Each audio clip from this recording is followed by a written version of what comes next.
calls of Facebook users via a quiz app. Eben Brown, Fox News. Meantime, still no confirmation of the reports that CEO Mark Zuckerberg does plan to testify before Congress about privacy issues. 3 committees have invited him. Dog lovers can have fun chewing this apart. The Labrador Retriever for 27 years running, still top dog in the U.S. According to Pure Breed popularity rankings just released for 2017, German Shepherds and Golden Retrievers remain in 2nd and 3rd spots. But it's French Bulldogs, according to the American Kennel Club, which show the most upward mobility. The bat-eared pups with short snouts jumping in popularity from 76th place to 4th in just 20 years. And among these celebrity Frenchie owners, Lady Gaga, Chrissy Teigen and husband John Legend, and the late Carrie Fisher's Gary even had a cameo in The Last Jedi. Fox's Lillian Wu and Lisa Brady, Fox News Radio. Hey, it's your stomach again. Subway has all new signature wraps, and around the water cooler, the other stomachs can't stop talking about them. Chipotle Southwest steak and cheese, turkey, bacon, and guac, rotisserie-style chicken Caesar signature wraps. Listen, if I'm honest, as a talking stomach, I don't have a lot of life experience. But I do know one thing. These signature wraps are jam-packed with meat. So what are you waiting for? I'm growling over here. Subway. Make it what you want. Ready to buy real estate on Guam? Congratulations! But what now? There's so many questions, so many things to do. Where do you start? The best place to start is to call Century 21 Commonwealth Realty, Guam's biggest name in real estate. They aren't the best because they're the biggest. They're the biggest because they're the best. Trust the name. Find out why. Call Century 21 Commonwealth Realty today. 888-2121. Trust the best. This KFC chicken is great. Shrimp. Hey, who are you calling shrimp? KFC's new shrimp burger. It's great. Howdy, folks. KFC's Colonel Sanders here. Try our new shrimp burger and all our seafood items available this season. KFC Food Kelequin, breaded shrimp, seafood salad, and of course, we can't forget your one and only favorite KFC original recipe chicken. All right. I need to try KFC's new shrimp burger. Good, because you really are shrimp. Hey, a 5-7. KFC, it's finger-licking good. Every time I travel, there's something from home that I can't leave without. I take my Docomo Pacific Data to Go to share my stories in Taiwan, check subway routes in Tokyo, be my food guide in Hong Kong, meet new friends in the Philippines, make updates in the States, find my way around Korea, and check out all the cool shows in Singapore. It's the data I have in all the places I love for only $10 a day. Data to Go from Docomo Pacific. Better together. When the power goes out on Guam, the little things can become surprisingly big. Small comforts are often the things we miss most during a power outage. That is why Kohler built the fastest responding generator sets in the industry. Whether you are at home or away, a residential Kohler generator will enable you and your family to live life without interruption. Kohler gas, LPG, and diesel power systems are available from Morrico Equipment, LLC on EPAL Road. Call 649-1946. That's 649-1946.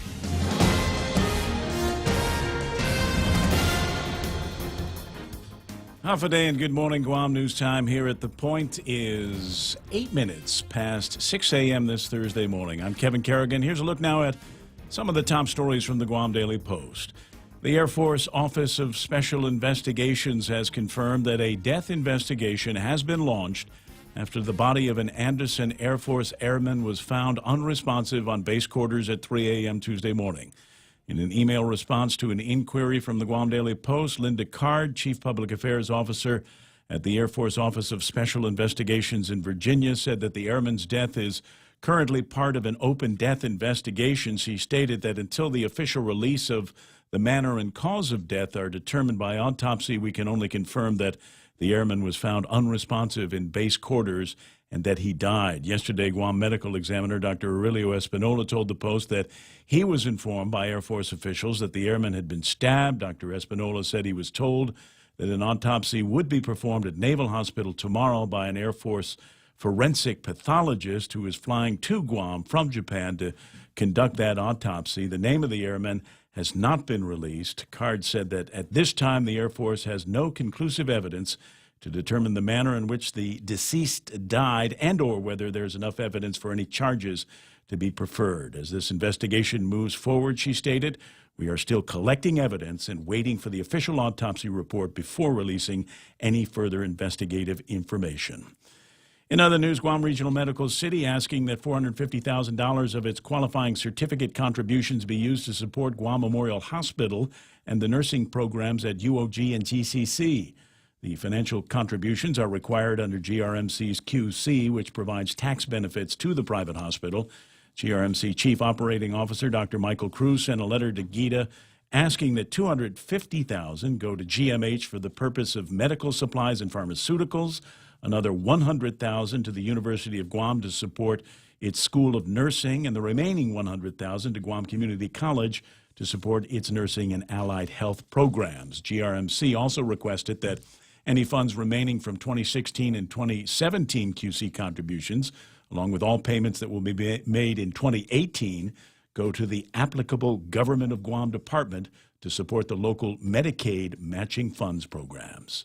We'll have more news after this. For more than 40 years, we've managed our island's most precious resource, your health. Take Care's benefit plans allow members access to more than 120 medical providers, 40 dental providers, and 18 pharmacies in the region. Take Care's health plans ensure members in Palau, Saipan, and Guam receive the care they deserve. Our programs and wellness classes have proven results for our valued members, and our commitment to your health never been stronger. Take Care. Our island, your health plan. On April 14th, join Bank of Guam for the first ever Haggadah City E-Fit Run and Block Party to benefit the Guam Cancer Care and the American Cancer Society Guam. This event begins with a sunset run through our capital, starting at 5 p.m. at the Chamorro Village, and the excitement continues at our block party with food trucks, beer garden, live entertainment, and the Greatest Beast competition, and a fun-filled kids zone. The Haggadah City E-Fit Run and Block Party, Saturday, April 14th, brought to you by Bank of Guam, member FDIC.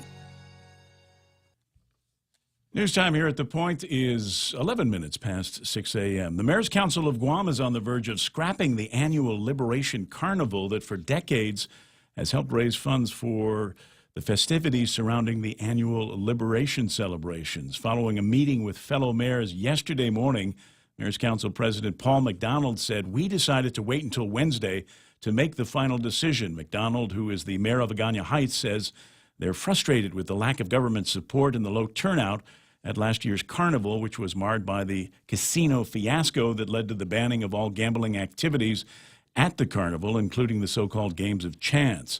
However, Mayor McDonald said if the legislature and the governor can agree to reverse the current ban and allow the restoration of the games like Beto Beto or the color game, they might change their mind. The mayor said that he's aware that a bill was under consideration in the legislature to provide $500,000 to the council to conduct the carnival this year, but he said the mayors feel they can't accept such funding given the current financial situation of the government of Guam.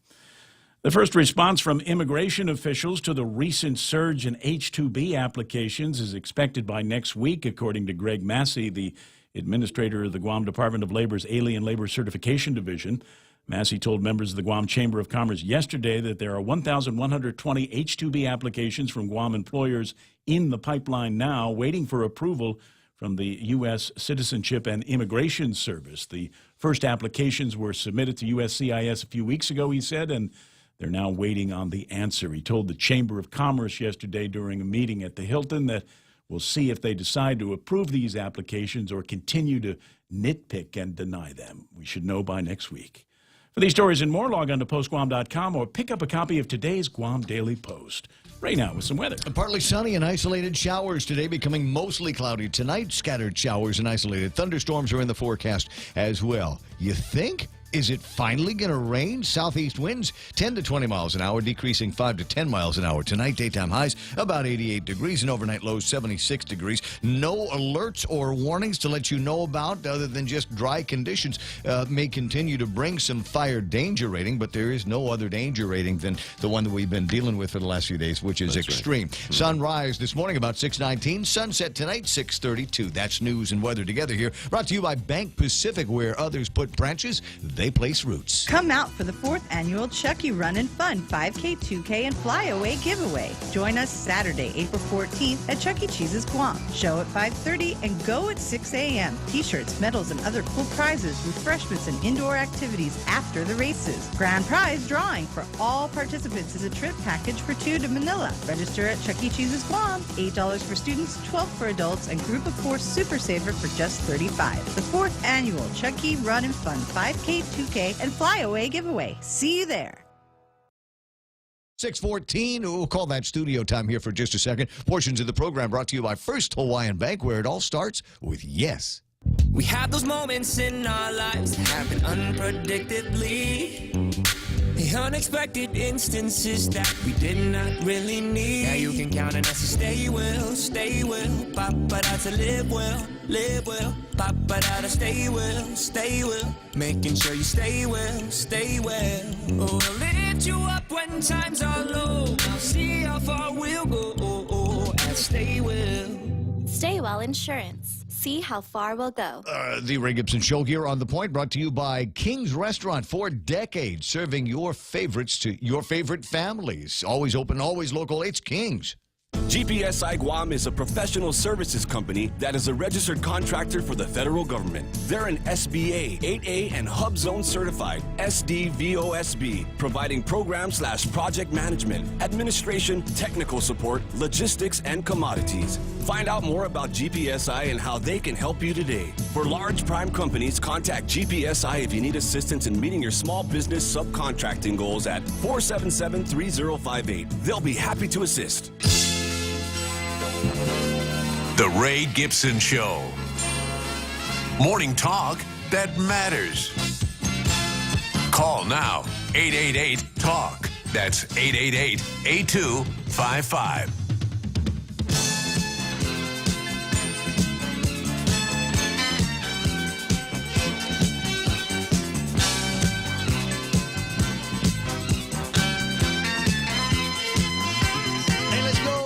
Let's make radio happen here today. Welcome to the Ray Gibson Show on The Point. My name is Ray, and then there's Kevin Kerrigan from the Guam Daily Post. It would be weird if your name were Chris or something. And it's the Ray Gibson Show with William. That's what we'll do. Hey, let's use our bank names all day. You wanna? It's about the same for me, I think. I don't know.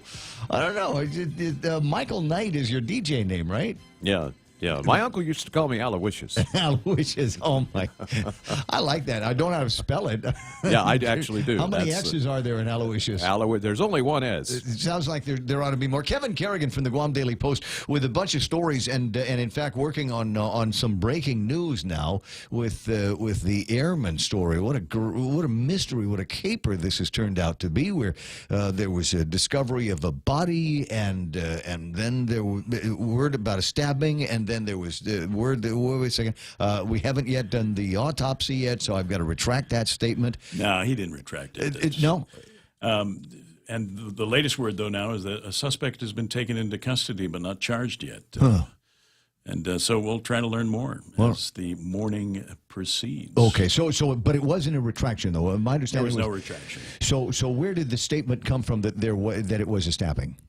From the medical examiner who first told the Pacific News Center that late Tuesday afternoon. And when I saw that, the first thing I did yesterday when I left here was to call him up and ask the same thing. Where'd that come from? Yeah. And he said that he was informed that there had been a stabbing, and that's recorded on tape and posted on our website. But he had not seen the body. He had not seen the body, but he had received a call from the Air Force advising him that the individual airman had been stabbed. Interesting, and as you say, and then apparently he tried to walk that back later in the day, but the statement is out there already, and now it's been confirmed by the Air Force. That it obviously is a stabbing, murder investigation, and a suspect. Well, not murder. That's still not. It's a death investigation, is what they're calling it. A suspect is in custody, or that's, person of interest. That's the latest. That's breaking right now. Okay. Well, as we develop more of these stories, we'll pass them along to you here as the morning show continues. 6:17 in the morning, and a number of things that we're also following up on late in the program yesterday, starting started getting word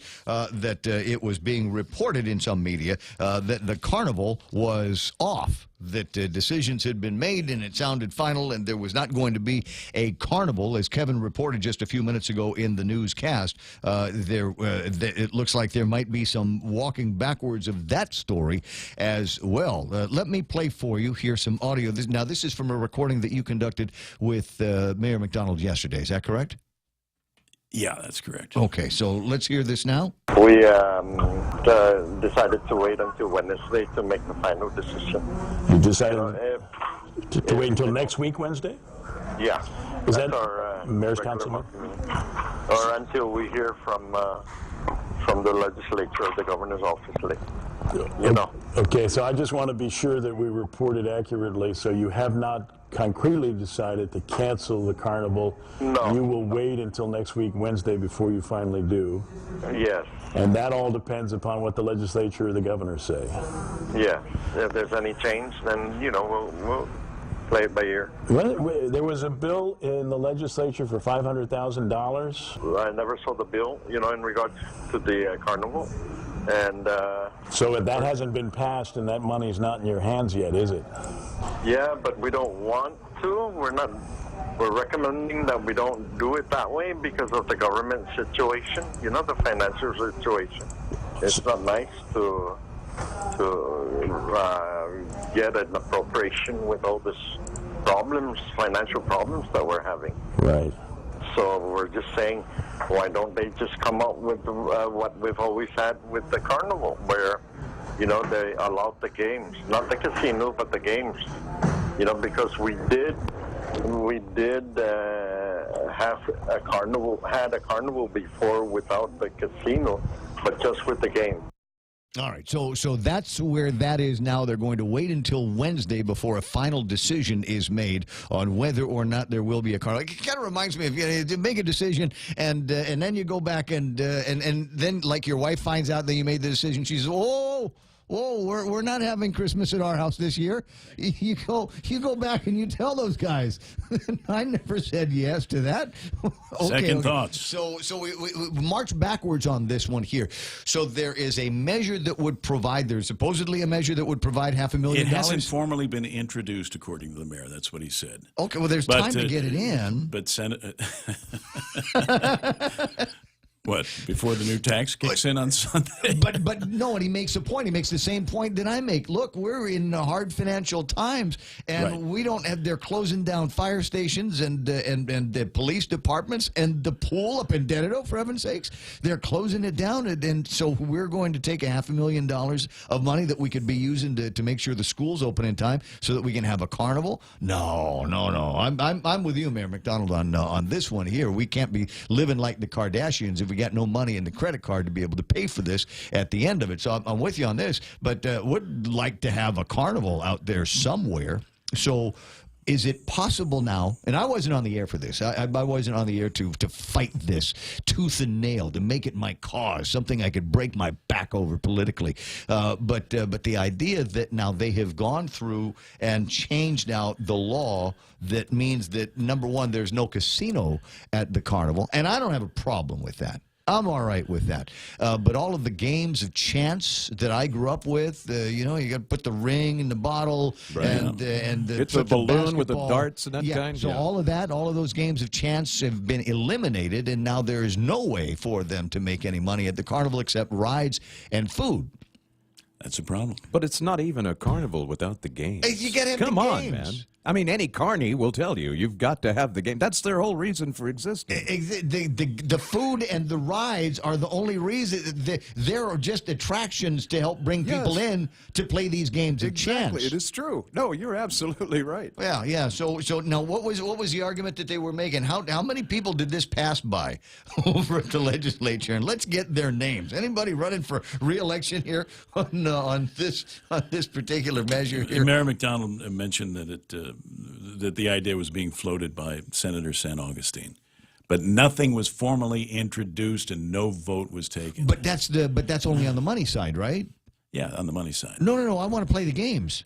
Oh, I want to be able to, like every good father, I should be able to introduce my daughters to the complexities of Betu Betu and the colors game and the darts, and let them know how to win these things. It's a tradition. Or how to lose these things. No, it is Legion and legend here.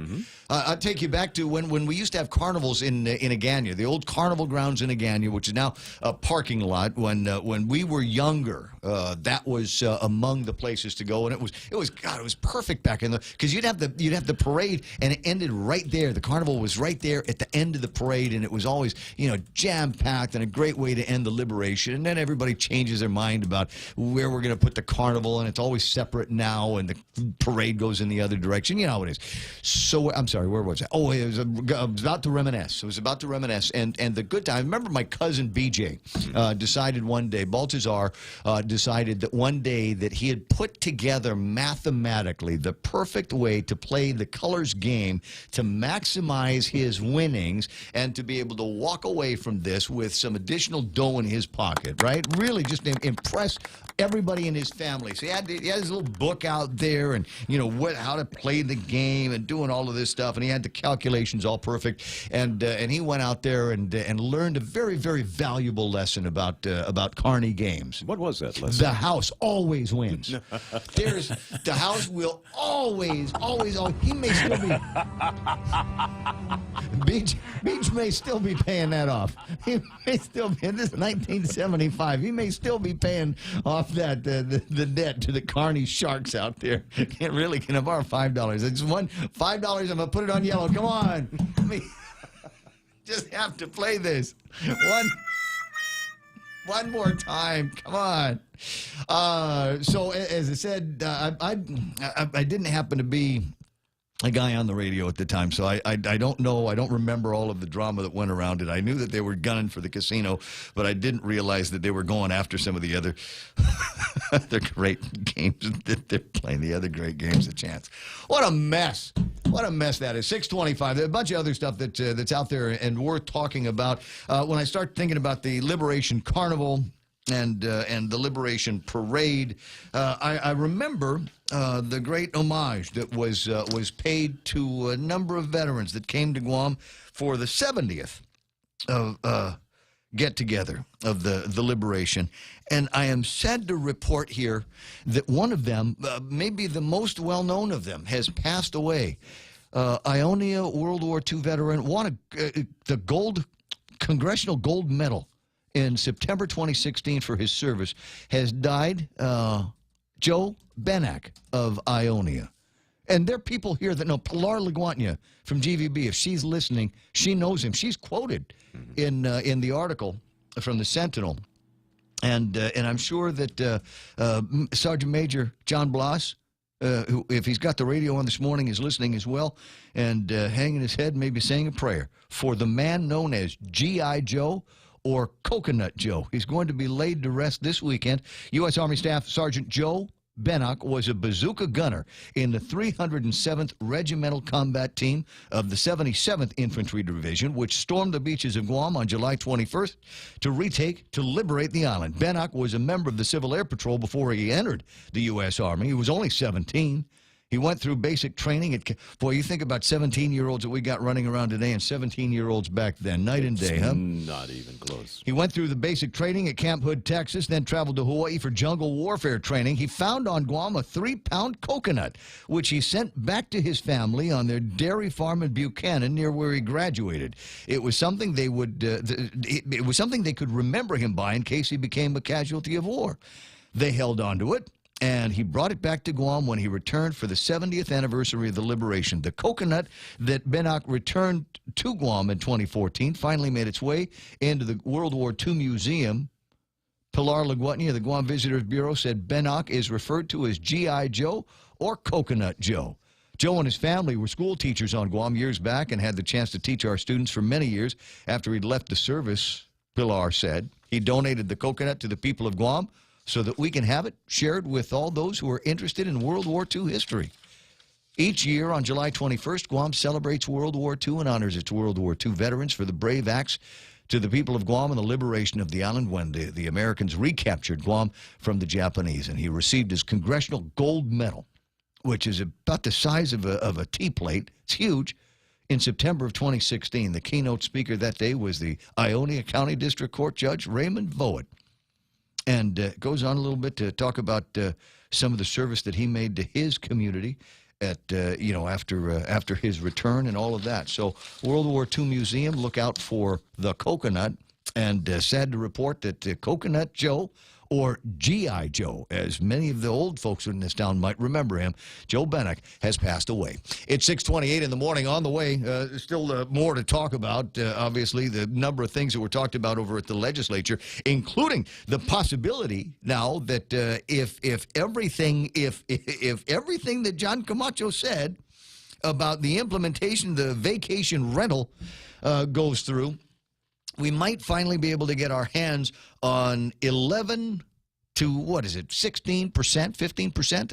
No, we'll call it 16% of the taxes that would be due these businesses that currently are not apparently paying taxes. $24 million worth of revenue. Wow. That some of these little B&B kind of vacation rental-y places that we've got out there are generating. But they aren't paying any of the hotel occupancy taxes. 10% of $24 million, $2.6 million. We could pay for the carnival with that. And that will buy plenty of embossed rolls of toilet paper. Oh, can you imagine? Oh, man. You could put the raised letters on there. We could color them. Oh. We'd make it colored. See, match the different bathroom decors that we have in the government of Guam. I know. I'm happy about that. Anyway, so there's that, and then the additional BPT would be to the tune of about $1.2 million. So now, if I recall everything that I've heard correctly, all we got to do is take out the part where the Department of Revenue and Taxation has to issue rules and regulations. That's it. Huh? That's got me scratching my head here. Wait a second. So without any rules and regulations, we just make it like anything else, any other taxes. All right, fine. If that's what's going to get us closer to that, then that's what's going to get us closer to it, and we'll see what happens if we're going to be fatter by $2.6 million more after a year's worth of the implementation of all of this. We'll check on some of those numbers and more. And is it possible that Spam and oxen palm is being stolen, not for individual consumption by the thieves, but they're ending up in the black market? For resale. No way. Really? Is that Who knows? Well, it's Daily Post is asking the question out there and asking for diligence in the community for people to be watching out. I mean, if you see somebody that's trying to offer you a whole bunch of ox and palm and spam, is it possible that was stolen from one of these places? Now, Daily Post has got video.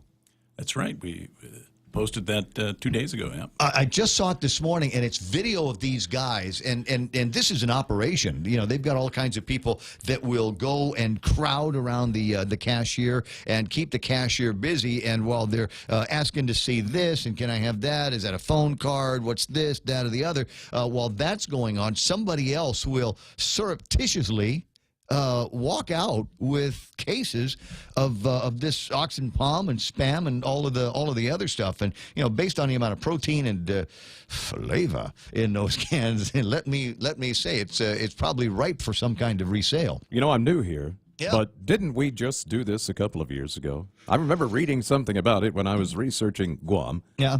I heard a little bit about this going on a couple of years ago. I honestly don't remember that kind of thing was going on. Yeah, what I heard. I just generally look.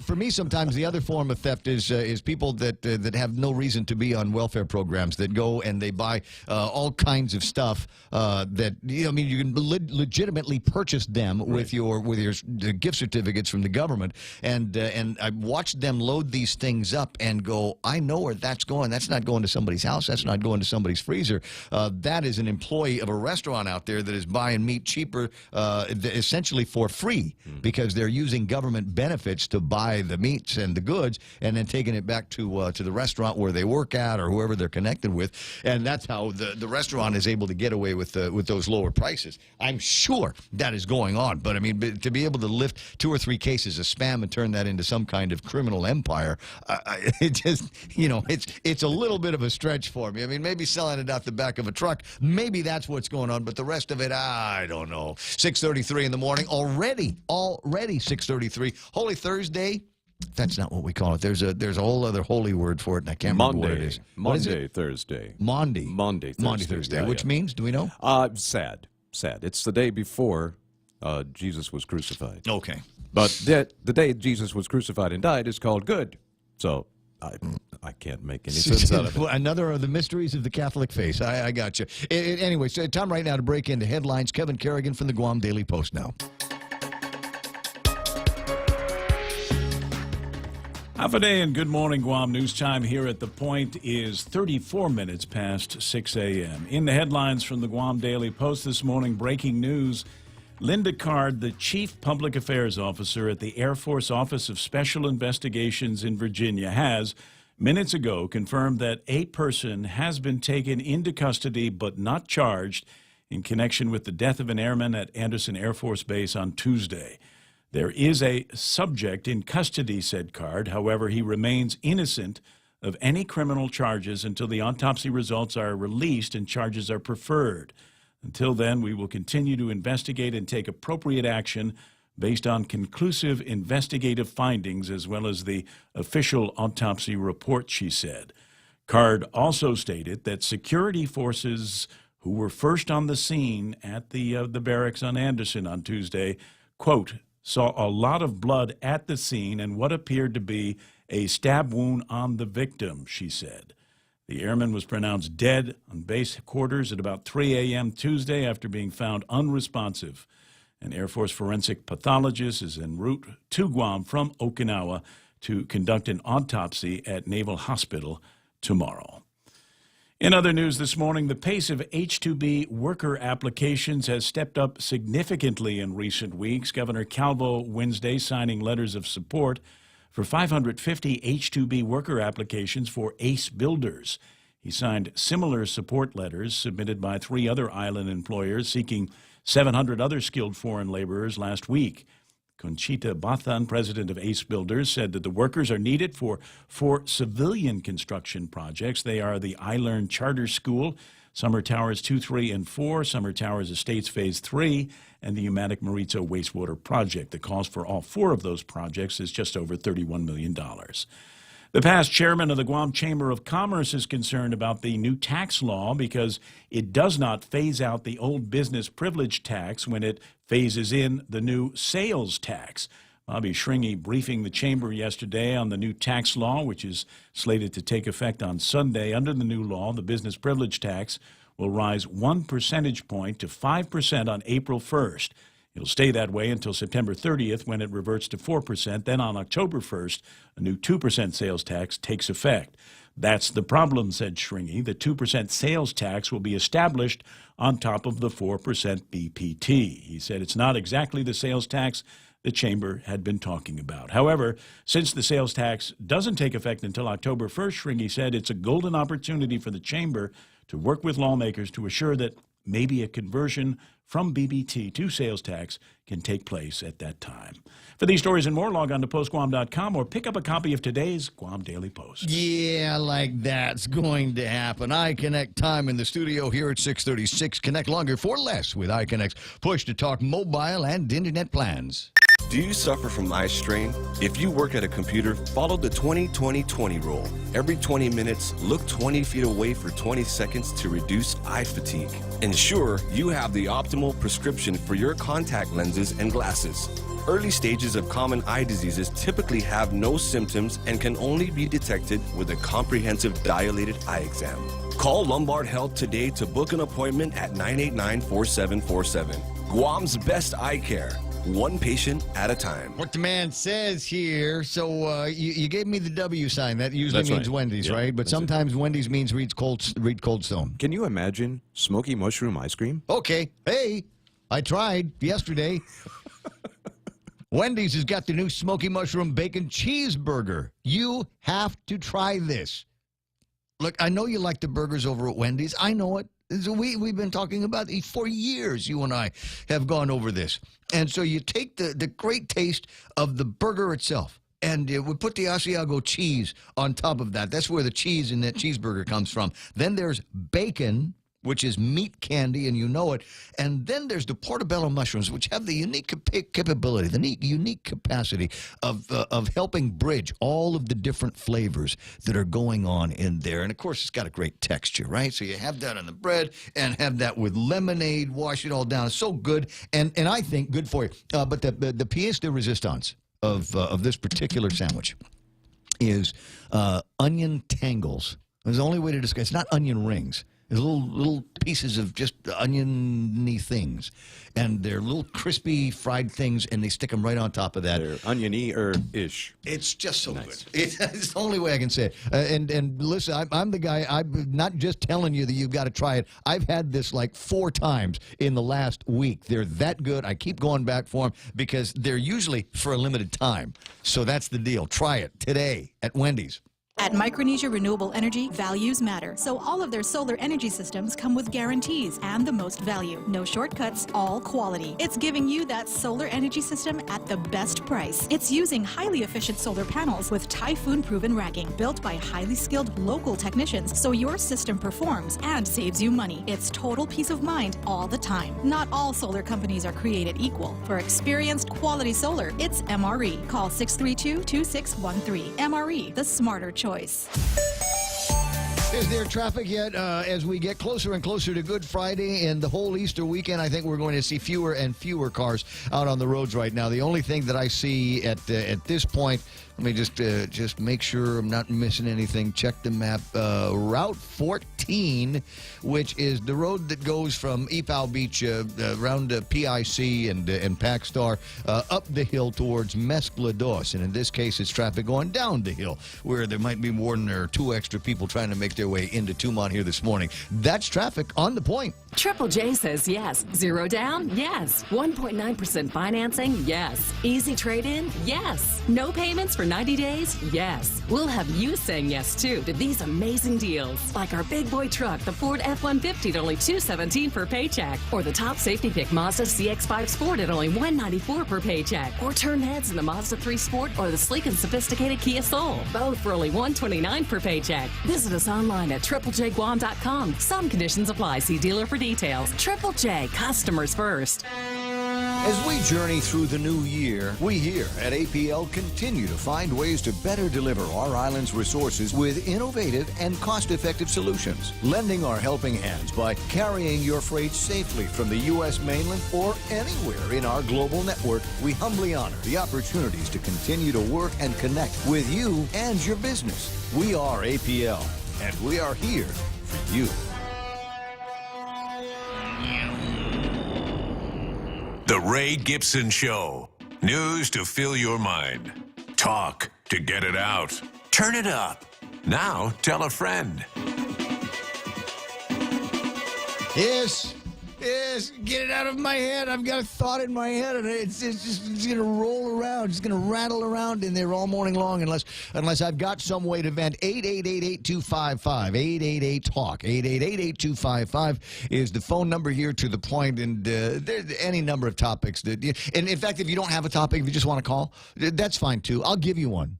I'll give you a topic and then let you expound on what you think might be the right way to frame that topic. Maybe find a solution to some of the things that are a little bit baffling to us here this morning. But I've done a poor job. I've done a poor job of welcoming you to the program. There's so many different ways that you can take in this show. 93.3 FM.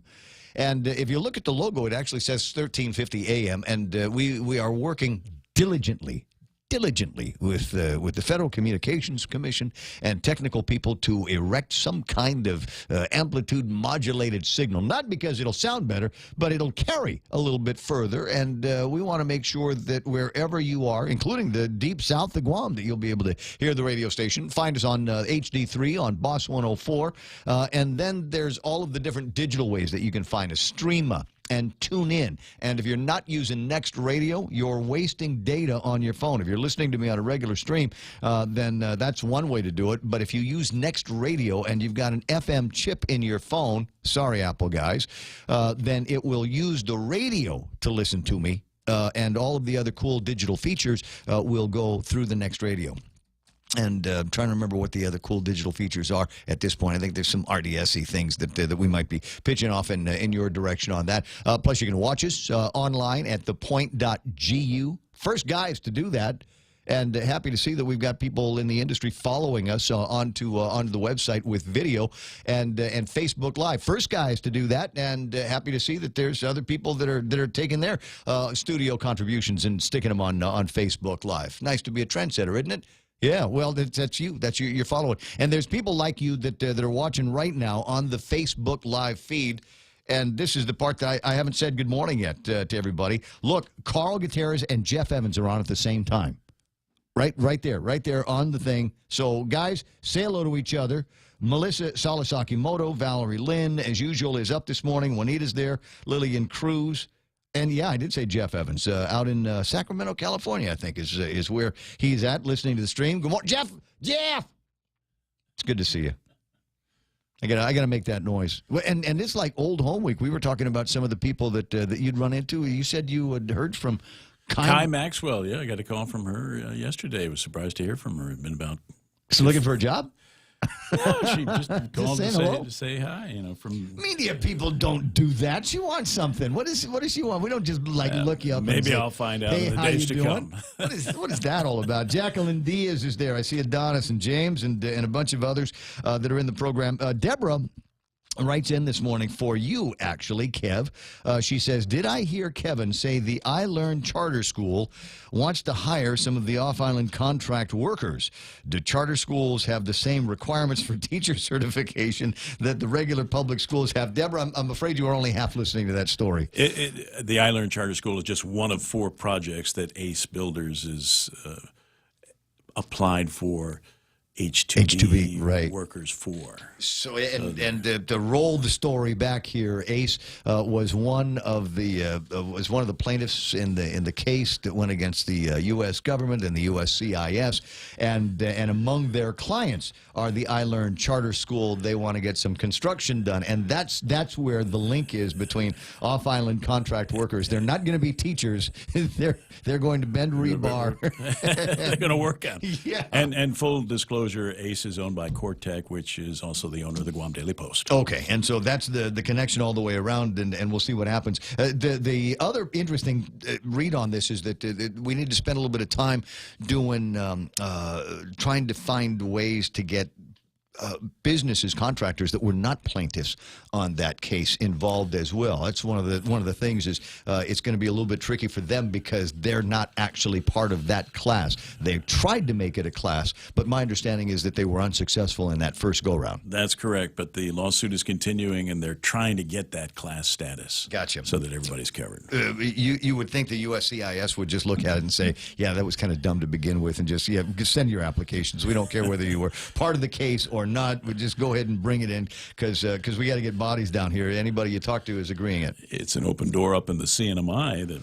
Well, as we say, and I was telling you last week at Pacific Rim that wanted to do some hiring and found some guys, and I really do hope that there were more than one. The beauty of the Pacific Rim, they had a job fair and everything, was that they were hiring unskilled labor, and they knew it. We are not looking for guys that have worked construction before, know anything about being in a camper, any of that. We just need bodies. So we'll get you in there. We'll train you. And the good news is when they're all done with all of the construction that they're doing up in the NMI that seems to be experiencing a different financial world and a different financial outlook than we are here, when they're done with that, these guys are going to be able to come back and backfill perhaps some of these job openings that these businesses are starting to hire and look for permits on. We'll watch. We'll see what happens with all of that. But there's certainly a dynamic situation that is going on and floating around here at the deal. A couple of other notes. There's Clint. There's Mana. There's Bob Kelly watching this morning, and Sahara Defensor has got us on later in her day out in the east coast of the United States. Says, "Hey Ray, you're looking too serious there." Sorry, I was going to wear the clown nose today. I was going to be with a big red nose on the. I was going to wear that, but What happened? Did it get lost in the washer? I'm not sure exactly if anything happened. And do I look too serious this morning? It's me. I mean, maybe Sahara, you were looking at Kevin. Maybe that's the problem. There's not. Look, outside of a couple of hard news stories, and I mentioned this yesterday. I'll mention it again today. We are dangerously close to the Good Friday. It's Holy Week. There's not a whole lot of fireworks that's going to happen that didn't already happen. The stabbing that we're reporting about this morning, and what was the big story? The carnival is off. No, the carnival is not definitely off right now. They're going to be making a decision down the road. We'll bring you the story in an upcoming newscast here at the point. But the answer to the question is the carnival is probably going to be off unless a couple of things happen. Unless we, get some money and from the government of Guam, and I don't know where we would get money from in the government of Guam. Not this day and age. $500,000 is what they're talking about. $500 is a little bit more than what they saved in overtime when they shut down the fire stations, right? Estumbo and Petey, they say they saved $400,000 in overtime on that. And that's so what they say. Yeah. They've reopened them, which means now does that mean that we're going to go back to spending that $400,000 in overtime now that those places are open again? We'll find out. I thought the idea was to save money. Look, I'm not excited about closing down fire stations, but if the idea was to save money on overtime and we achieve that goal, we go backwards now by not saving the money. And if you're wondering how much we're talking about, that's $6 million a year. If you annualize the savings they got from closing down those two fire stations over the course of what was it, 22, 23 days was all they were. Was all they were. No, listen to them. It was 23 calendar days was what it was. And so if we save $400,000 in overtime in only 23 days, annualize that figure, that's $6 million. You know what $6 million will buy in this frugal economy? Trying to figure out how many cups of coffee that is, how many lap dances that might be in certain establishments in Tumon. I'll work on that as we go through the course of the morning. You can add to it as well. There are a bunch of other items in the table of contents that we're delighted to report on here this morning, including. And we don't need to talk to the guy unless he wants to call in. Glenn Leon Guerrero, hopeful certain paving projects are going to be starting soon. They've got their eyes on Santati Lane and Nimitz Hill, Erskine Drive and Agate, Lucia Sablan Boulevard at Gil Breeze, all waiting for paving to commence shortly. Well, that's good news, and I hope shortly means sometime very, very soon. Because folks have been dealing with some ruddy road work down there for a long, long time. But as much as I love the idea of road paving, don't get me wrong, because I've been down some chalunky roads lately, and I sure like to have a smoother drive to work and play. So I'm excited about this. I'm excited about the work that these guys are doing. It's DPW guys, right, that are out there on the roadways. They're doing some restriping. And they're great so far. They're curved where they're supposed to be curved and straight where they're supposed to be straight. Good job, guys. And they're laying down some new reflectors. Have you seen Route 10 at night? That place is absolutely gorgeous. And when you get to the end, because they haven't completed it yet, but when you get to it, you're kind of disappointed because it feels like you were driving down in this brand new road. It's really fantastic. So perhaps the increase in the fuel tax at the beginning of the year is doing some good? I would be 1,000% surprised. Are they supposed to be tied? Was that the idea that we'd buy road village markers? roads, right? Yeah, but I think that was for the paving. I don't think it's for the reflectors. If it's from the reflectors, frankly, I hope we are able to buy new striping and reflectors out of liquidated damages from the company that we paid when Joanne Brown was in charge of DPW, that did the worst schlocky job ever on putting down the reflectors. I don't know if you recall, but it was within days. Within days, they'd go down and they'd pull up, perfectly good reflectors. They pull up the old ones, and they put some kind of chewing gum down, and they put new reflectors on, and 1 or 2 heavy rains later, all of the reflectors were on the side of the road. And as far as I know, I don't even know if that company ever faced any liquidated damages from the lousy job that they did. Yeah, and I hope we never use them again. And based on what I'm seeing, the quality of the work that our own guys at DPW are capable of doing, let's keep them on the job. Absolutely. Yeah, the chewing gum doesn't do well with a lot of heat and moisture. No, apparently not. Apparently not. Anyway, I want to say good morning to my friend Becky North. Hey, Beck, how you doing there? Hey, good. Okay, I have a road question now that you brought it up. Yes, anything. I'm just as good as Glenn Leon Guerrero. So, you know, they used to be a couple years ago, they finally got the road from Sume Palos up to Cross Island Road. Mm-hmm. They finally got it fixed so people weren't driving in the wrong lane to get around the potholes and everything. They started to put the sewer line in, and it looks like they've kind of left and it's quote-unquote finished. Well, people are now driving in the wrong lane to get away from the jarboard. Oh, yeah. You hit those holes so hard it makes it feel like the fillings are going to come out of your mouth. Yeah, so my question is, do they think... That's a Heidi question. Yeah, exactly. Do they think that's done? I'm hoping that they're just not finished with the whole project yet, and they're going to come back and really fix the road again. Right, yeah. You keep thinking that there, Beck. Does that help you sleep at night? They're coming right back. He says, every time you turn around, he says, oh, look, there's a Hawaiian Rock. They must be coming over here now. You can put some new blacktop down. Oh, I mean, we were so happy with maybe 2 years of finally having a decent road. Well, how's your water? Oh, never mind. That, you know what? That was a wastewater project. I don't think that was fresh water. Yeah, I'm not complaining about the bumps in the roads. Actually, they've done a better job in the neighborhood. They fixed the water pipes in the neighborhood, just replaced all of them. And that company, whoever's doing that, if it's a different company, they've done a little bit better job in making sure the roads are smooth. Did we find her?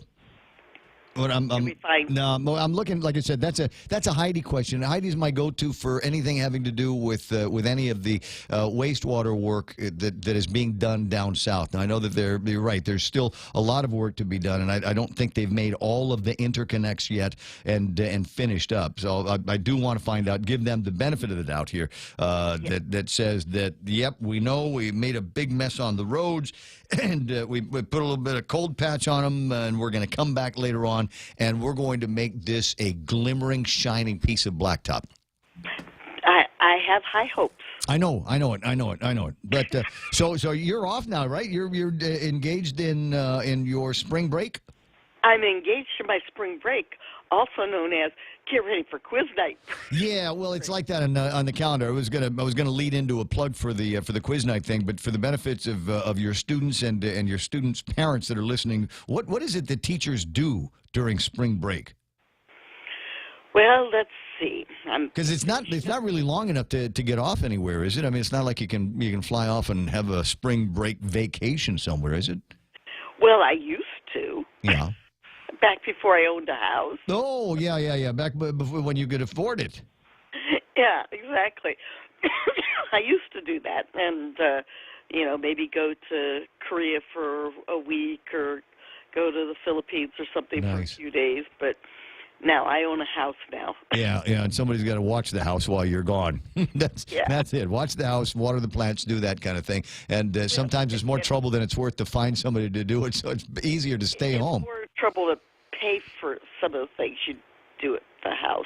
I gotcha. And so what are you and your church doing for Easter?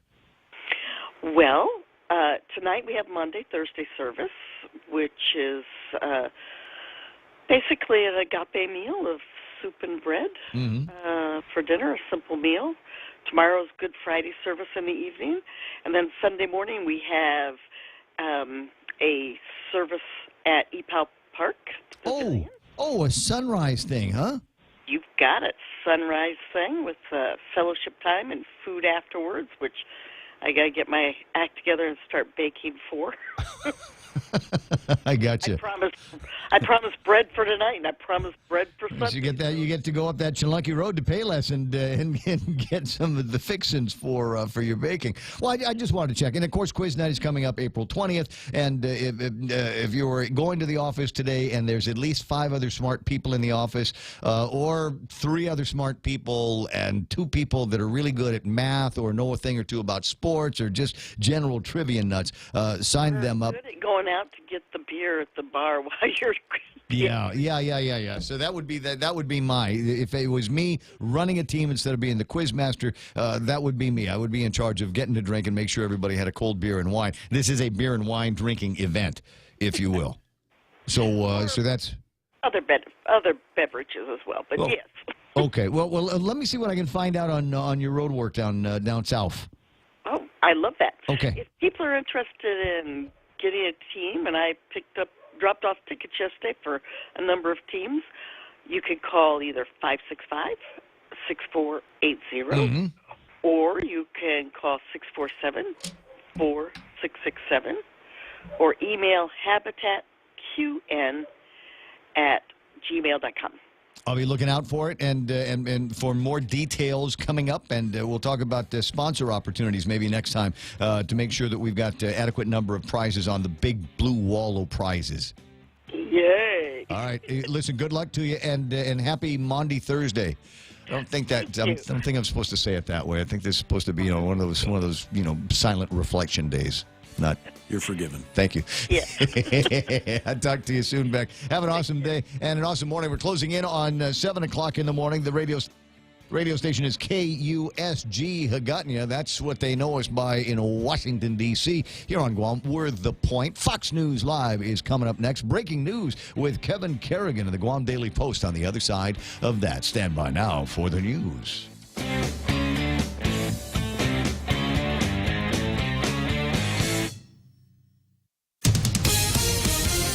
Live from New York, The Fox Report.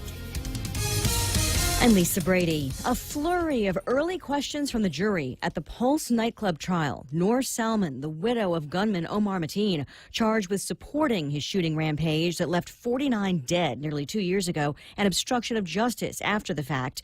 Among other things, the jury wants guidance on whether acting independently means without any direction from ISIS. Salman's lawyers claim she had nothing to do with it, but has mental challenges that prevented her from leaving her jihadist husband. The judge denied a dismissal or mistrial to the defense, which claims prosecutors withheld that Mateen's father was at the time a confidential informant to the FBI, who is now being investigated for possibly sending money to terrorists overseas. Fox's Evan Brown. Salman faces life in prison if convicted. The jury started deliberating just over 3 hours ago and may soon finish for the day. A deadly hit and run in San Francisco. 1 pedestrian killed, 4 others injured by a driver who reportedly plowed into them on the sidewalk after a physical altercation. He is still on the run.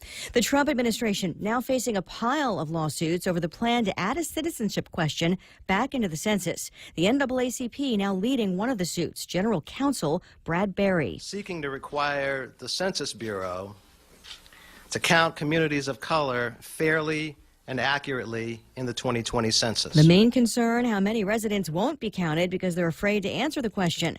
The Trump administration says it just wants more data to better enforce voting rights. Stocks finished lower. The Dow down 9 points after bouncing in and out of positive territory all day. The S&P slips 7. The NASDAQ down 59 as tech shares get rattled by fear of regulation and taxation for Amazon and others. This is the Fox Report, fair and balanced. Wendy's welcomes the new Smoky Mushroom Bacon Cheeseburger, featuring smoky, sautéed portobello mushrooms, melted Asiago cheese, crispy applewood smoked bacon, and crunchy fried onions atop a juicy beef patty. For those craving the same great taste, Wendy's Smoky Mushroom Bacon Potato is also loaded with sautéed portobello mushrooms, cheddar cheese sauce, and crispy applewood smoked bacon. Here, for a limited time, get a delicious Smoky Mushroom Bacon Cheeseburger and Smoky Mushroom Bacon Potato today. Wendy's. Now that's better. As we journey through the new year, we here at APL continue to find ways to better deliver our island's resources with innovative and cost-effective solutions, lending our helping hands by carrying your freight safely from the U.S. mainland or anywhere in our global network. We humbly honor the opportunities to continue to work and connect with you and your business. We are APL, and we are here for you. And the Ad Council. 2 federal agencies now probing the California crash of a Tesla that may have been on autopilot at the time. The National Highway Traffic Safety Administration and the NTSB sending teams. The driver of the Tesla Model X crashed head-on into a Route 101 safety barrier last Friday in Mountain View. The SUV ripped apart and caught fire. The driver was killed. Federal investigators will look at the ill-fated Model X's semi-self-driving autopilot feature and battery in their search for a cause. Tesla, in a statement, says that owners have driven the same stretch about 85,000 times on autopilot and that the crash cushion on the barrier was not replaced following a previous crash. Jeff Monosso, Fox News. You can hear more on self-driving technology in our podcast, the Fox News Rundown, tomorrow morning at foxnewsradio.com. The White House downplaying reports of any pardons being considered for anyone implicated so far in the Russia probe, including former National Security Advisor Mike Flynn. The president has the authority to pardon individuals, but you're asking me about a specific case in which it hasn't been discussed, so I would not have brought that up with him. Spokeswoman Sarah Sanders also referring reporters to a statement from attorney Ty Cobb saying there is no consideration of pardons at this time. Police in London still probing the poisoning of a former Russian spy and his daughter now say they may have been poisoned right at their front door. That's where the highest concentration has been found. This incident has led to a lot of retaliation against Russia, which still denies involvement. Over $500 million up for grabs. The Mega Millions jackpot swelling to an estimated $502 million ahead of Friday night's drawing, making it the 10th largest lotto prize in the nation. But the lump sum payment cuts the cash to $301 million before taxes. No one has won the Mega Millions jackpot since January. Fox's Steve Rappaport, the odds of winning over 300 million to 1. In New York, I'm Lisa Brady on Fox News Radio. Just after 7 o'clock in the morning, and we would normally be going into Kevin Kerrigan and headlines after a quick break between this, but getting word, my buddy Jim called in and said there's a growing line of traffic on Route 6, and the reason is because there is an accident. If you're watching on Facebook Live right now, we've actually got some footage that was sent in, and it looks like it's down by the market down in Petey, kind of on the way into USO, and it looks like there's a couple of cars that have met the hard way, and we'll continue to keep an eye on this, but expect directions from police officers. I don't know if anybody's getting turned around yet. Don't know if there's any ambulances on the scene, but it looks like there's a growing line of traffic northbound and pretty soon southbound from Petey to Ascent. That's going to affect traffic on Route 6 across Island Road, as well as coming in to Adelup. So we'll watch this story as it continues to develop. News with Kevin Kerrigan is coming up next. It's super, stupendous, it's sensational. It's a sensational seafood menu at Ruby Tuesday with satisfying selections of appetizers like lobster mac, crispy flatbreads, Italian cheese dip, and stuffed shrimp. Try them all and enjoy the selection of sensational seafood for a limited time at Ruby Tuesday, Guam. Yes, money is something we should talk about and plan for and use to make life better. It's how we make our giant leap from where we are to where we want to be.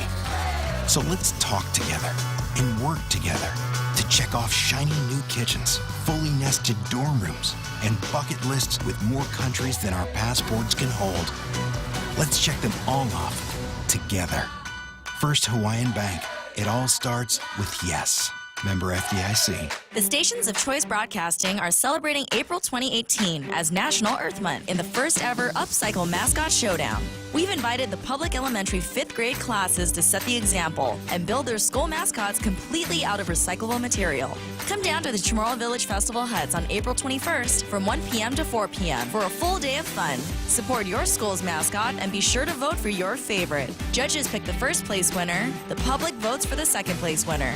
Celebrate Earth Month with our students in the Upcycle Mascot Showdown. Brought to you by Leo Palace Resort Guam, Dr. Yang Dental, Denny's of Guam, and The Point. At Micronesia Renewable Energy, values matter. So all of their solar energy systems come with guarantees and the most value. No shortcuts, all quality. It's giving you that solar energy system at the best price. It's using highly efficient solar panels with typhoon-proven racking, built by highly skilled local technicians, so your system performs and saves you money. It's total peace of mind all the time. Not all solar companies are created equal. For experienced quality solar, it's MRE. Call 632-2613. MRE, the smarter choice. Come out for the 4th annual Chucky Run and Fun 5K, 2K, and Flyaway giveaway. Join us Saturday, April 14th at Chuck E. Cheese's Guam. Show at 5:30 and go at 6 a.m. T-shirts, medals, and other cool prizes, refreshments, and indoor activities after the races. Grand prize drawing for all participants is a trip package for 2 to Manila. Register at Chuck E. Cheese's Guam. $8 for students, $12 for adults, and Group of 4 Super Saver for just $35. The 4th annual Chuck E. Run and Fun 5K, 2K, and Flyaway giveaway. See you there.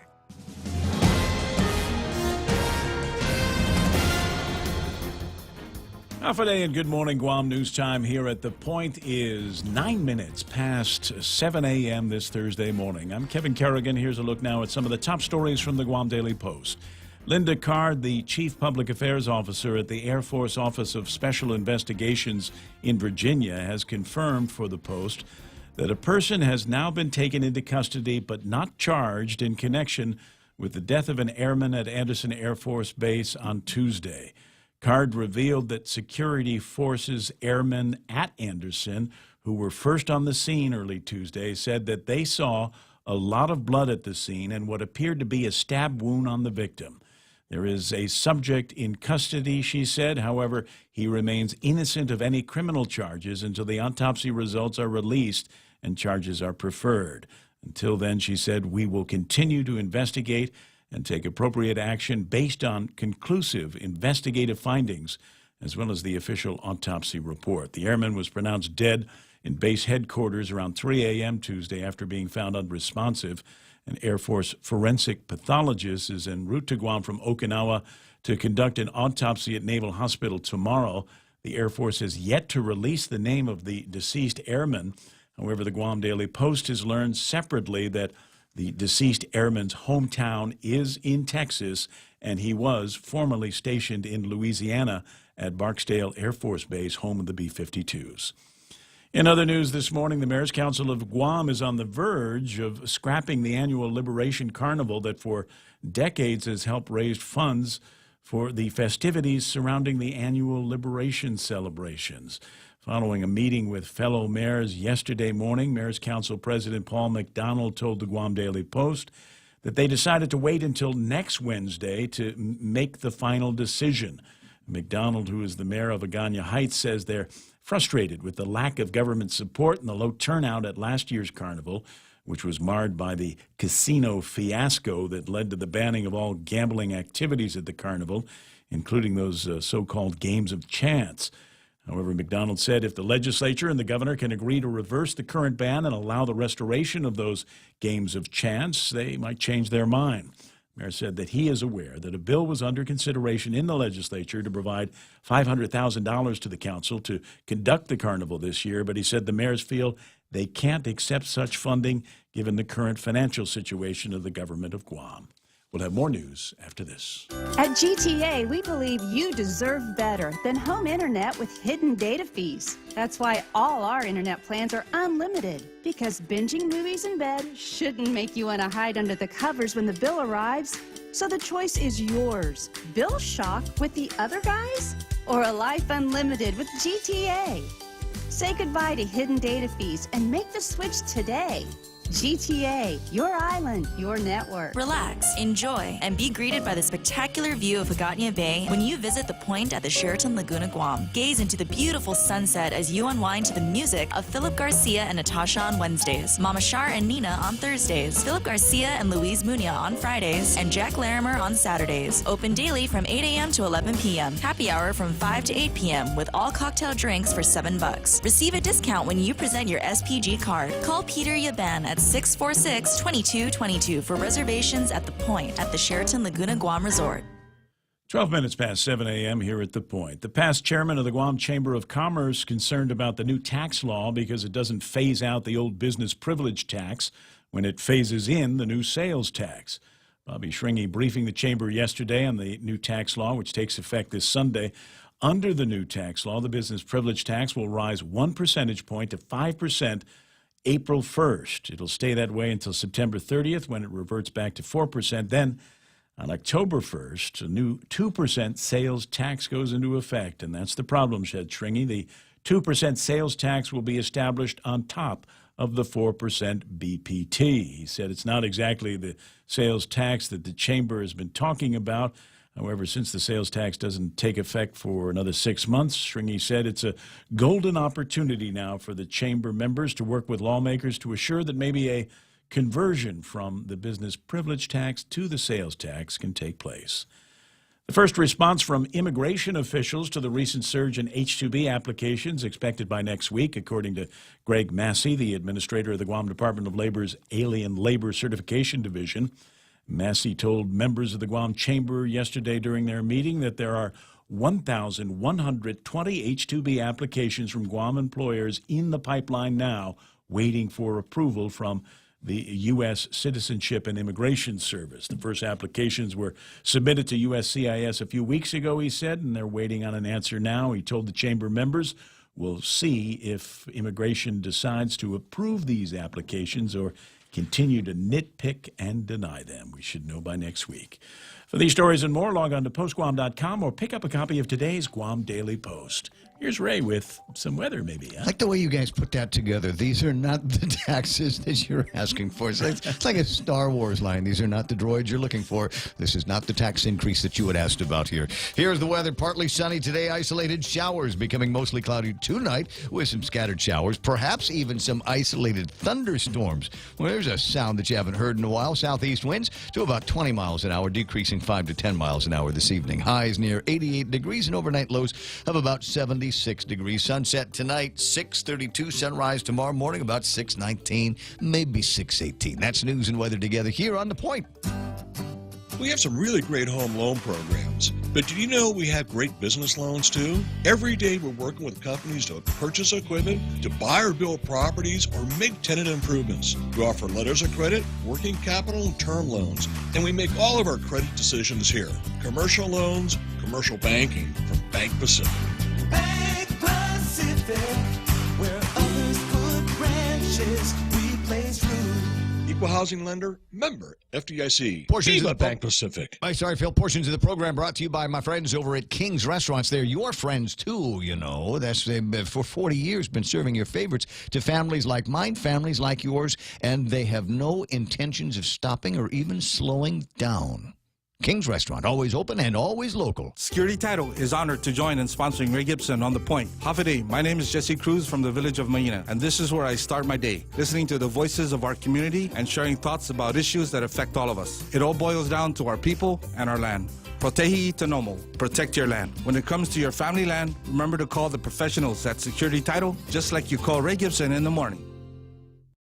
What happened? What am I supposed to do? Tell you about Subway, right? There's a new thing they've got there. They've got these wraps. There's a tomato basil wrap, and then there's a spinach wrap, and they've got a couple of different things that, you know, kind of menu items that you can order. And you say, I want that with chicken, or I want that with turkey. But the beautiful thing about having the wraps in the building now is that you can have pretty much any Subway sandwich anytime available with a wrap. So if you go in there and get a breakfast sandwich from Subway, have it with a wrap now. You know how much tastier that's going to be. I've whatever been you got. thinking about the meatball sub in the spinach. Hey, why not? Yeah. Dude, you're like Louis Pasteur. You're a Victor Frankenstein of Subway food. This is what a science man here we're talking about. I urge you to try it today if you are still in Lent mode. Seafood Sensation. They've got the classic tuna, and you can have those in wraps as well. Try it out today at Subway. Fresh is what they do.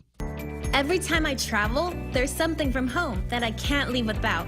I take my Docomo Pacific Data to Go to share my stories in Taiwan, check subway routes in Tokyo, be my food guide in Hong Kong, meet new friends in the Philippines, make updates in the States, find my way around Korea and check out all the cool shows in Singapore. It's the data I have in all the places I love for only $10 a day. Data to go from Docomo Pacific. Better together. The Coconut Wireless is back. Watch and listen live on thepoint.gu.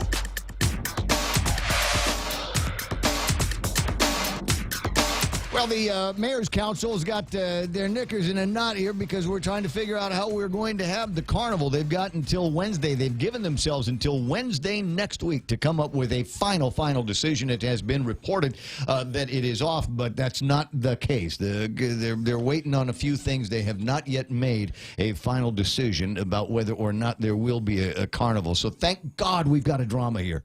Thank God we've got something dramatic that we can play with in talk radio. It doesn't look good, though. No. What it also doesn't look good is that accident down in Petey over by the store.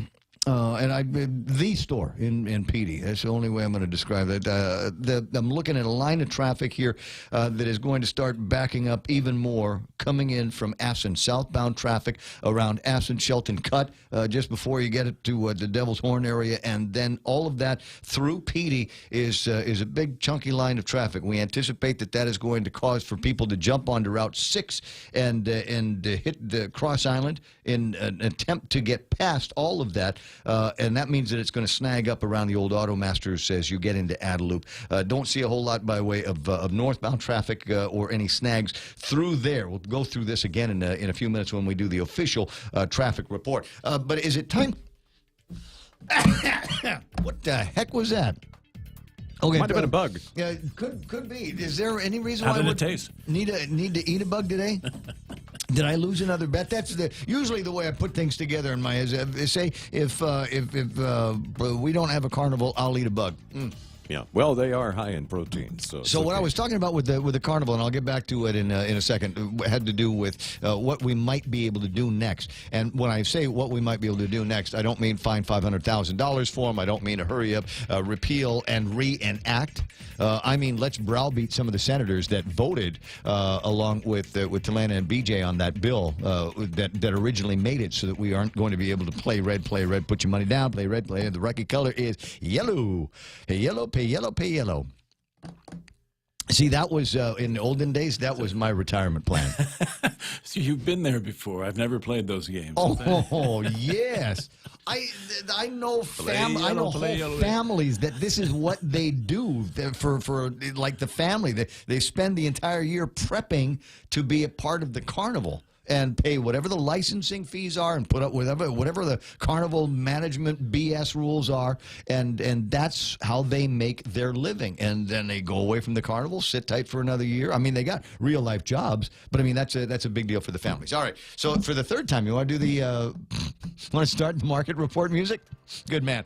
Here it is. The Dow closing down by 9 whole points today, 23,848 off by nothing of a percent. In fact, everybody's got fairly small closures. NASDAQ only off by 60 points, 69.49. The S&P 500 at 26.05. They're off by about 7 points. The Nikkei not quite banging today, off by 286 points when the market reopens today, 21,031. The yen against the greenback, 106.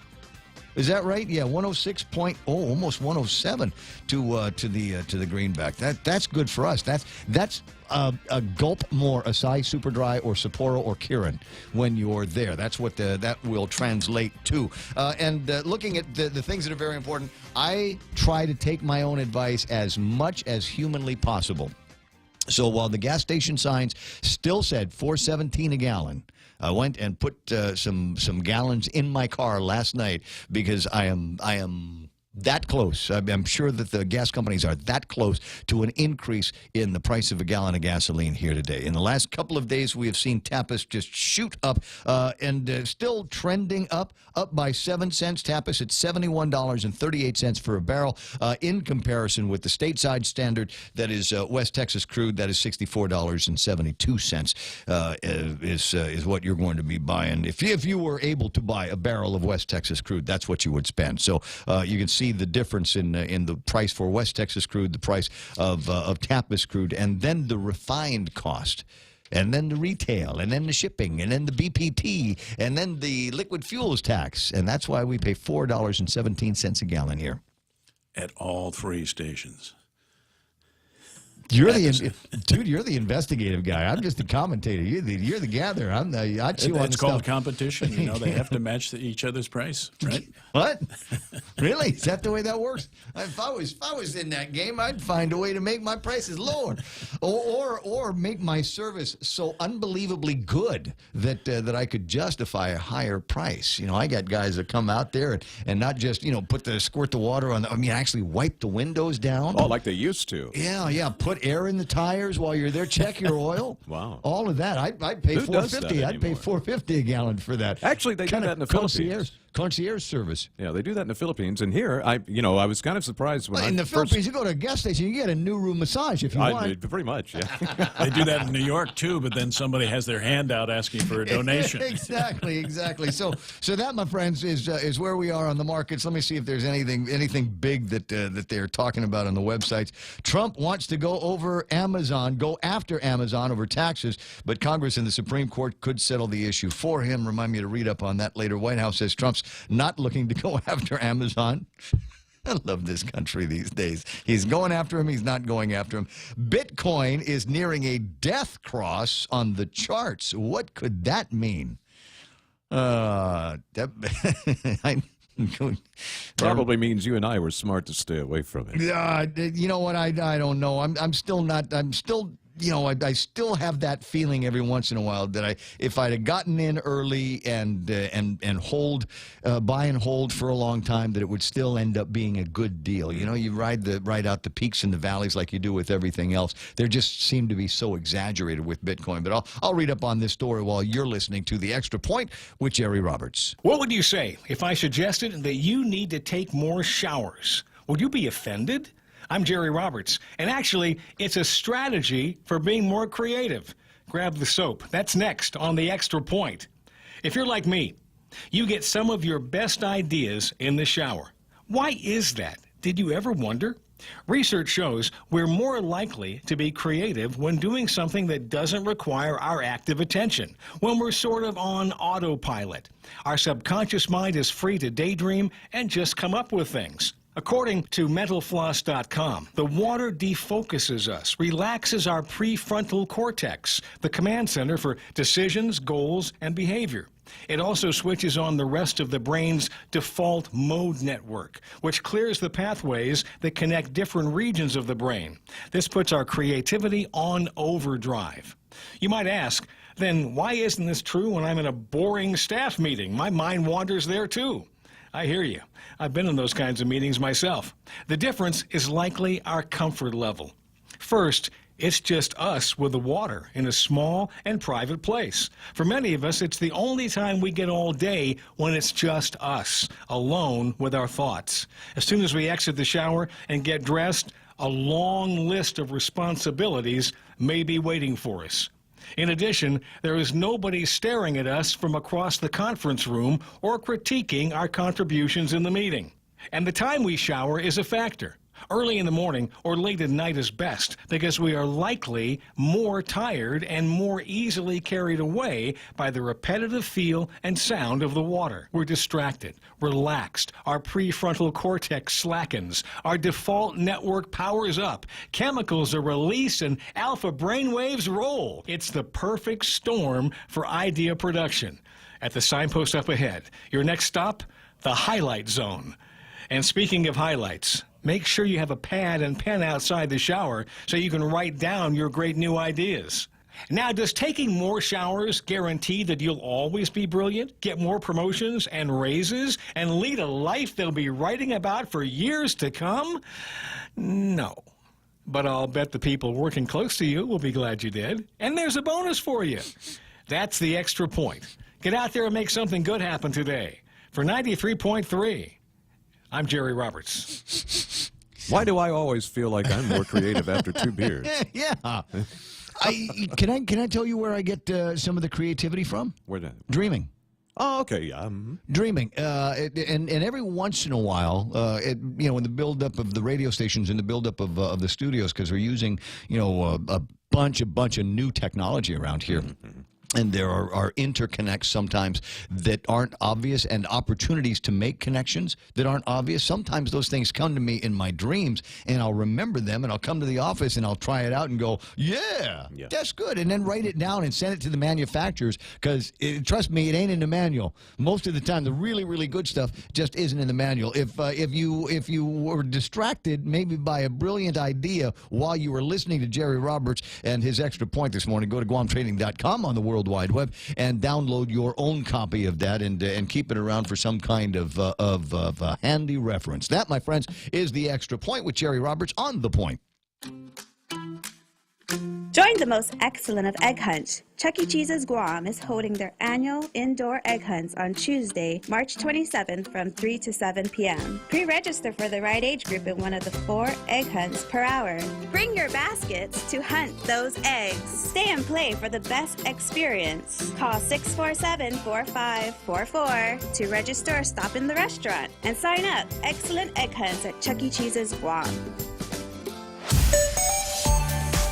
Yeah. Still looking at the accident down in PD, slowing things down already by Assen and on the way into Route 2 Alpha. Sorry, let me get this straight in my head. On the way into Sumai and Big Navy. Some of the usual spots up in the central part of the island, moving into Agana and Tamuning, are also showing some signs of building up here and leading into and out of Andersen Air Force Base. You might see a couple extra cars out there on the roadways as well. Otherwise clear on Route 4 all the way into the downtown area, looking at Oka Payless and the Oka area. Don't see any major snags through there, although you might see a thing or two on the way out where the old Wise Owl Center is. You might see a line of traffic trying to get out onto Marine Corps Drive from there. That's right now traffic playing right here on The Point. Chili's has the seafood you crave, the flavors you love, at a great price with our 3 for Me Lent menu. For just $15, you can get a beverage, fresh salad, and a Lent-friendly entree. First, choose from a refreshing Coca-Cola, iced tea, or Heineken on draft. Then enjoy a fresh house salad right before you indulge in your choice of a mouth-watering entree, like our spicy shrimp tacos, savory Cajun pasta with shrimp, or our flavorful grilled ancho salmon. Chili's 3 for Me Lent menu for just $15. Available for a limited time. Chili's. More life happens here.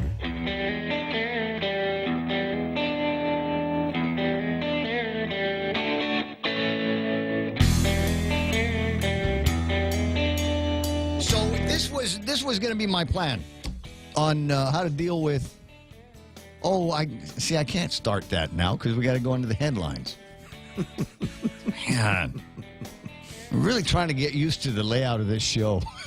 Who wrote the format clock on this? Yeah, I have no idea. Somebody I just got it in a mystery email. It's a good tease. I can't wait to hear what it is. That was going to be on how I'm going to take care of the carnival. I'm going to solve this problem. But I can't do it the way I wanted to. And you'll find out why when you're done with the headlines. Kevin Kerrigan from the Guam Daily Post now.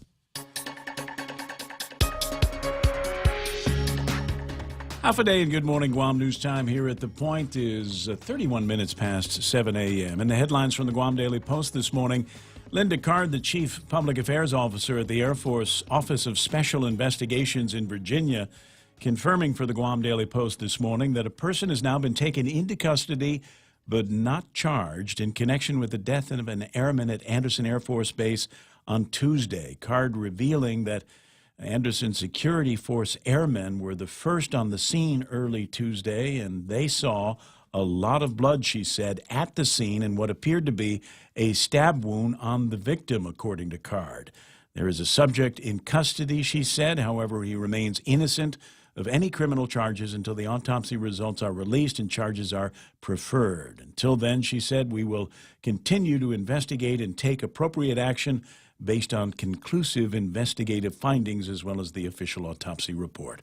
The airman was pronounced dead in base headquarters at Andersen around 3 a.m. Tuesday. An Air Force forensic pathologist is en route to Guam from Okinawa to conduct an autopsy at Naval Hospital tomorrow. The pace of H-2B worker applications stepping up significantly in recent weeks. Governor Calvo yesterday signed letters of support for 550 H-2B worker applications for Ace Builders. He signed similar support letters submitted by 3 other island employers seeking 700 other skilled foreign laborers last week. Conchita Bathan, the president of Ace Builders, said the workers are needed for 4 civilian construction projects that Ace is involved in. They are the iLearn Charter School, the Summer Towers 2, 3, and 4, Summer Towers Estates Phase 3, and the Umatic Maritza Wastewater Project. The cost of all 4 of those projects is just over $31 million. A Dededo home off Route 3 was damaged by a fire early yesterday morning. Units from the Estumbo, Dededo, and Jigo fire stations responded to the blaze that damaged a tin and concrete structure. There were no injuries, but the residents were displaced, and a Red Cross team went to the scene to provide assistance to the family. Guam remains under a fire watch because of windy conditions and the dry season. For these stories and more, log on to postguam.com or pick up a copy of today's Guam Daily Post. Okay, I'll do that while I tell you that iConnect time is 7:33. Hop on over to iConnect and receive a free gift and automatic entry to win an iPhone 10 with every new 12-month plan from now until Easter. We can't buy this house. What? It has 4 bathrooms. Just think of all the bathtub rings, water spots, and stains, plus the cleaning products I'll have to buy. Didn't I tell you? The house comes with a non-electric Connecticut water treatment system. We'll have clean, soft water throughout the house, protect the water-using appliances, keep the tub, showers, and sinks looking like new, and help our skin, hair, and clothes look and feel great, too. The house even includes a Connecticut drinking water system. A Connecticut system in the house? We'll take it. American Water Tech. Smarter water. Better water. Call American Water Tech, 649-2301, or email info@americanwatertech.com. Yes, what happened? I'm supposed to tell you again about Security Title. Are you going to buy something? So there's still talk about the I'm serious. Right now on the chat, on the Facebook Live, there's people chatting about the Chancery. And maybe, you know, if you're interested in that, maybe there's some ideas on what you can do with it. How about making the Chancery and the residence of the bishops a historical preservation site, considering St. John Paul II stayed there during his visit in the 80s, and not sell it off to the highest bidder? I see what you're saying. But maybe we will sell it off to the highest bidder. Make a bowling alley? Laundromat? We need baseball fields. Paseo's gone. Yeah, but the ground up there is not flat. I mean, it's kind of at the mountaintop. We can fix it. Yeah, we got bulldozers. I got a guy. He can make it a baseball field if you want to. We'll work on that. But anyway, like I said, there's a conversation going on, and another one asking about maybe going back and back further on the deal. Look, even on something as complicated as the Chancery, I'm serious about this. If you were looking at doing this, maybe it might be worth a telephone call or a visit to Ron and Kim over at Security Title. Ask them to take a look, see what they can find about that, and make sure, if you're interested, that you got clear title to the thing. Just saying, that's what they do, and they're good at it at Security Title. Did you know over 80% of all vision impairments can be prevented or cured? Naval Academy and Johns Hopkins University graduate Dr. Peter Lombard has performed thousands of sight-saving procedures in Guam since 2010. He specializes in cataract surgery and can treat your diabetic eye disease, glaucoma, and much more. From simple vision exams to complex surgery, Lombard Health proudly accepts all insurance. Call today to book an appointment at 989-4747. Guam's best eye care. One patient at a time. Wendy's welcomes the new Smoky Mushroom Bacon Cheeseburger, featuring smoky, sauteed portobello mushrooms, melted Asiago cheese, crispy applewood smoked bacon, and crunchy fried onions atop a juicy beef patty. For those craving the same great taste, Wendy's Smoky Mushroom Bacon Potato is also loaded with sauteed portobello mushrooms, cheddar cheese sauce, and crispy applewood smoked bacon. Here, for a limited time, get a delicious Smoky Mushroom Bacon Cheeseburger and Smoky Mushroom Bacon Potato today. Wendy's. Now that's better. 7:36 and another look at traffic. Looks like things might have gotten cleared up at that accident. I'm not seeing that line of traffic between Assen and Petey anymore. I am seeing that line of traffic now moving south from the entrance to Route 6 down there, all the way down to Sumai and the Big Navy place through there. So that's going to be slowing you down, and it might be the only major traffic situation that we're going to be dealing with here today. Southbound traffic, Marine Corps Drive. Let me see. No, I'm sorry. That's northbound traffic, Marine Corps Drive, just after the new flea market. Might see some movement down there, and around the Dededo Sports Complex, we've got traffic building through there as well. In and out of the front gate of Anderson Air Force Base, we're watching some build up there too. It's 7:37. That's traffic right here on The Point. $7 meal from Circle K. Get your choice of 2 Nathan's all-beef hot dogs or a half-pound Nathan's all-beef footlong, a big wrap bag of chips, and any size Polar Pop. That's a giant deal of a meal, all for only $7. Circle K. Take it easy. With the pending implementation of a new sales tax, the team of Gutierrez Bordalio is greatly concerned for the people of Guam. The collection of this tax means $160 million a year will come from our already suffering working class and will negatively impact the cost of living for our island families. If given the opportunity, our team would immediately look at restructuring the government to reduce from the top and prioritize critical services. We need a streamlined plan. We need leadership. We need Gutierrez Bordalio. I'm Carl Gutierrez, and I approve this message.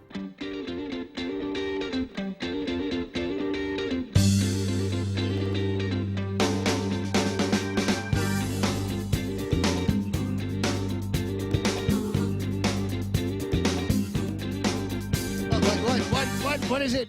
Talk to me, Goose. What are you pointing at? No, I wrote you a little note there in our.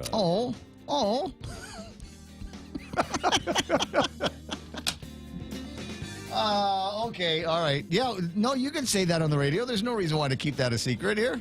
No. Well, when you're talking about weather, you want to be a little more sure before you start making announcements of major forecast changes. But yeah, looking like things. Well, could... you're the weather guy. Yeah, You're allowed. You can say what you think. think. See, we've got another system developing out to our east. 98W. 28W. 98. 98W. Yeah. It's not a. So that's kind of moving this way. We got this other thing sliding off to our north, which is Jalawat. Okay, So, I'll look at the map. Okay, yeah. but there might be a reason for people to be more interested in the weather reports, is There what could you're be, saying. yeah, Okay, so if for no other reason, it might rain more. It might rain on Easter. Is that? Can we say that? Is it we too can early to say that? Yeah, there is a possibility. Okay. Right on Easter. Okay. All right. So 888-8255, 888-8255, and so. God, this is one of those moments. I've got this just so much in front of me and so little time between now and 8. I mean, I realize I don't have a lot of time with you, so I don't want to waste it. So here it is. This was going to be my plan on how we were going to save the carnival, right? So if you listened to the audio that we played this morning, Mayor McDonald with Kevin Kerrigan yesterday afternoon, kind of walking backwards from what you might have already heard or seen reported that said, oh, no, it's not going to be a carnival for 2018 summertime. And Mayor McDonald said, well, Mayor McDonald said, we're going to make a final decision Wednesday next week. This is not final. It's like that scene from Princess Bride. Is the carnival dead? No, the carnival is not. It's mostly dead, but it's not completely dead. It's not 100% dead. And the solution is? Here's now my solution. Well, he's hoping that maybe they'll find $500,000 somewhere, but he's not holding his breath, and he doesn't think it's good policy. Right, they're not requesting that because of the current financial situation in Guam. Which I totally agree with. I think that's right. I think it follows true moral compass north. We ought to be having a party if we don't have any money. But if we can find other people to help subsidize this through the games, I'm not talking casinos. We're just talking about having the same games that we had going back to Liberation Carnival 1. Back in the day, just an opportunity for people to lay their money down and games of chance, games of skill, or whatever, right? That's all they're talking about. So we either find money for them, $500,000, or we bring these games back. We reenact sections of the Guam Code annotated that had been removed and repealed. When did they do that? Last year? something like that. So what I was going to do, this was going to be my solution. I was going to go on the air and browbeat the hell out of anybody that voted to support that act. 54-30, I think, is what it was. I'll look at it and get the numbers on it in a sec. But that was going to be my plan. I was just going to embarrass people into saying, okay, I'll introduce some legislation and bring this back. But here's the problem. This is what I've run into. First of all, the problem that I have is that 34-50, first of all, I couldn't find the voting sheet. And do you know why I couldn't find the voting sheet on this? Not posted? It's not posted. Ooh. Wasn't there. So I went to one of our friends, one of our insides, one of our backup guys, all right, our back channel at the legislature and said, dude, you got to help me out, man. Where's the voting sheet for 50-34? And he says, hold on, let me look. And what actually happened with 50-34, and this is why it's going to be difficult to embarrass one or two or three or four or 6 or 7 guys, it was passed unanimously. 15 yeas, Kevin. 15 yeas. And 15 people voted to kill the carnival. And they're all still over at the legislature. So, as I said, it makes it difficult for me to be able to stand on my Big Mouth morning show thing and say, oh, let's stand behind the brave souls who tried to snatch the death of the carnival out of defeat. And we only missed it by 1 vote. It's hard to do that when all 15 of them thought it was a pretty good idea to essentially take away mechanisms that would have funded the carnival. And now we find ourselves in a position where the mayor's council, who have the unhappy duty of doing this on an annual basis, now they've got to figure out what it is that they're going to be doing with the carnival. And it doesn't look good at this point. As I said, it ain't dead. It's just mostly dead. You know, I'm looking at the bill now, and bingo is still allowed. And so is cockfighting. Yeah, well, I mean, this is not the games that we're talking about. I mean, I don't know that that would bring in a crowd. Right? I don't know that they're high net games, and you know, the fact of the matter is that there is plenty other bingo games going on with much higher stakes. Have you seen? We can look in your newspaper here and see if I can find somebody that's doing some bingo. Maybe you could convince them to conduct the bingo games down at the carnival. It would be weird if there were no bingo ads in your newspaper. In that old casino building down there. How about that? Which I think is still up. There. Yeah. That is odd. How come I'm not seeing any bingo ads? There are usually plenty of them, and the stakes can be pretty high. I mean, you go in there and you buy yourself several cards, and you could get lined up for prizes, $15,000, $20,000, $25,000 worth of bingo. I was involved a couple of years ago in a bingo television show. And actually got a call from somebody over the Department of Revenue and Taxation and wanted to know where we got licensed to be able to do this on television. And I said, well, we don't require a license to do that. I remember that. You remember the bingo show? Yeah. The reason why we didn't require a license to do that is because we were missing one of the elements. Now, this is the way it works in the world: prize, consideration, and chance. That's how we define a lottery. And generally, we don't like lotteries. We don't like those kinds of things. We're not allowed to advertise those kinds of things if those 3 elements are there: prize, consideration, and chance. Well, you're not going to play a game if there's no prize, if there's no payoff, right? So we've got that in there on the bingo game.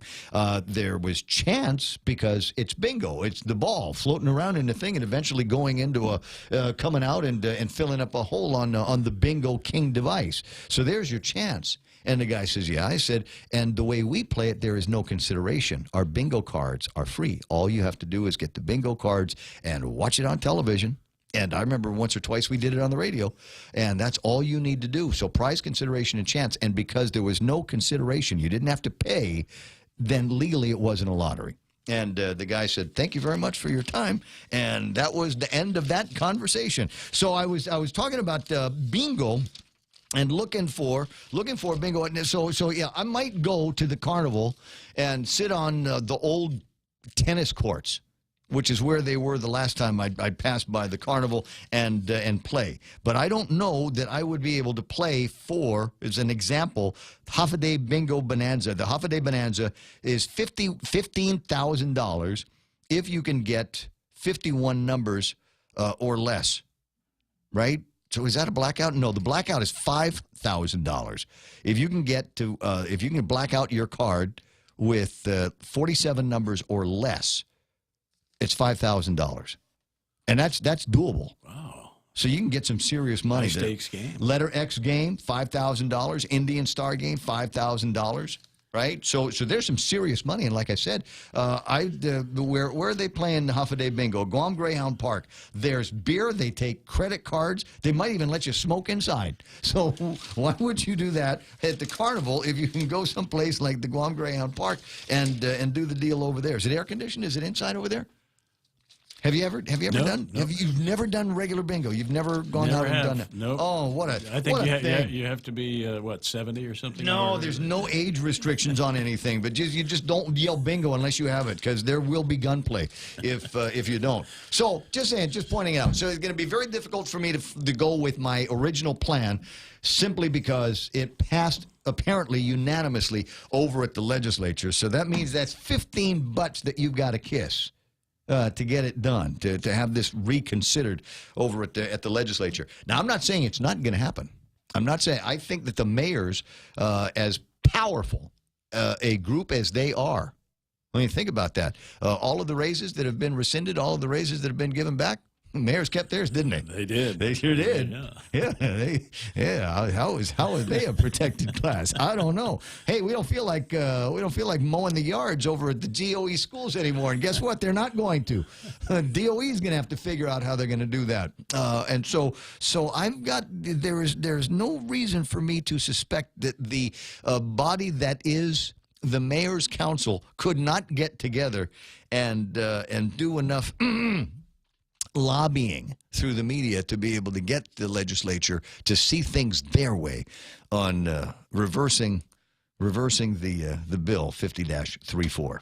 Or at least enabling the kind of games that they are talking about. We'll play around with the concepts. 888-8255. Again, 888-8255 is the telephone number around here. But, it's 2018. So I don't worry so much if whether I hear from you or I don't hear from you. It doesn't make that much difference one way or the other. I know that you're there. I know that you're listening. Heck, I can see on Facebook with the thing going. And we know that you hit the website fairly often to watch the video play out there. Mostly, I think that's the guys from the other radio station, because it doesn't show their name.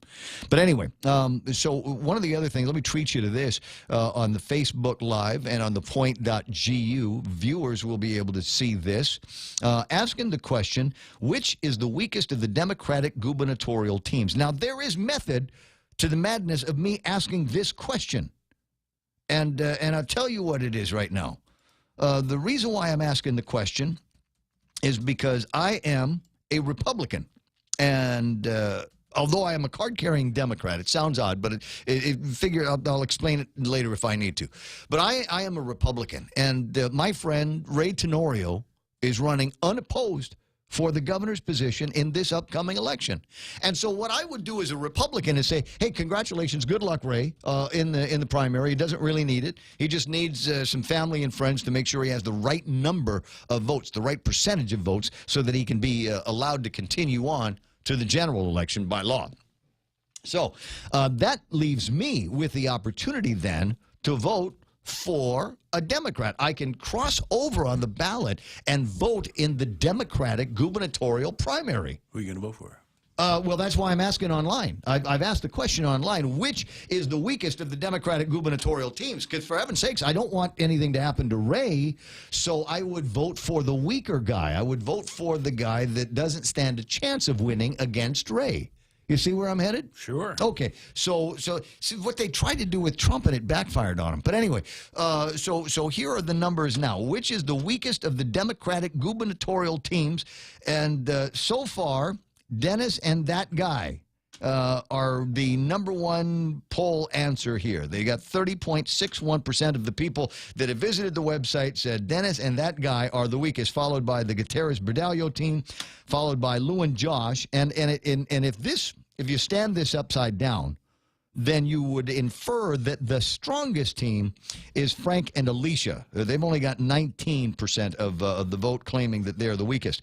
The other thing that we've done on this is we've turned on the comments, so you can vote and comment on the online poll, and I can decide. I'm just turning on the feature, so there's not much more that I need to do other than every once in a while check and see if I've got any new ones. So I'm going to leave this up here for just a second and remind you if you're unhappy with the turnout on this, if you're one of Dennis's guys saying hey, we're not the weakest here, no way, then go to thepoint.gu and vote for the team that you think is the second or third or fourth weakest.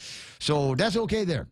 That's okay. That's where you will find that at thepoint.gu on the World Wide Web. In the meantime, I'd talked about somebody calling in and yakking about some stuff. And one of the ladies that I wanted to talk to is actually on the Mayor's Council, Melissa Savars. Good morning, Miss Melissa. How are you?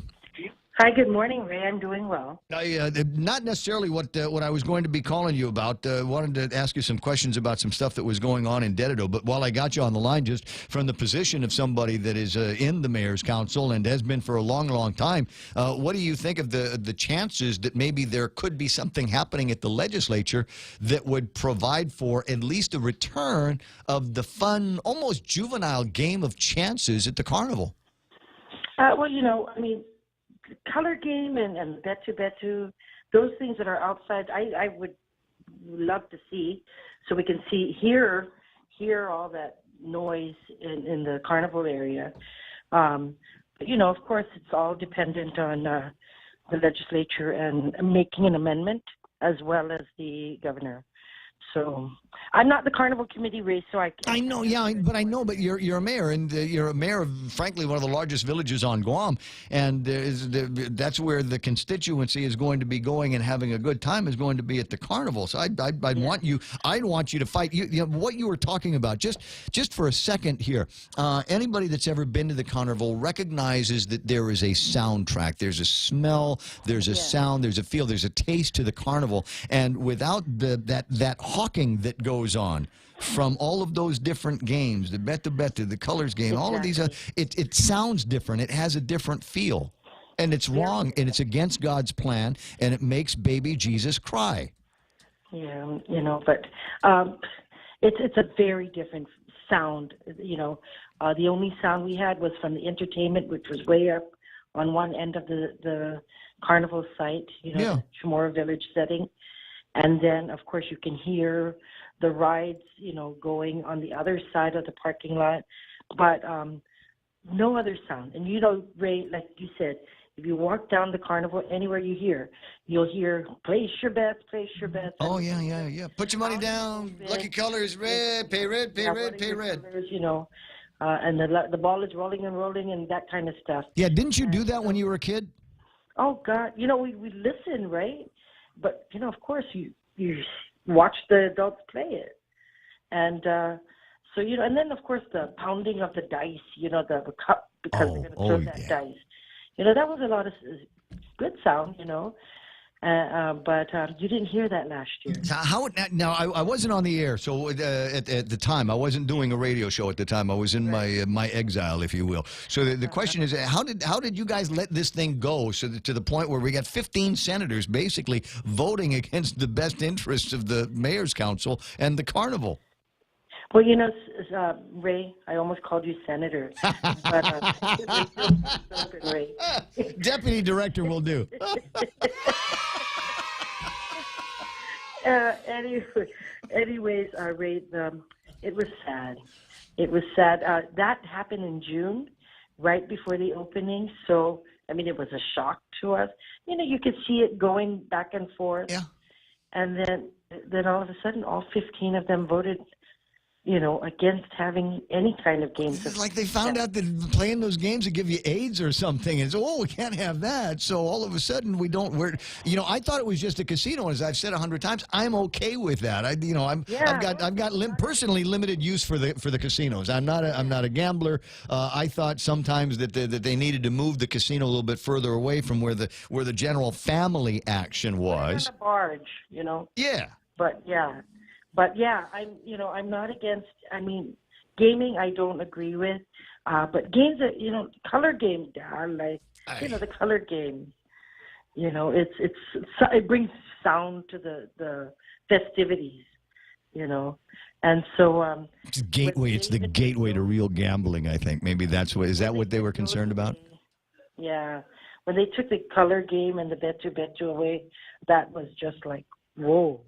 And of course, if you walked, I felt bad for the vendors last year. I was buying stuff from all of their booths, even if I didn't want it, because there was just nobody there, and there was no sound. Right? Yeah. So I mean, it's a bad idea. I think we need to change it back to the way it was before. And I don't know that there's anything that anybody could say. I was trying to, there's about 200 pages, 110 pages. I'm lousy at estimating.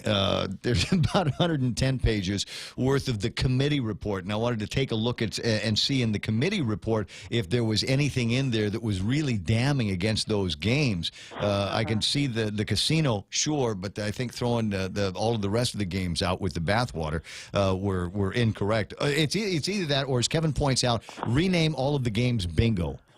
We'll call it color bingo. That's what it is. It's we don't have to fill in all of them. We just got to fill in one. And if we call your one lucky color, then hey, bingo. The lucky bingo color is yellow. Yes. So trying to be creative is something that we need. Can we use a cultural argument? Can we say that it's racist because we're not doing Pisoy? It was racist against the Filipinos. Can we do that?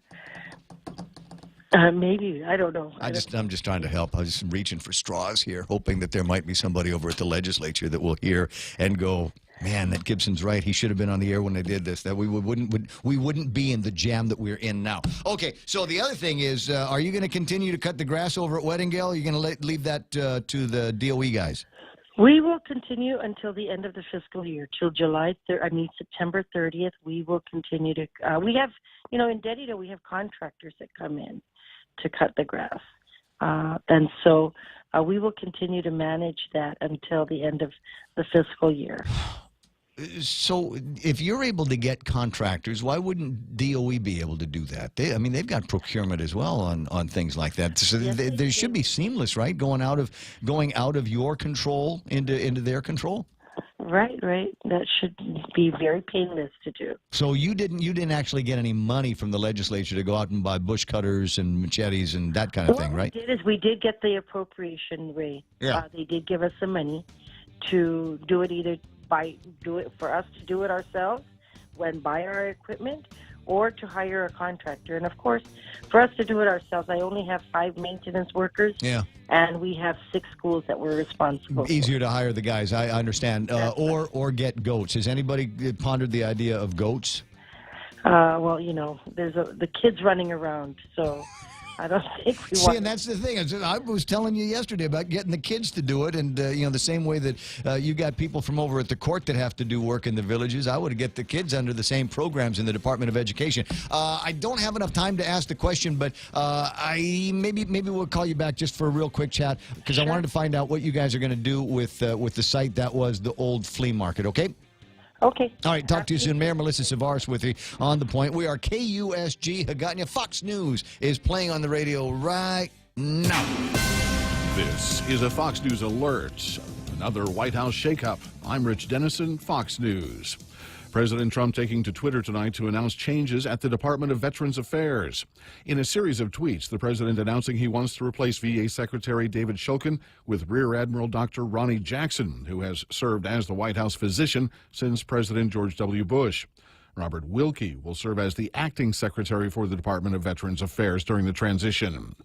One California county is not happy with the state's sanctuary laws. Orange County has put itself at odds with its left-leaning state leaders with its decision to join a federal lawsuit calling California's sanctuary bill unconstitutional. President Trump tweeted that his administration, quote, stands in solidarity after the Board of Supervisors voted Tuesday. Supervisor Sean Nelson says the law, which allows law enforcement to turn over some, but not all, illegal immigrants convicted of a crime, is trying to, quote, stir up trouble. But State Attorney General Javier Becerra says that this is an issue a county cannot back out of. Fox's William Lajeunesse. The Justice Department is taking a closer look at whether the FBI misused the nation's secret surveillance courts. At the request of the Attorney General and members of Congress, the Inspector General for the Department of Justice will lead a review examining the department's compliance with FISA court request. A memo from House Intelligence Committee Republicans alleges misuse of the FISA court by DOJ and FBI officials to secure intelligence warrants on a Trump campaign advisor as part of the Russia investigation. Democrats on the committee called those allegations cherry-picked and misleading. In Washington, Jared Halpern, Fox News. Another down day on Wall Street. The Dow 9 points lower, the Nasdaq falling 59, with the S&P 7 points lower. Amazon stock tumbling after reports President Trump wants to go after the online retailer. Fox News, fair and balanced.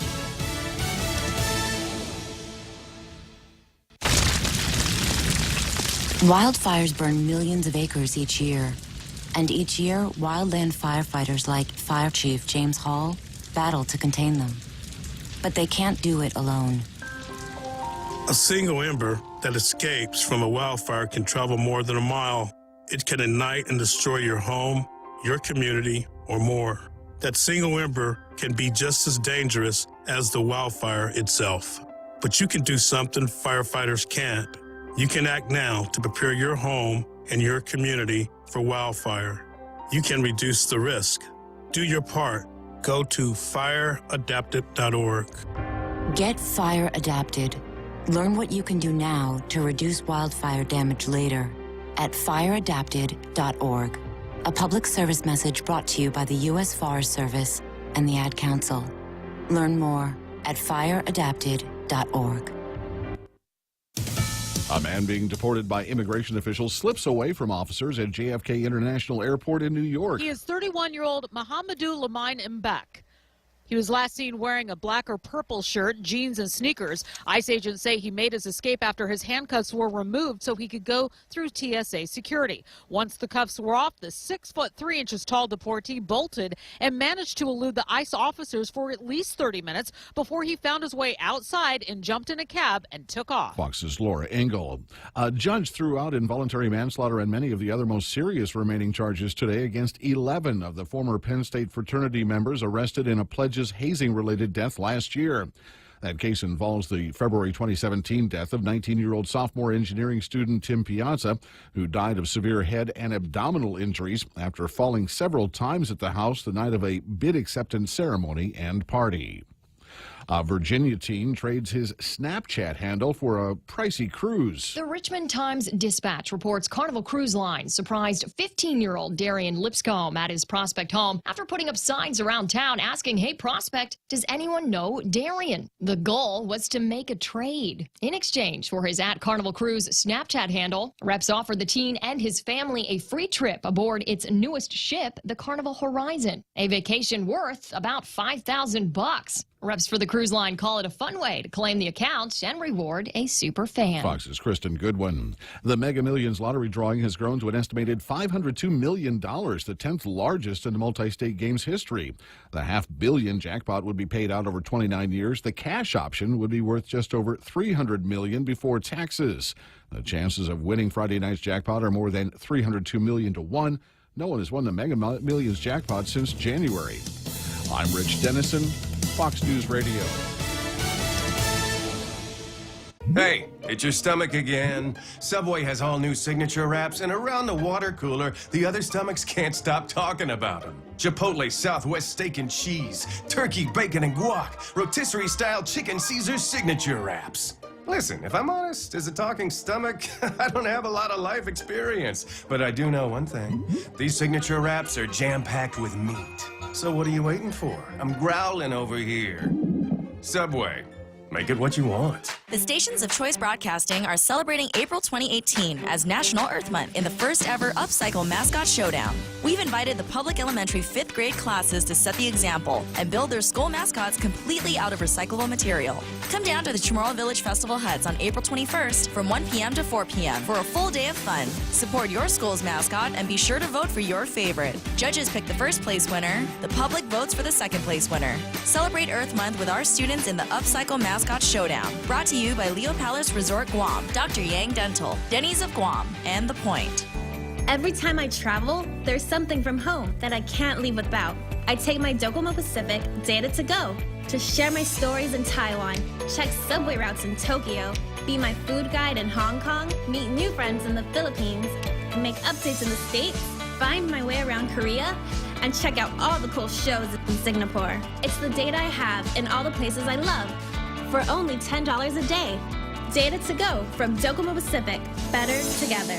GPSI Guam is a professional services company that is a registered contractor for the federal government. They're an SBA, 8A, and Hub Zone certified SDVOSB, providing program/project management, administration, technical support, logistics, and commodities. Find out more about GPSI and how they can help you today. For large prime companies, contact GPSI if you need assistance in meeting your small business subcontracting goals at 477-3058. They'll be happy to assist. On April 14th, join Bank of Guam for the first ever Hagåtña City Ife Run and Block Party to benefit the Guam Cancer Care and the American Cancer Society Guam. This event begins with a sunset run through our capital, starting at 5 p.m. at the Chamorro Village, and the excitement continues at our block party with food trucks, beer garden, live entertainment, and the greatest beast competition, and a fun-filled kids zone. The Hagåtña City Ife Run and Block Party, Saturday, April 14th, brought to you by Bank of Guam, member FDIC.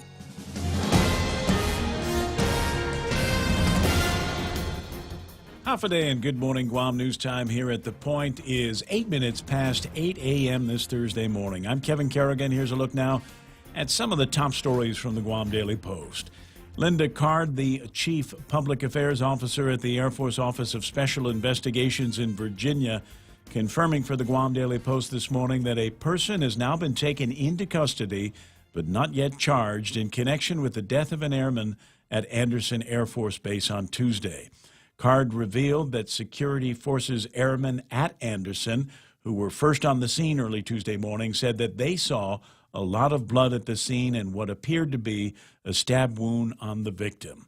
There is a subject in custody, said Card. However, he remains innocent of any criminal charges until the autopsy results are released and charges are preferred. Until then, she said, we will continue to investigate and take appropriate action based on conclusive investigative findings as well as the official autopsy report.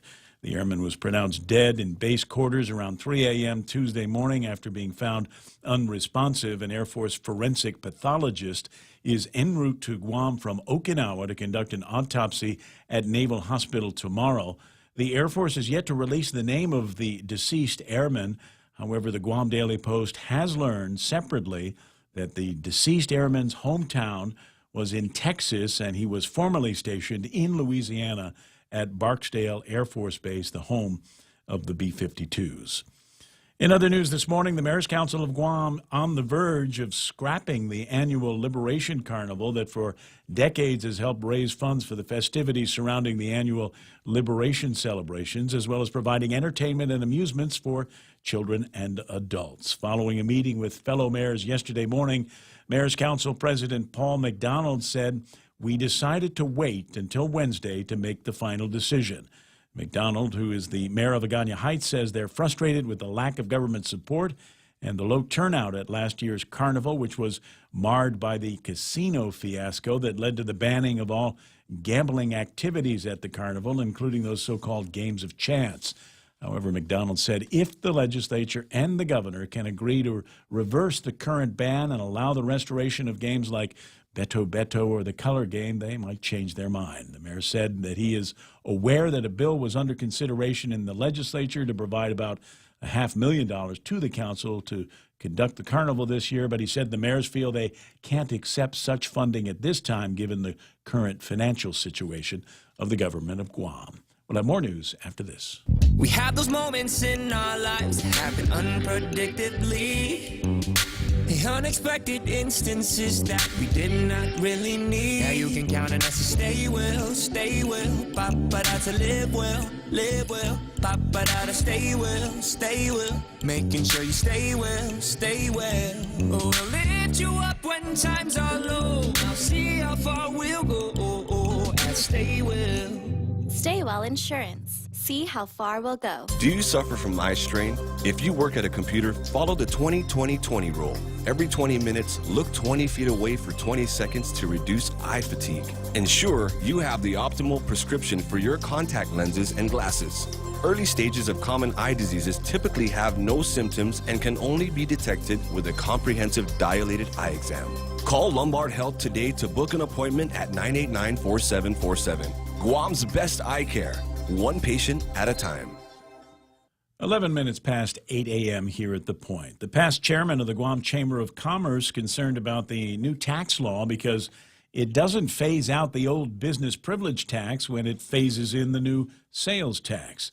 Bobby Schringy briefing the chamber yesterday at its meeting on the new tax law, which is supposed to take effect on Sunday. Under the new law, the business privilege tax will rise 1 percentage point to 5% on April 1st. It'll stay that way until September 30th when it reverts to 4%. Then on October 1st, a new 2% sales tax takes effect. And that's the problem, said Schringy. The 2% sales tax will be established on top of the 4% business privilege tax. He said it's not exactly the sales tax that the chamber has been talking about. However, since the sales tax doesn't take effect for another 6 months, Schringy said it's a golden opportunity for the chamber members to work with lawmakers to assure that maybe a conversion from business privilege to sales tax can take place. A Dededo home off Route 3 was damaged by a fire yesterday morning. Units from the now reopened Estumbo fire station, as well as the Dededo and Jigo fire stations, responded to the blaze that damaged a tin and concrete structure. There were no injuries, but the residents were displaced, and a Red Cross team also went to the scene to provide assistance. Guam remains under fire weather watch because of windy conditions and the dry season.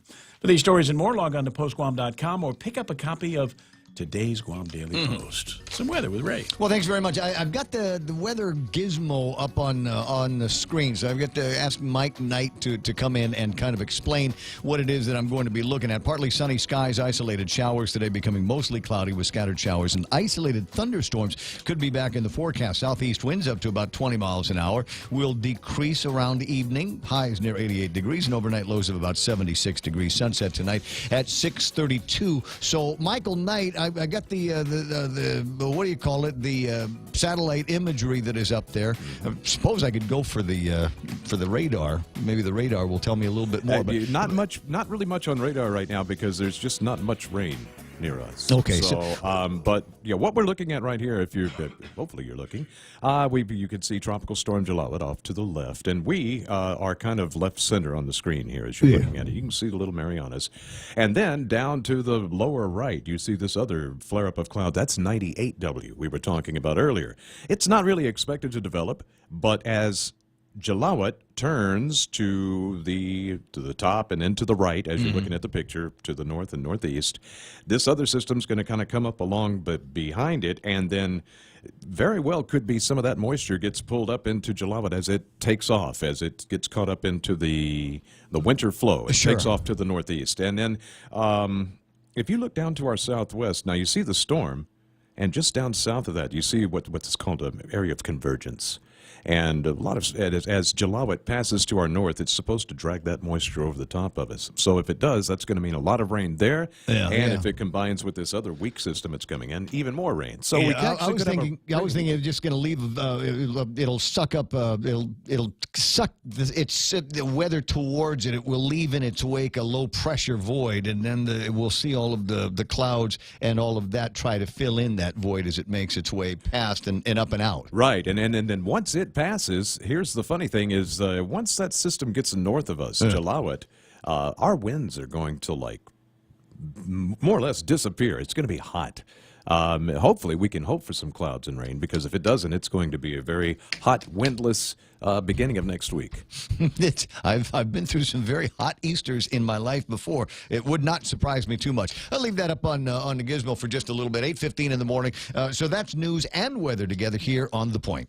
Security Title is honored to join in sponsoring Ray Gibson on The Point. Half a day. My name is Jesse Cruz from the village of Maina, and this is where I start my day, listening to the voices of our community and sharing thoughts about issues that affect all of us. It all boils down to our people and our land.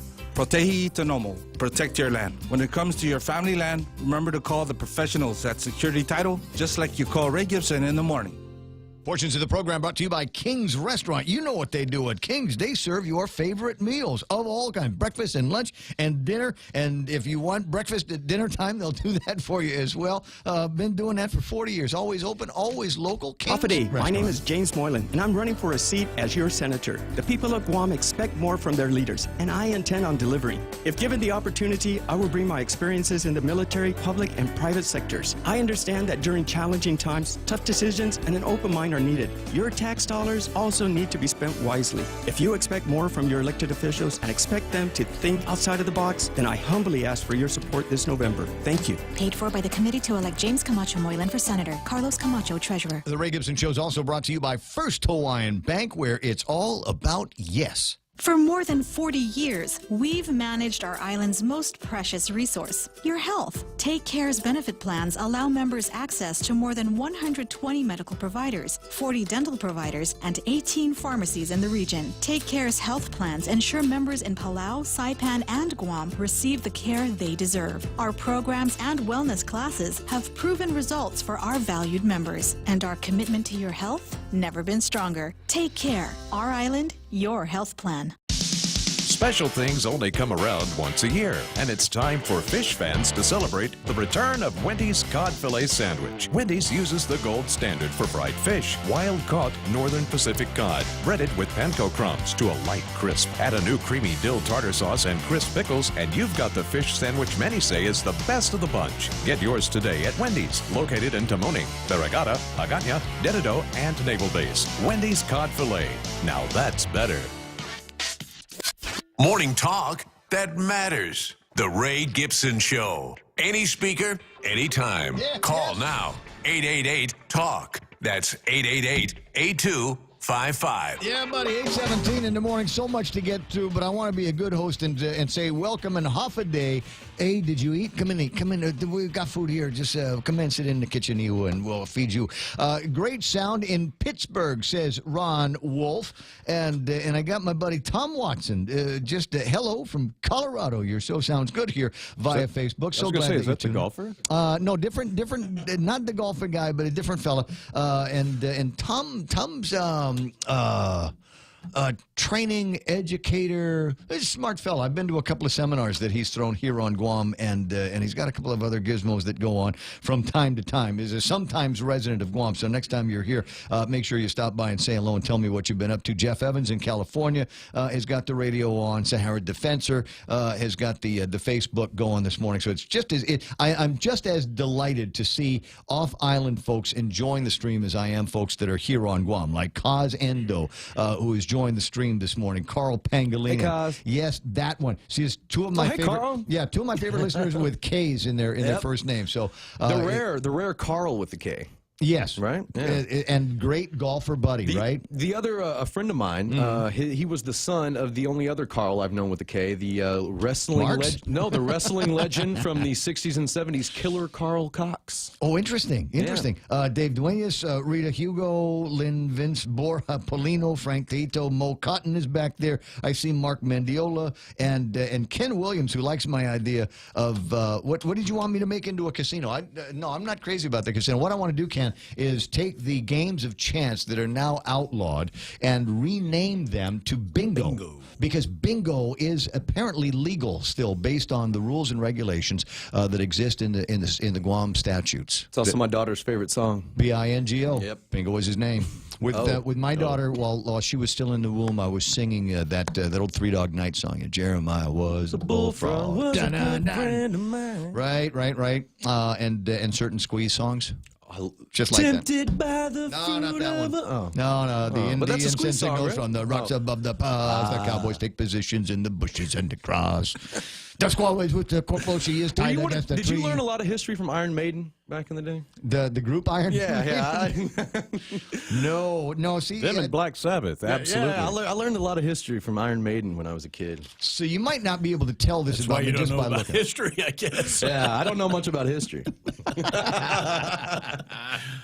Iron Maiden. I like disco, Wow. right? Uh-huh. You know, but I liked a certain kind of disco. It wasn't, I mean, I liked whatever that was in the top 40 and whatever people were dancing to that was really, really big. But I fell in love with the kind of music that was being made by a group called Love and Kisses and a fella producer named Alec R. Costandinos, who exclusively recorded at a set of studios back in the day. And producing guys will recognize the value of doing this. He recorded on 72-track recorders, so he was able to put together all kinds of he'd have orchestras, mics on everything, and you could develop just an incredible sound. So Google, if you want to, Alec R. Costandinos. It's spelled the way it sounds, and you will find some music that is 40, 41, 42 years old that sounds heads, neck, and shoulders. I mean, it's hard to describe it as disco, but it's dance music for sure. But great stories. He did stuff on Romeo and Juliet and The Hunchback of Notre Dame and all of this other stuff. It's just these Literature, yeah. history. Yeah, history. The arts. And music.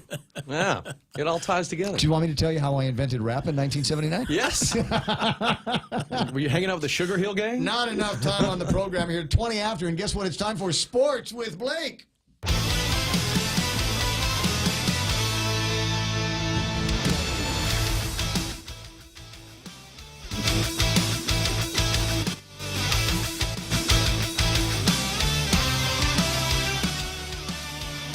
We need a One of us camera has on to this talk. dude, man. All right, I'm working on it. That's my TV. That's my TV. That's my TV look.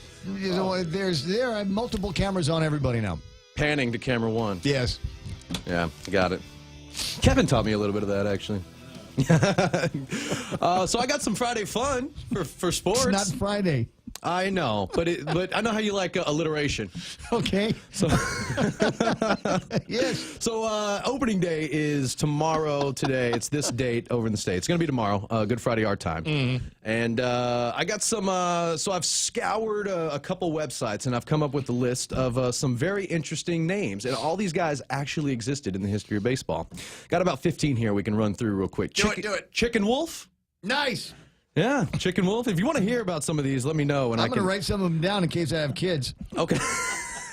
Young Chicken Wolf there. Yeah, we got Chicken Wolf. Beyonce and Jay-Z's next kid's going to be named Chicken Wolf. Chicken Wolf. We've got Snuffy Sternweiss. I had an Uncle Snuffy. Did you really? I did. He played from 1943 to 1952 for the Cleveland Indians, the St. Louis Browns, and the New York Yankees. Mm-hmm. We have Chet Lemon, Mysterious Walker. I know a lady named Chet. Do you really? Yep. How about we have a Bud Weiser, Ray? Bud, W-I-S-E-R, Bud Weiser. He played he played 1 year. He had 2 stolen bases, 8 RBIs, 3 doubles, and he played for the Phillies from 1915 to 1916. He was a utility outfielder. We got Archie Moonlight Graham, Razor Shines, Boog Powell, Coco Crisp. He's currently playing. Isn't it Boog? Not Bug. It's Boog, isn't it? Boog. I thought it was a Powell. Boog. Double O. It's spelled double Yeah, O. yeah, Double it's O, back in the day. Boog Powell. Yeah, that's old time. He yeah. did some commercials. For me? Do I have a Ray Gibson Show promo from Boog Powell? Could be. Let me check the Work records. that out. Is Go he the ahead. points own, Boog Powell? Chicken Hawks, who played from 1921 to 1925 for the Yankees and the Phillies. Notable for not being Chicken Wolf. This guy's name was the only Nolan. He was a relief pitcher from 1878 to 1885. He played for such teams as the Indianapolis Blues, the Cleveland Blues, the Pittsburgh Alleghenies, the Wilmington Quicksteps, the Philadelphia Quakers, and maybe one of my favorite non-existing baseball team names ever, the Brooklyn Bridegrooms.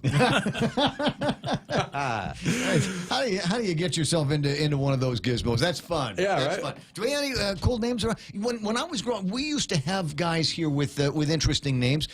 I'll mention them, and the sad thing is that between my stepfather and my mom, they're both gone, but both of them knew them all very well. There was a guy that we used to have a guy lived and worked here named Donald Duck. Donald Duck. Donald Duck. We used to have a guy named Dick Tracy. Oh, I like Dick Tracy. That And was my didn't we favorite used comic. to work? Didn't we? You and I used to work together and working with a guy named Sam Hill. Do you remember Sam Hill? I do not. Like Wasn't what, he down the over Sam at Hill? at the press? Didn't he work at the press? But wasn't he a famous Civil War general or something? Sam Hill? Yeah. The Battle of Sam? Oh, this is okay. Careful, because this is turning into idiot swap. See where I got? Listen, I got my history lesson from. I don't remember Iron Maiden singing about Sam Hill. Okay, so let me check the guy from the major market here. Now, you worked in a lot of different markets with our guys arguably with fun names. Did you grow up with, or did you ever work around anybody with like memorable, super memorable names like that? No. I did. I worked my very Next time, first... just make it up. Just you gotta. I'm throwing to you so that you can become. You got to wonder where I came up with Aloysius. Hi, my name is Mike, and I'm an interesting guy, and I have an interest. I used to work with a guy named Booger Eater, right? So just next time, just throw stuff like that at the wall. Okay, Trust me, I'll take it and run. Just a little improv here. When I started in this business way back in 2005, well, that's when I started getting paid for it, Ray.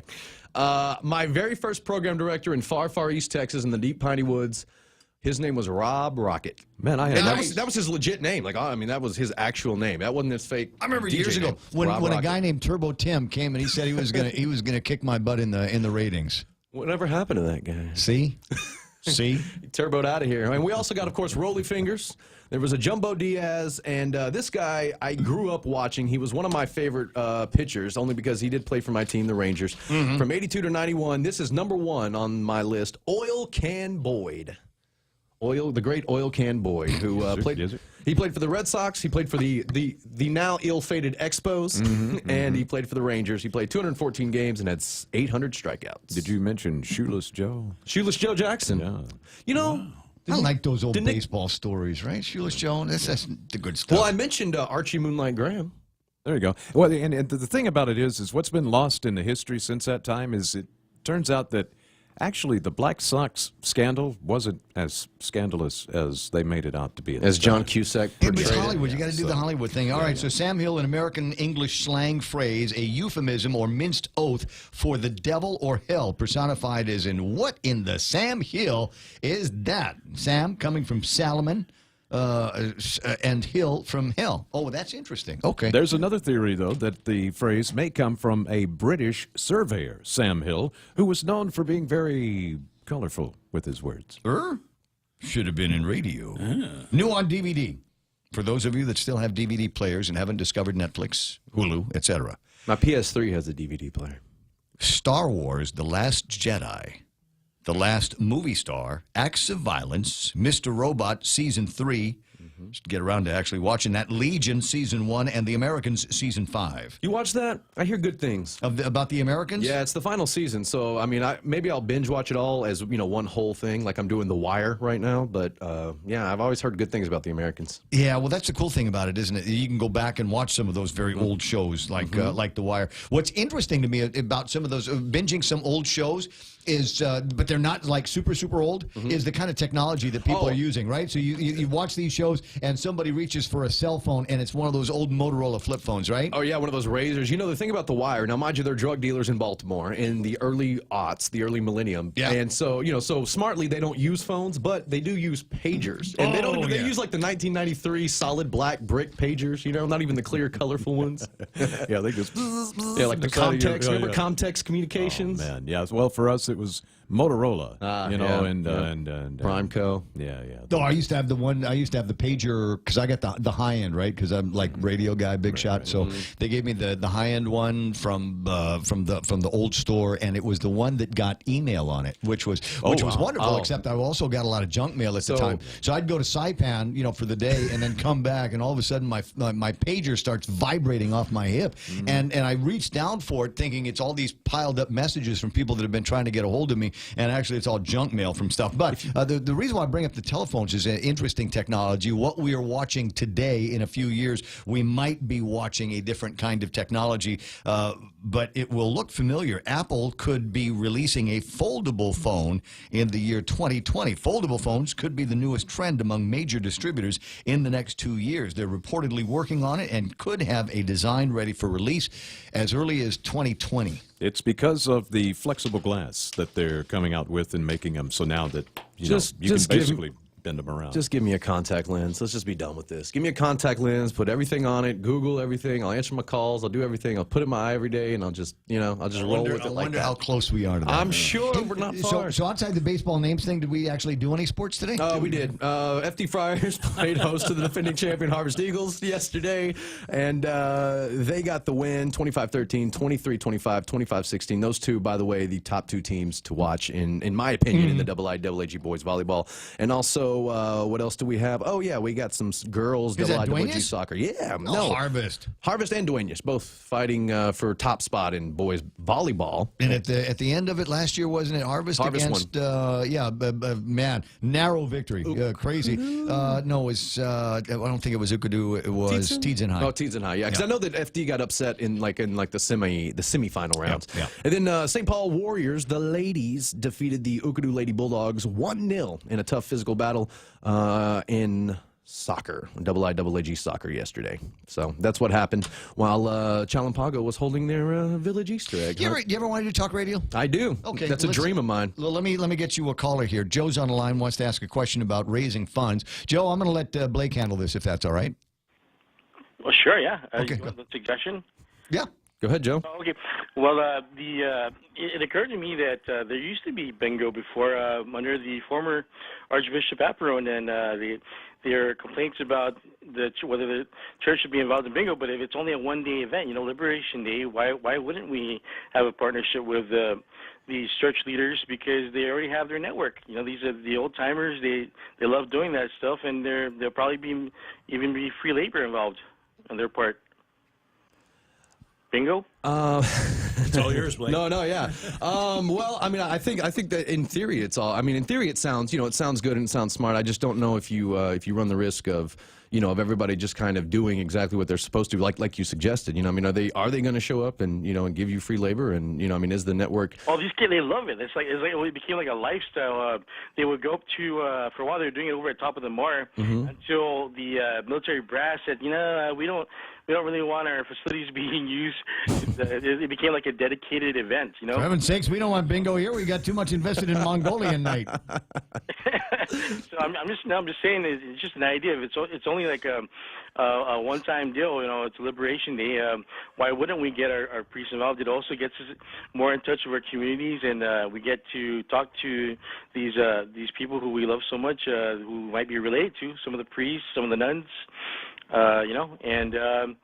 It's introduce them to our kids. Sure. Yeah. Hey, listen, I gotta let you go, Joe. I appreciate the telephone call. Interesting idea there. What did I say? Something? You just had to slip that in. I went to Was art the microphone school. open? I'm sorry. I thought Blake was handling that. He was doing a good job, wasn't he? You should hire him. Hey, I'm open. You got anything? I got a random story if you want to hear it. No, you know what? It's already 8:33. You do your random. Follow Blake over to Star. I got to go send somebody to Manila to see Ed Sheeran. Right. I got stuff to do. Handle all that. And thanks very much to our friends over at Resort World Manila and Cebu Pacific for all of that. I'll see you pretty soon. That's the amazing Blake Watson. What is it? 8:30 or so, and time for our last. We're going to have to move the commercials and everything over. Let me just go right into the headlines with Kevin Kerrigan from the Guam Daily Post. Good morning.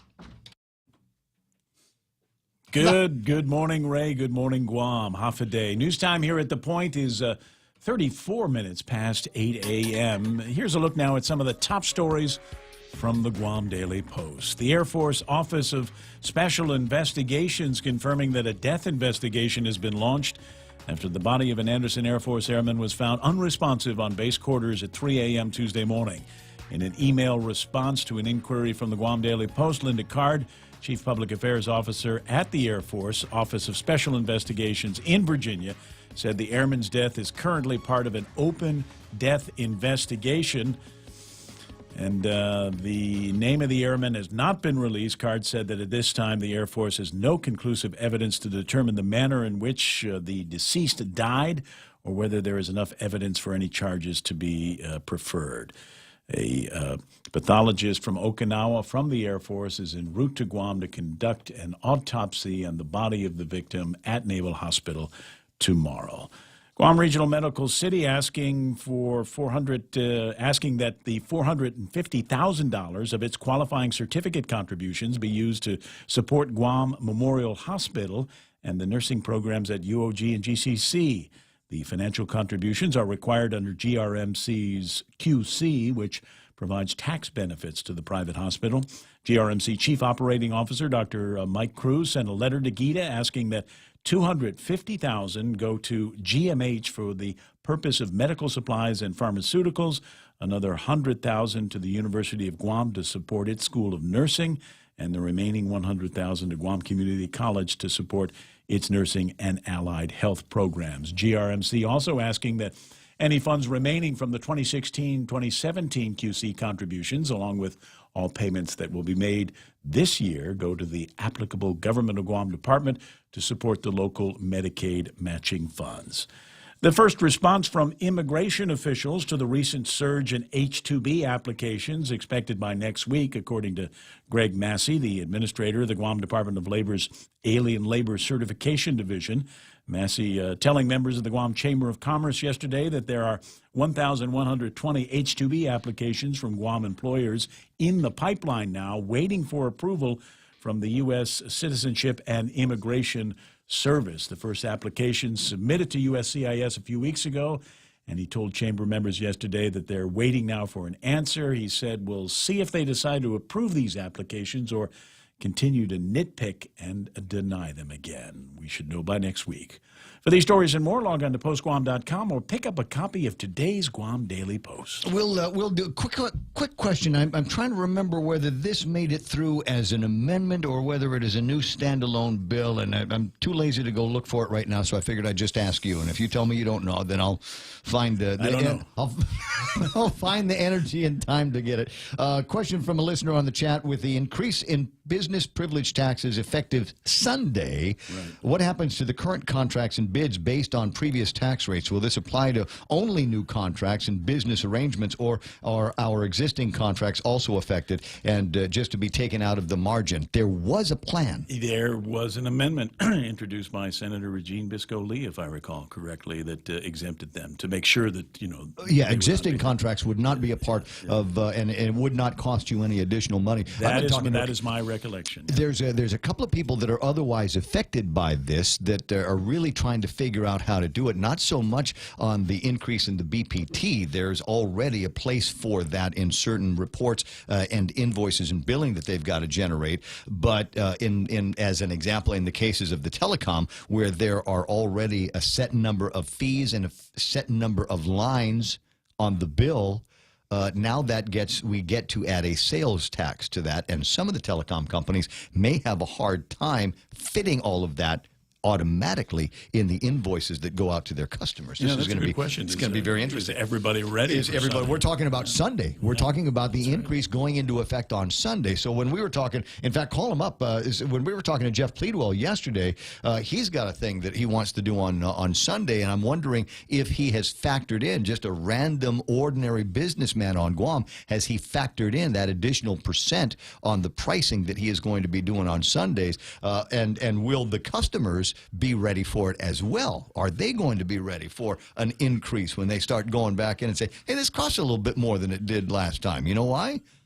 Your government at work, ladies and gentlemen. That's why. Sounds like a good news story. Oh, we'll check. Who do I know in the news business that might be able to? We'll see. iConnect time is 8:37. Wow. Hop on over to iConnect and get a free gift and automatic entry to win an iPhone 10 with every new 12-month plan from now until Easter. That's iConnect. This KFC chicken is great. Shrimp. Hey, Who are you calling shrimp? KFC's new shrimp burger. It's great. Howdy, folks. KFC's Colonel Sanders here. Try our new shrimp burger and all our seafood items available this season. KFC Food Kelequin, breaded shrimp, seafood salad, and of course, we can't forget your one and only favorite KFC original recipe chicken. All right. I need to try KFC's new shrimp burger. Good, because you really are a shrimp. Hey, a 5'7". KFC, it's finger-licking good.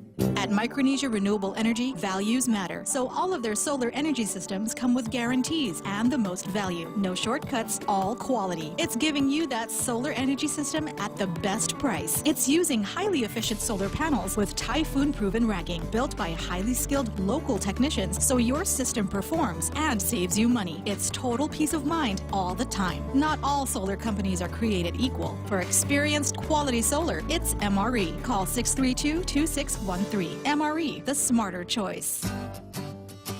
Are you waiting too long for a home loan decision? Are you looking for a bank that understands your needs and can close your loan quickly at today's super low rates? Then come no further than Bank Pacific. Our home loan specialists are friends and neighbors from your community, and our decisions are made right here in Hagåtña. Bank Pacific, where we're open to closing your loan in a hurry. Bank Pacific, where others put branches, we place roots. Equal housing lender, credit conditions apply. Viva Bank Pacific. Is it traffic today? Yeah, we had a little bit of traffic based on an accident down in Petey, and it looks like that has all cleared up. However, there might still be some leftover echoes, if you will, of the accident down south. Let me see here. What have we got at the intersection?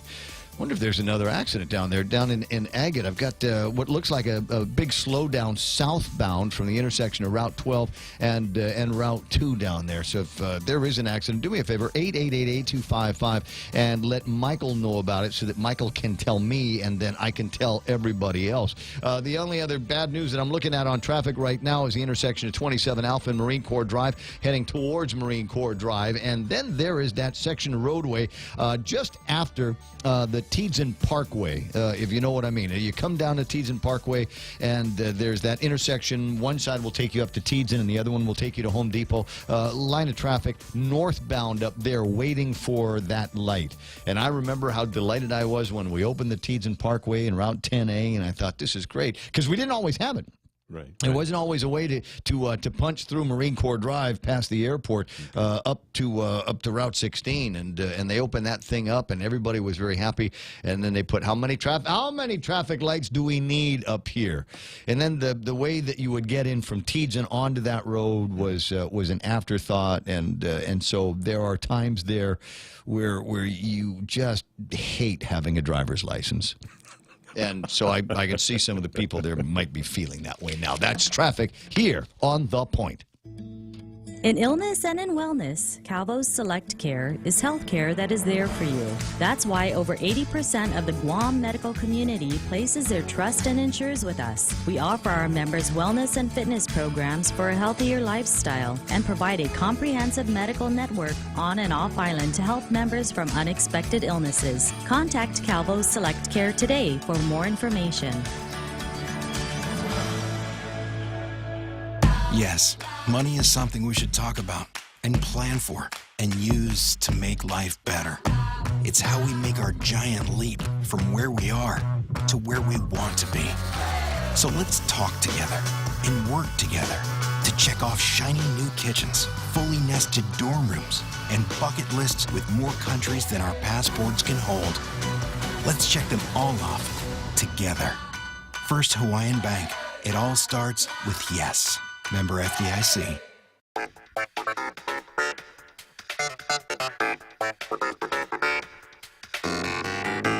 The vast unpaid research department of The Point. I think that's what I might begin to refer to all of the blokes that are on the Facebook Live deal this morning. And I love this. Can I just tell you what? If you're listening on 93.3, if you're listening to the actual radio, can I say thanks very much? I really does mean a lot to me. But the thing is I can't see you there. It's not addressable. I don't know that you're there with the radio on. If you're listening on a stream, same thing. I'm glad that you're there, but it's not addressable. I don't know who you are listening there. It's impersonal, if you will. But as an example, I can go on the Facebook Live thing, and there's Rob Salazar and Jerry Roberts, and Therese Arroyo Matanani is there listening as well. Havachech. And Sean Gumatautau, and this is where I go back on the vast unpaid research department of the Point Radio. Was talking about some fun names from back in the past.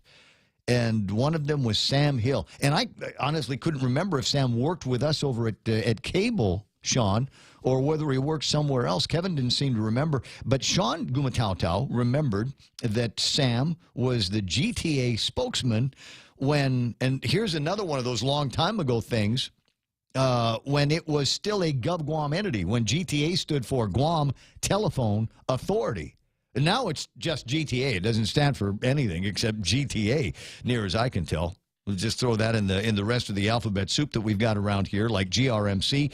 Charlie Laurent has got her Facebook Live going this morning. Nice to see you out there with everybody else. Is that Rob Salazar? My old workmate that has got his Facebook going. Mike Romero, good to see you there. Ron Wolf in Pittsburgh, PA. That's just cool. Anyway, cool stuff. Now I can see what you're typing, and the cool thing is that everybody else that's in the chat can see you typing as well. So you guys can talk to each other if you want to. You can debate each other if you like. Jerry Roberts reminding me that Sam's wife's name was Maria. I did not know that. He says she was a nice people, and if Jerry says that, then I believe you. Publisher Chris Spiacino is out there as well. I see the entire Tamanglu clan has chimed in on the chat. Hey, do me a favor. If you get a chance, no pressure. You don't have to do it. But if you would, share this. I think there's a link underneath me that says share. So if you could share this, that would be awesome. And that way it gets shared between you and people that are on your Facebook pages, and they get to see where it is that you're spending all your time and getting your bizarre bend of a sense of humor here, mixed in with all of the big headlines that we've got here today. Really would appreciate that. Like I said, you don't have to. It's all right if you don't. You don't have to be a part of any of my grandiose marketing plans if you don't like to, but that's cool.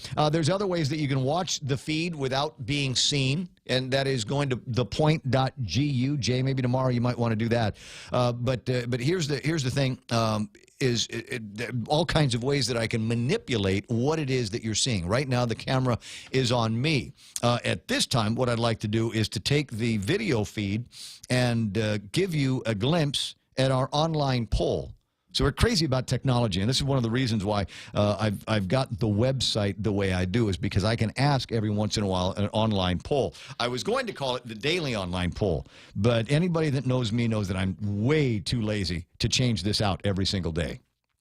And besides, I like the idea that every once in a while I might have something up here that gets a lot of people chiming in. So today the question is, what is the weakest, or which is the weakest of the Democratic gubernatorial team? I don't care about who you think the strongest one is. I want to know who the weakest one is, because I'm a Republican. I don't need to vote for Ray Tenorio other than because, he's my bud, right?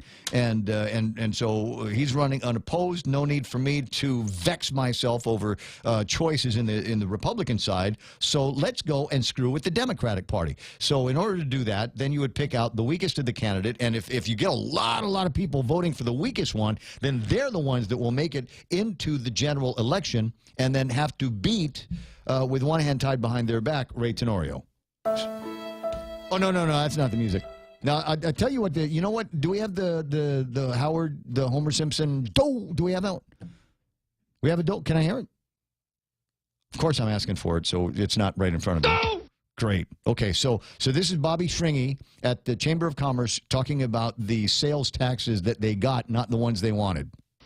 There you go. So the weakest of the Democratic gubernatorial team so far, as you can see online right now, is, oh, wait, let me scooch this down so you can actually see it here. It's Dennis and that guy. Dennis and that guy, so far 31.37% of the people that have gone to the website say that's the weakest of the teams. The strongest is Frank and Alicia. And between Gutierrez Berdallo and Lou and Josh, it's barely even a full percentage point. So those two are tight enough right there. So the weakest would be Dennis, and that guy, the strongest, according to this poll, is Frank and Alicia. Now, I know that many of you are jaded when it comes to poll questions online, because there's not one website that has ever done anything near putting together some kind of firewalls so that you don't have people that are going back and forth and just sitting there all day going click, click, click. I'm not saying that ours is the best in that regard, but I have had somebody with that knows how to do that, a former political operative that attempted to vote multiple times and was unable to do it. They even opened it up in a private browser. Same thing. So we might not get a lot of votes on this, as you might see in, say, a PDN poll, et cetera, but for the most part, you might be able to infer, because it's harder for people to try to hack it. Of course, now I say that, there's going to be some guy in his bedroom. Tomorrow there will be 27 million responses to your poll. But they'll probably all still say Dennis and that guy. Probably so. Okay, so listen to me laugh at my own joke. That's funny. So right now, I want to spend some time talking with Bobby Schringy from Morelands and the Guam Chamber of Commerce on the how did they write that up in the Daily Post here? Morning, Bobby. How you doing? Morning, Raymond. How you doing? I'm not bad. Not the sales tax. The chamber was talking. Thanks, guys. Close, but no cigar here. That's not quite what we were looking for.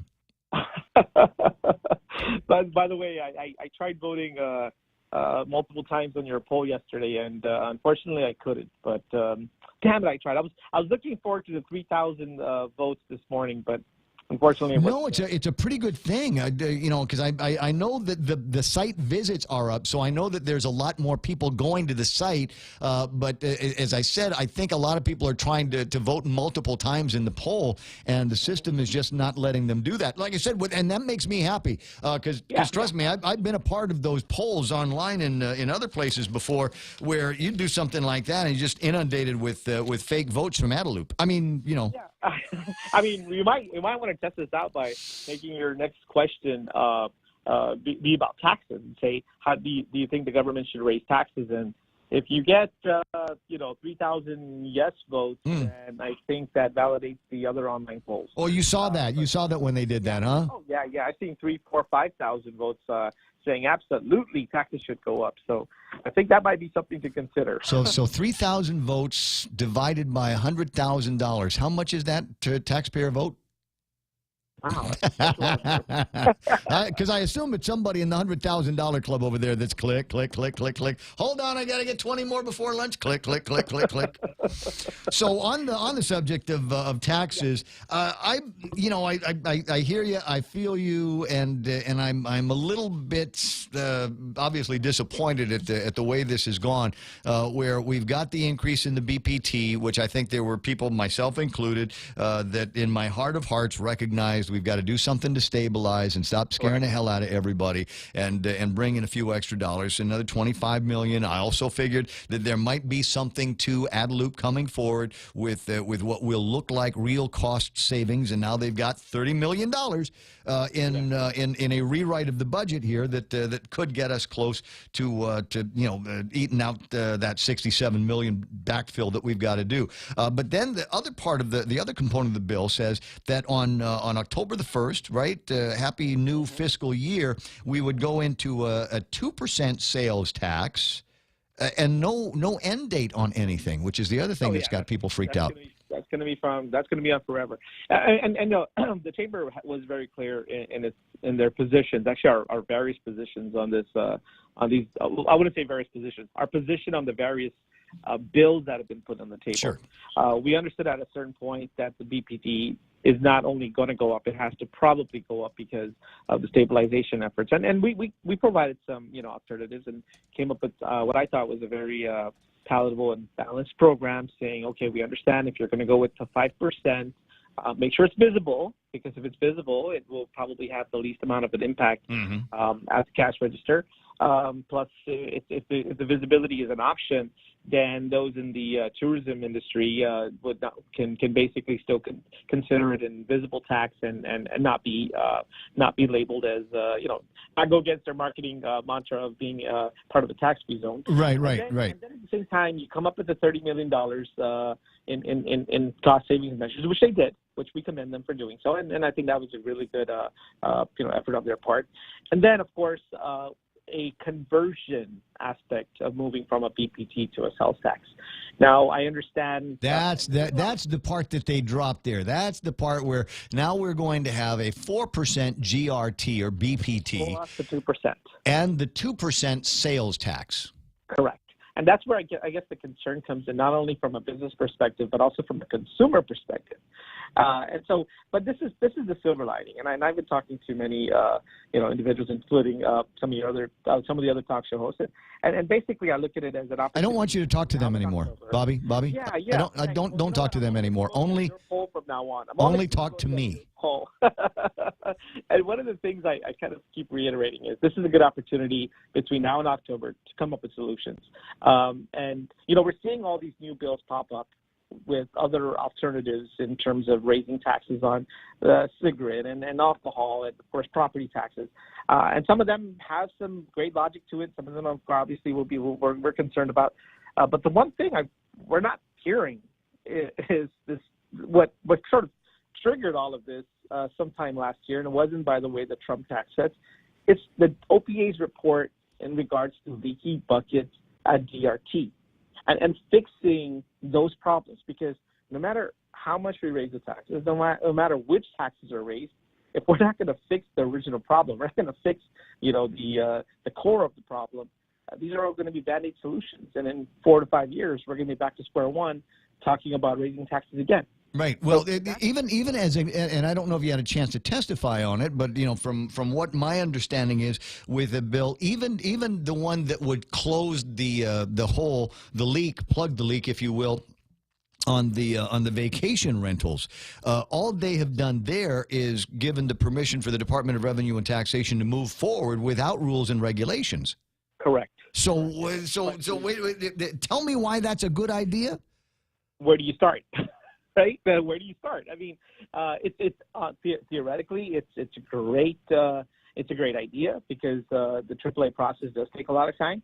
What I probably yeah. But I mean, are we exposed here? What happens if there is something in the vacation rules and the way they set up the different ways to tax these guys that is different than the way we would normally do it for somebody else? There is no right to redress. There is no right to address anybody about why they're being taxed, to this regard.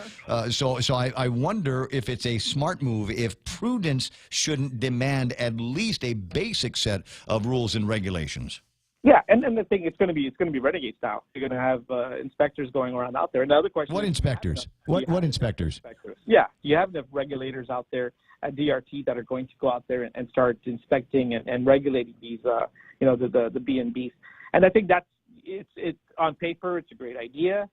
But I think what probably would have been more efficient was to say, okay, let's look at the rules and regulations, or do you have anything to work with, or maybe work on rules and regulations and have that adopted by legislation, because the rules and regs or rather the collection from these B&Bs, they're a day late and $1 short. That should have started about 2 years ago. Yeah. Well, I mean, in the very least, I'll tell you what, and I trust her to do it. I'll let Mary Rhodes write it, and then we'll do a quick AAA, and then let's get it done. Or bypass the AAA like they always do, and notwithstanding any other provision of the law, and basically put the rules and regs in front of the legislature, have them adopted, and let's move on with it. No. But Okay. I mean, those are things that they have to start looking at. You got the B&B issue. You have the stamp tax issue on the cigarettes.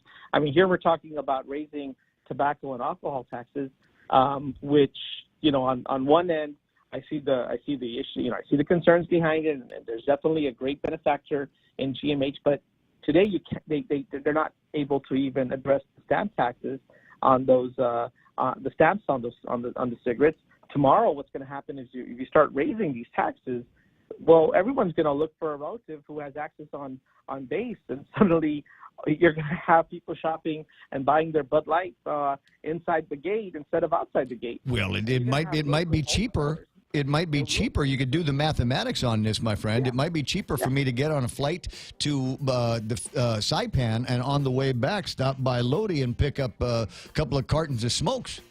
Absolutely, duty free. Yeah, and they're not going to pay any taxes on that, and that will turn into some kind of a black market venture. Hey, a couple of things that I still wanted to ask about. So if you don't mind, let me reserve the opportunity to give you a ring back between 9 and 10. All right? Sure. I appreciate that. Bobby Srini with me this morning, because the big question outside of all of this is Sunday is when the new BPT number goes into effect.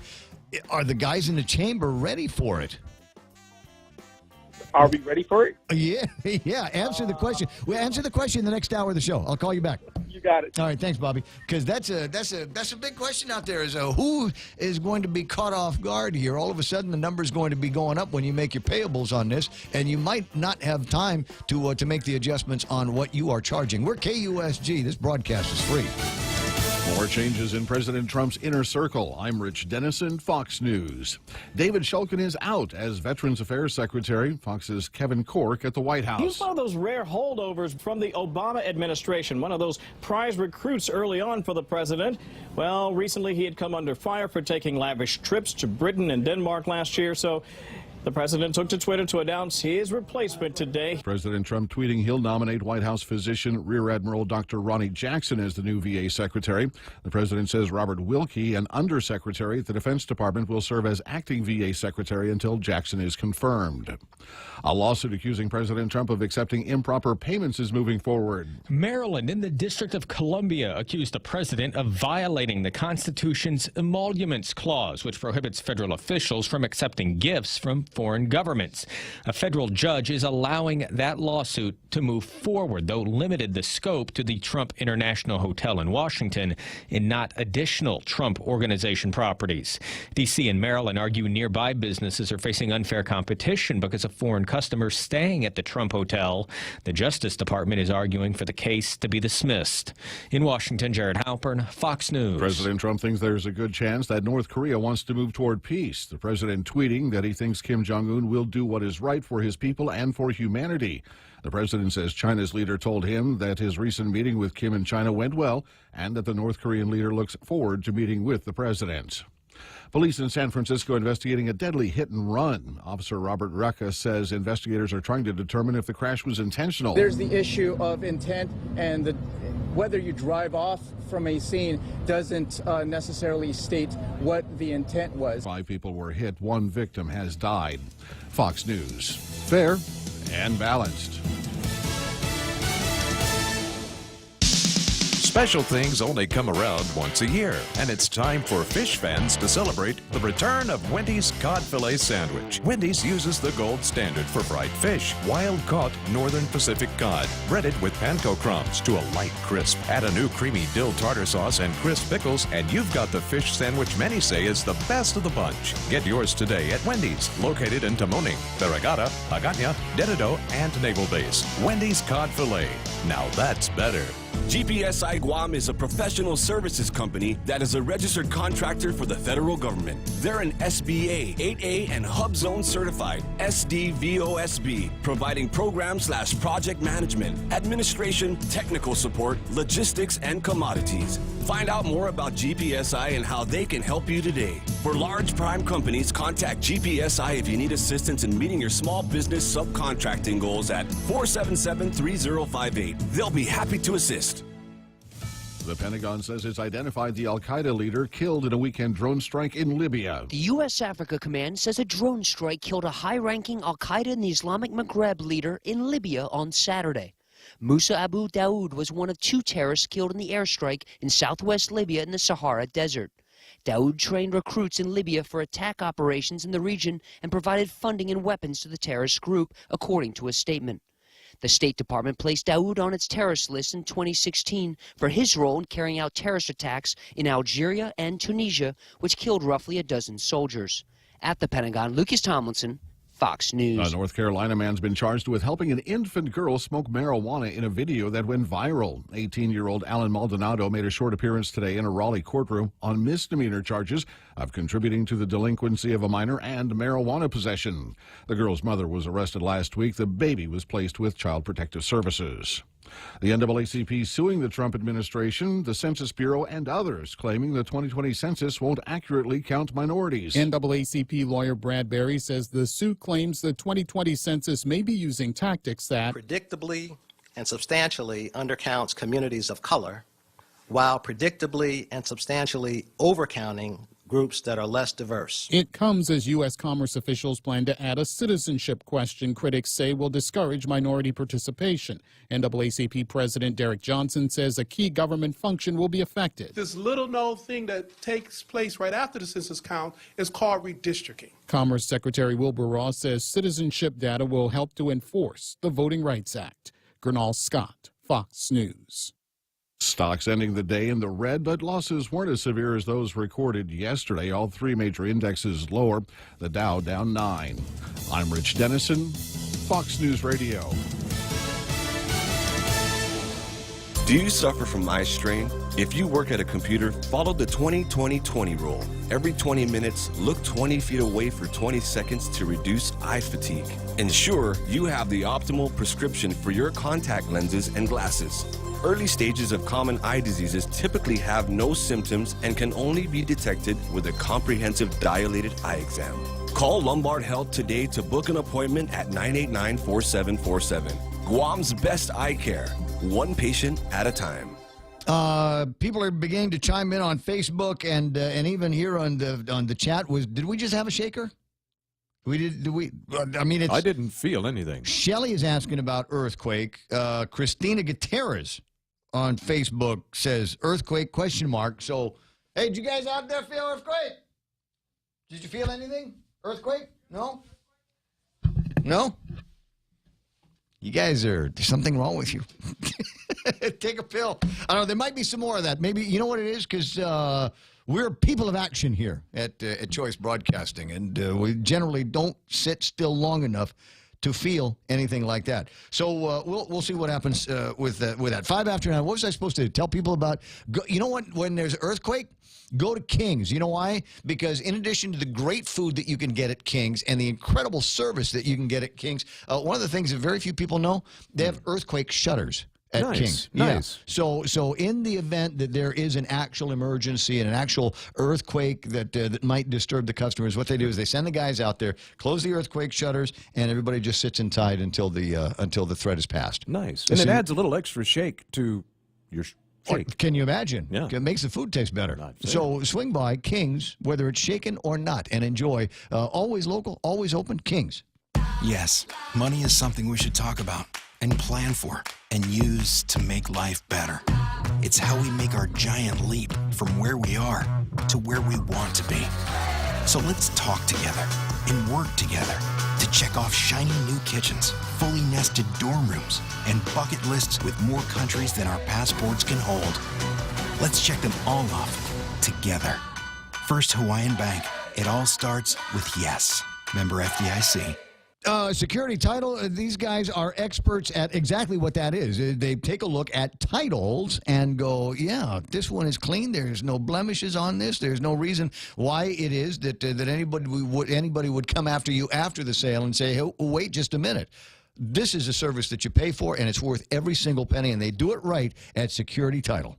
The stations of Choice Broadcasting are celebrating April 2018 as National Earth Month in the first ever Upcycle Mascot Showdown. We've invited the public elementary 5th grade classes to set the example and build their school mascots completely out of recyclable material. Come down to the Chamorro Village Festival Huts on April 21st from 1 p.m. to 4 p.m. for a full day of fun. Support your school's mascot and be sure to vote for your favorite. Judges pick the first place winner. The public votes for the second place winner. Celebrate Earth Month with our students in the Upcycle Mascot Showdown. Brought to you by Leo Palace Resort Guam, Dr. Yang Dental, Denny's of Guam, and The Point. The Coconut Wireless is back. The Ray Gibson Show. Any speaker, anytime. On demand at thepoint.gu.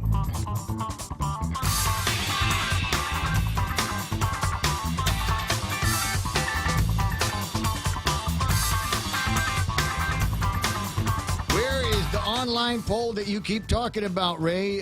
Please give directions to the online poll. Okay. Here, so make it easy. I'll see if I can do this on the Facebook chat so that you can see what's going on. If you're not on the Facebook chat, it's easy. Go to Facebook and then go to thepoint.gu on Facebook. And that's where you will see up and down. You will be able to see the live feed that we send out every single day. Click on it. Do me a favor, follow it, and that way you'll always know when we're live.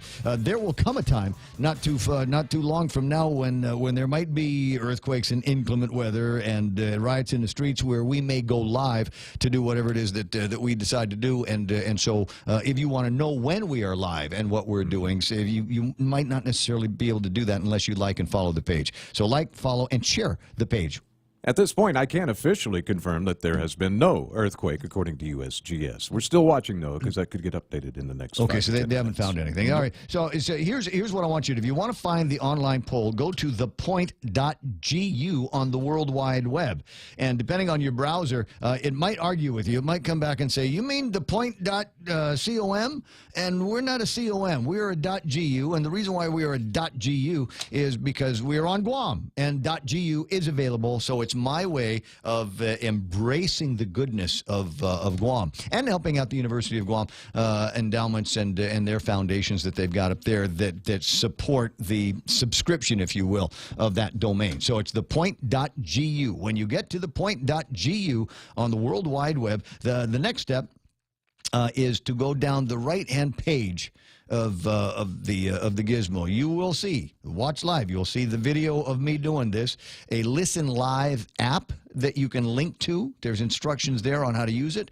Whatever it is that I posted on Twitter, and it says today's listener poll. The question is, which is the weakest of the Democratic gubernatorial teams that are out there? And so far, let me just see if I can refresh this and see what the numbers are. 1 second. Hold on, Bobby. I'll bring Bobby Shringy back into the conversation while I do the splains on this.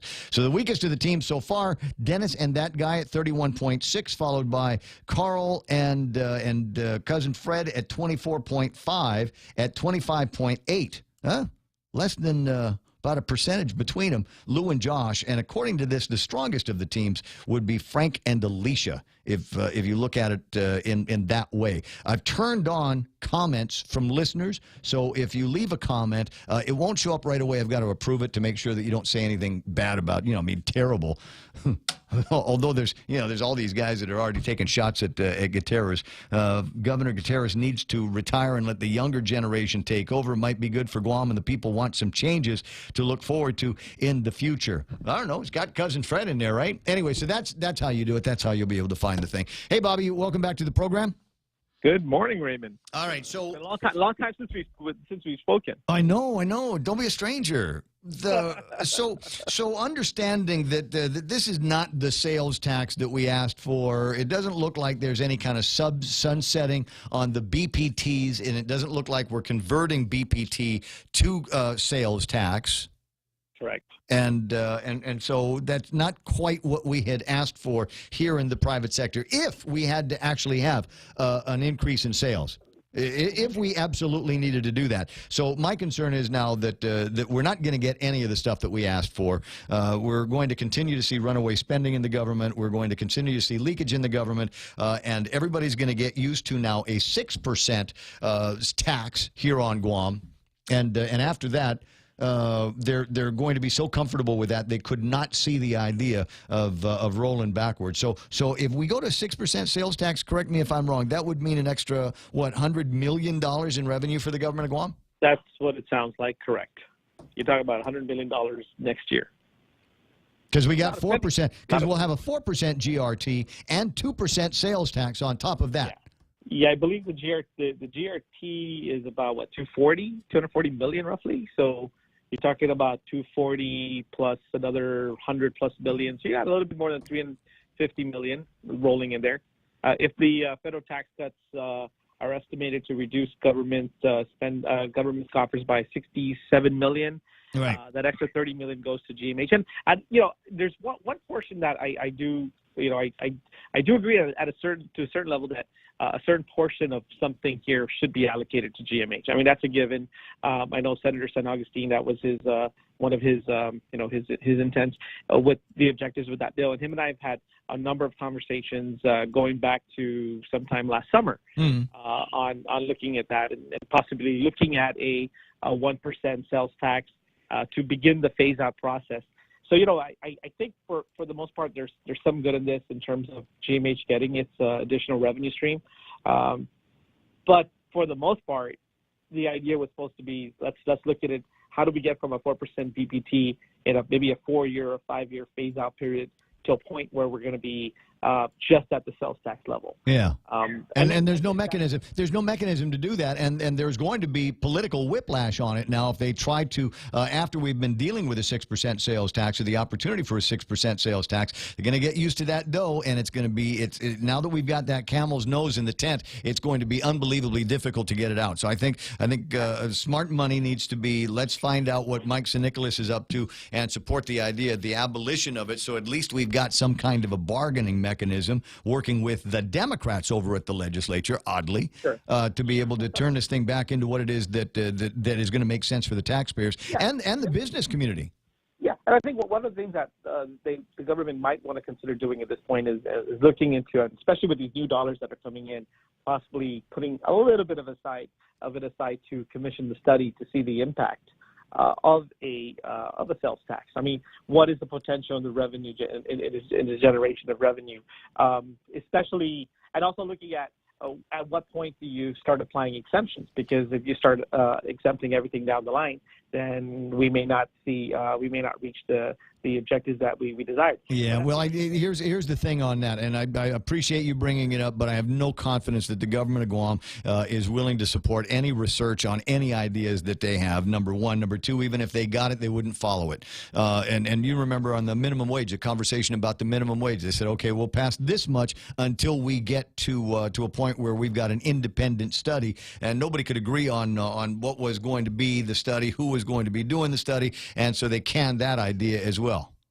Correct. So here's my point here. I don't trust them. I'm sorry, I don't trust them. So what we've got to do here, and between everybody's been played for a sucker on this thing, and now we've got a BPT. We've got an increase in the BPT. We're gonna have a 2% sales tax. We're not gonna get a conversion. Nothing is going to get sunsetted down the road, and that's the way it is. Unless we can find something in this election year where we've got some bargaining, and unless we can do some Trump-style negotiations, I don't see anything changing. Yeah, and that's the unfortunate thing. But I still maybe I'm a little too optimistic here, but I just believe that there's an opportunity between now and probably not October, probably way before that, because nobody really wants to get into the heart of controversial issues right between the primary and the general election. Oh, well, that's thank God I'm on the radio. Let's make it. Let's force the issues here. I'm going to ask you this question, and then I'm going to bring in a guy, is a restaurateur, entrepreneur, and find out what you think. Are we ready for the implementation of the additional percent in the BPT on Sunday? Do you think the majority of businesses on Guam are ready for it? I think it's going to be a learning curve. There's still a lot of businesses out there that are still asking the question about what is the current law, what this 30 million provision still mandates. So are we ready? I think no one is going to be completely ready. I still think there's going to be a lot of mistakes in the first month or two. But we'll probably know by May. And I once again, maybe I'm optimistic, a little too optimistic here, but I assume for the most part, most entities should be filing appropriately, but I just don't see it happening. No, I mean, are they ready? I mean, I'm sure with the POS stuff, it's easy. I mean, the POS for most businesses is going to be going into the setup, if you will, or the whatever the file is, and telling it instead of 4% now it's 5%, and pass that along, and we'll use that in the calculations. Now I've got you on the line, Bobby Shringy on the line with me, and I want to conference Jeff Pleadwell from Pirates Cove, just a regular old business out there, and find out if Jeff knows everything he needs to know so that he can increase the BPT for his restaurant on Sunday. Good morning, Jeff. Good morning, Ray. So are you ready? Is that going to be something that's easy for you to do at the restaurant? No, but I haven't had a price increase in 4 years. Last 4 years ago in April 2014. So I told Mark that we're going to have to raise the prices. Not a lot, but we will. But I definitely do not like this hidden tax. I'm much, much more happier with above-the-board 4% sales tax and ditch this below-the-board tax that everybody seems to hide. We will. I've got no preference one way or the other. I'm just old and stubborn, and the old way is the old way, and it's what I know, it's what I'm used to. But the sales tax doesn't sound like an awful idea. It sounds like an awful idea when we've got a 4% GRT and a 2% sales tax. Correct.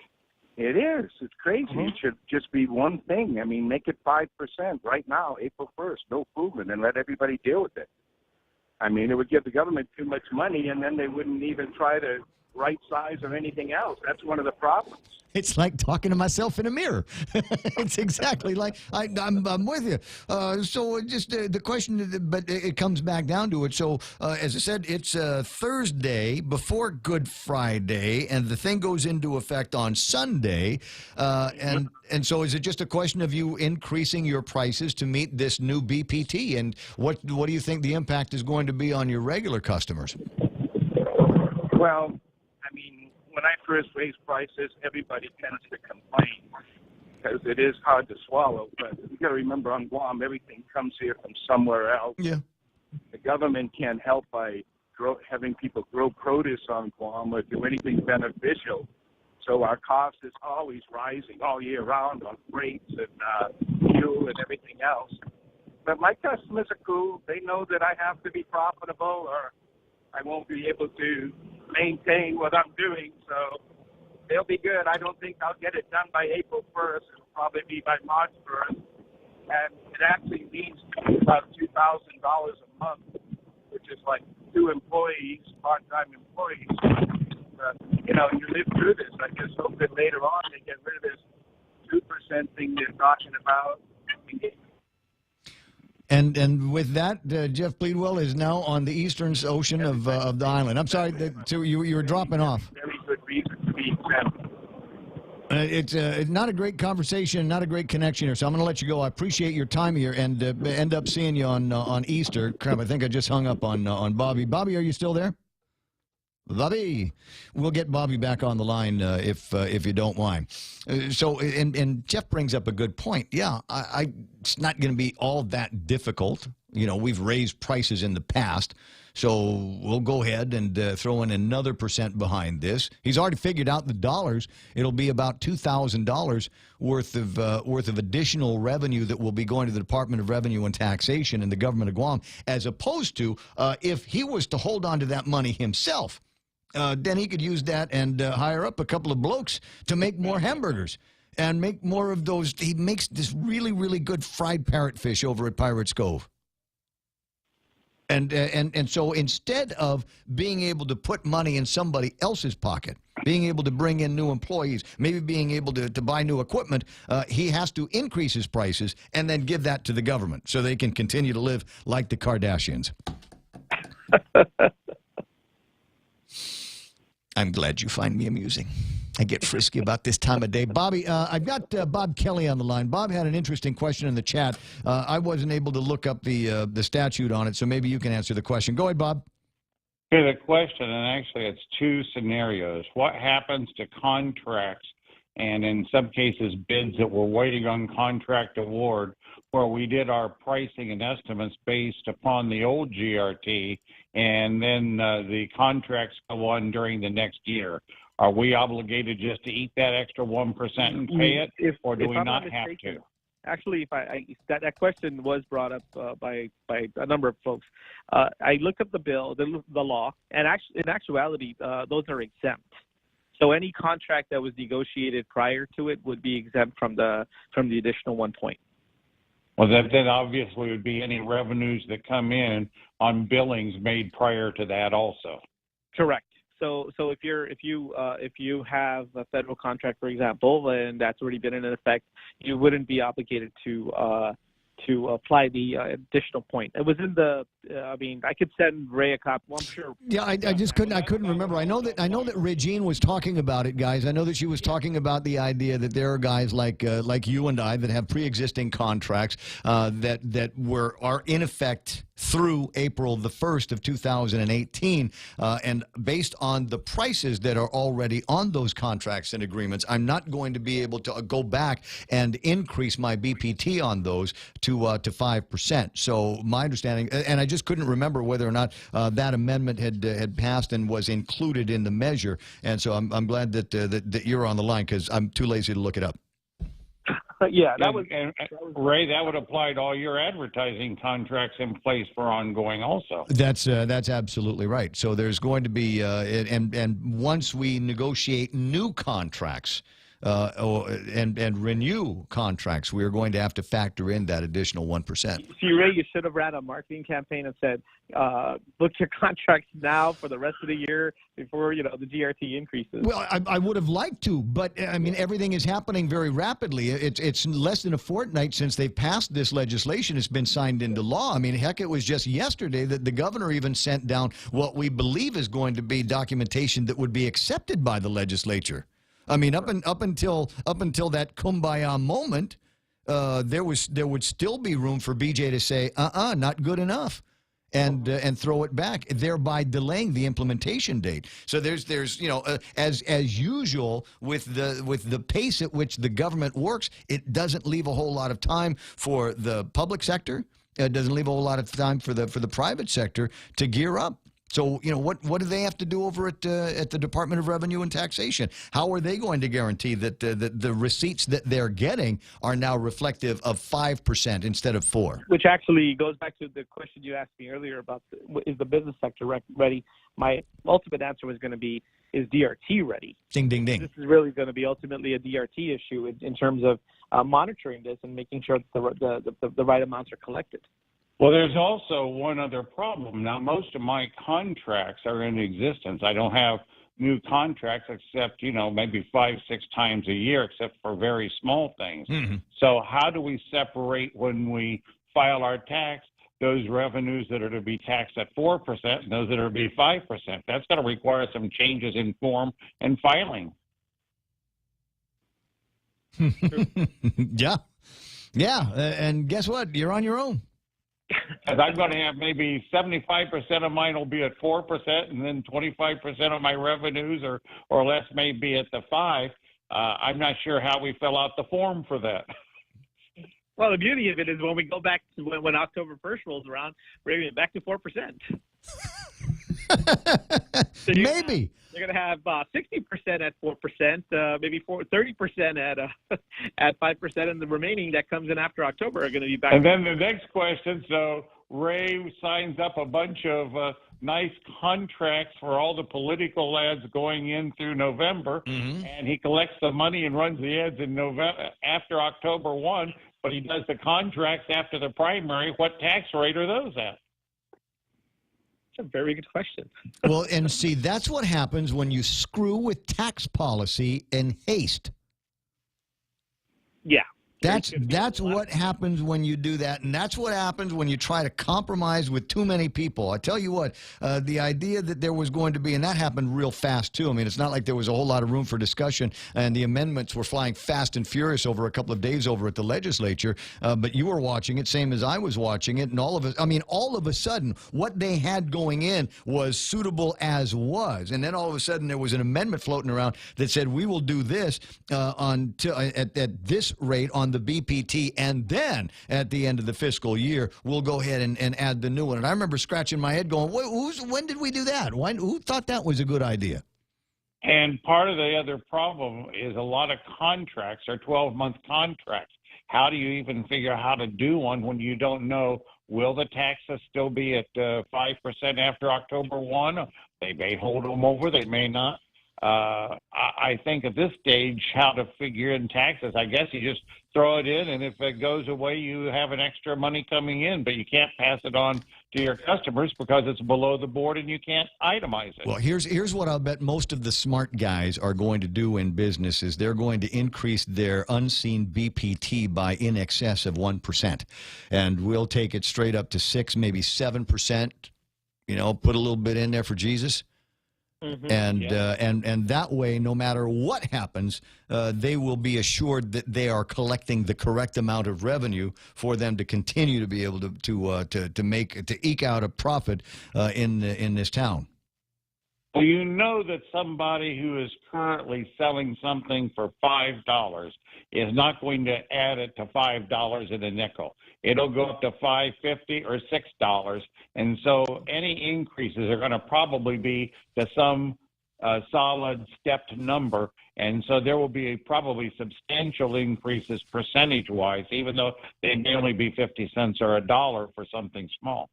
I don't disagree, and if there is some kind of sunset or some kind of rollback, it ain't going to roll back because that's the nature. And everybody says, well, you shouldn't be able to do that. You should not be able to do that, and the businesses should do this, and the businesses should do that. Well, the government is pushing a new price envelope. They're pushing a new edge, and if the businesses find that they can sell a cup of coffee at $5.50 instead of $5, guess what? $5.50 is the new price. And that would have been the advantage had they kept it as a sales tax, because that would have been on top and the prices could have remained even. And then if it rolls back, you drop a penny off of the tax. That's why it's better to be on top like Bobby's trying to do. Yeah, well, it's a little bit late in the game. So there we are, friends, and that's the answers as best as we can provide them for you on where we're going. Expect the prices are going to go up wherever you are, and even though the BPT only says that it's only supposed to be going up an percent from 4 to 5, anticipate that there's going to be some richer hikes out there, and that's just the way it is. And revenue tax is going to have to give instructions on how we itemize what is subject to 4 and what is subject to 5% taxes, because that's going to require some additional paperwork and forms that I don't think we have ready. Which is why nobody is going to be rounding, nobody's going to be leaving it at a flat 1%. We're going to be adding additional costs because all of a sudden there's 20 new things that accounting is going to have to do. The marketing guys are going to have to rerun numbers, rerun price tags, all of that stuff. Exactly. Yes. So anticipate that there's going to be increases in all of that. On the other hand, there is room for fun here. And since I've got two of my fun guys on the radio, I'll ask the question. I believe that guys like Jeff from over at Pirates Cove ought to be able to have a sign up in the store that says prices are up because of the blank tax increase. So who do we want to give this to? Is this the legislature's tax increase? Or is this Eddie's tax increase? Or is this the government of Guam's tax increase? Go. Government of Guam. Chickens. You're both chickens. What is it? Yellow. You're yellow. Come on. It's Eddie's tax increase. It's a combination. Here, if you, we'll call it the Calvo Cruz tax increase. Well, more along the lines of St. Augustine, wasn't it? Go ahead. They could still get several $1 million off the payroll if they did an early retirement, and that would have helped some of the stuff that they were trying to meet that, and they haven't even offered that yet. I absolutely agree. That should have been one of the. That should actually be one of the options on the table. Might still. We'll see what happens. Bob Kelly, I'll talk to you pretty soon. Have a good one. Bye. I will. Bobby Schring, it's always a delight talking with you, and I wish you and the family a happy Easter. Thank you. Happy Easter to you too, Ray. Currently 9:32 in the morning. You're listening to The Point, and as I said, it's 9:32, and we'll call that iConnect time. And the deal here is that you can talk, you can communicate longer for less with iConnect's push-to-talk mobile and internet plans. Triple J says yes. Zero down? Yes. 1.9% financing? Yes. Easy trade-in? Yes. No payments for 90 days? Yes. We'll have you saying yes, too, to these amazing deals. Like our big boy truck, the Ford F-150 at only $217 per paycheck. Or the top safety pick Mazda CX-5 Sport at only $194 per paycheck. Or turn heads in the Mazda 3 Sport or the sleek and sophisticated Kia Soul. Both for only $129 per paycheck. Visit us online at triplejguam.com. Some conditions apply. See dealer for details. Triple J, customers first. What it says here, I got time for a Cold Stone break. Try the new strawberry shortcake and fresh lemon pie ice cream. Mix them up with your favorite fruits, nuts, candies, or even the golden Oreo cookies. Golden Oreo cookies, made from actual gold. You know what? They got that. What's that? What's that liquor they've got there? Like a schnapps. Goldschlager. Yeah. Yeah. So it's got like gold flakes in it. Mm-hmm. Yeah. So this is the leftover. Oh, and they nice. take that and they put it into the golden Oreo cookies, and that's why it tastes so good. Doesn't cost more, but tastes better. Cold Stone Creamery at the Guam Premier Outlets and the Micronesia Mall.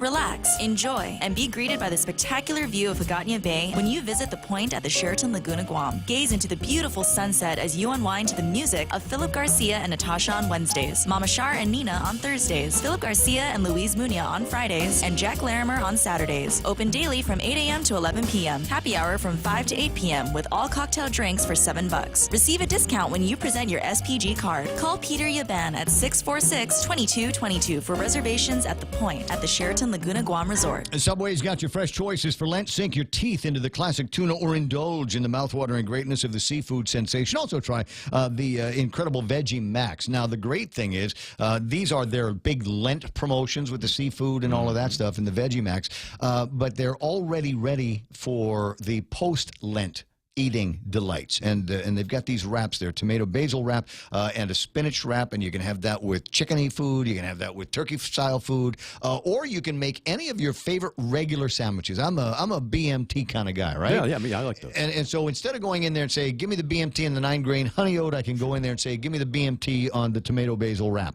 Nice. And do it that way. And since I'm training for the GIM, so I got to throw in a thing there every day. Sure. Since I'm training for the GIM for the half marathon, I want fewer carbs in that. And it's not that I'm starving myself for carbs. It's just that the fewer carbs I get in bread, the more I can get in beer. Exactly.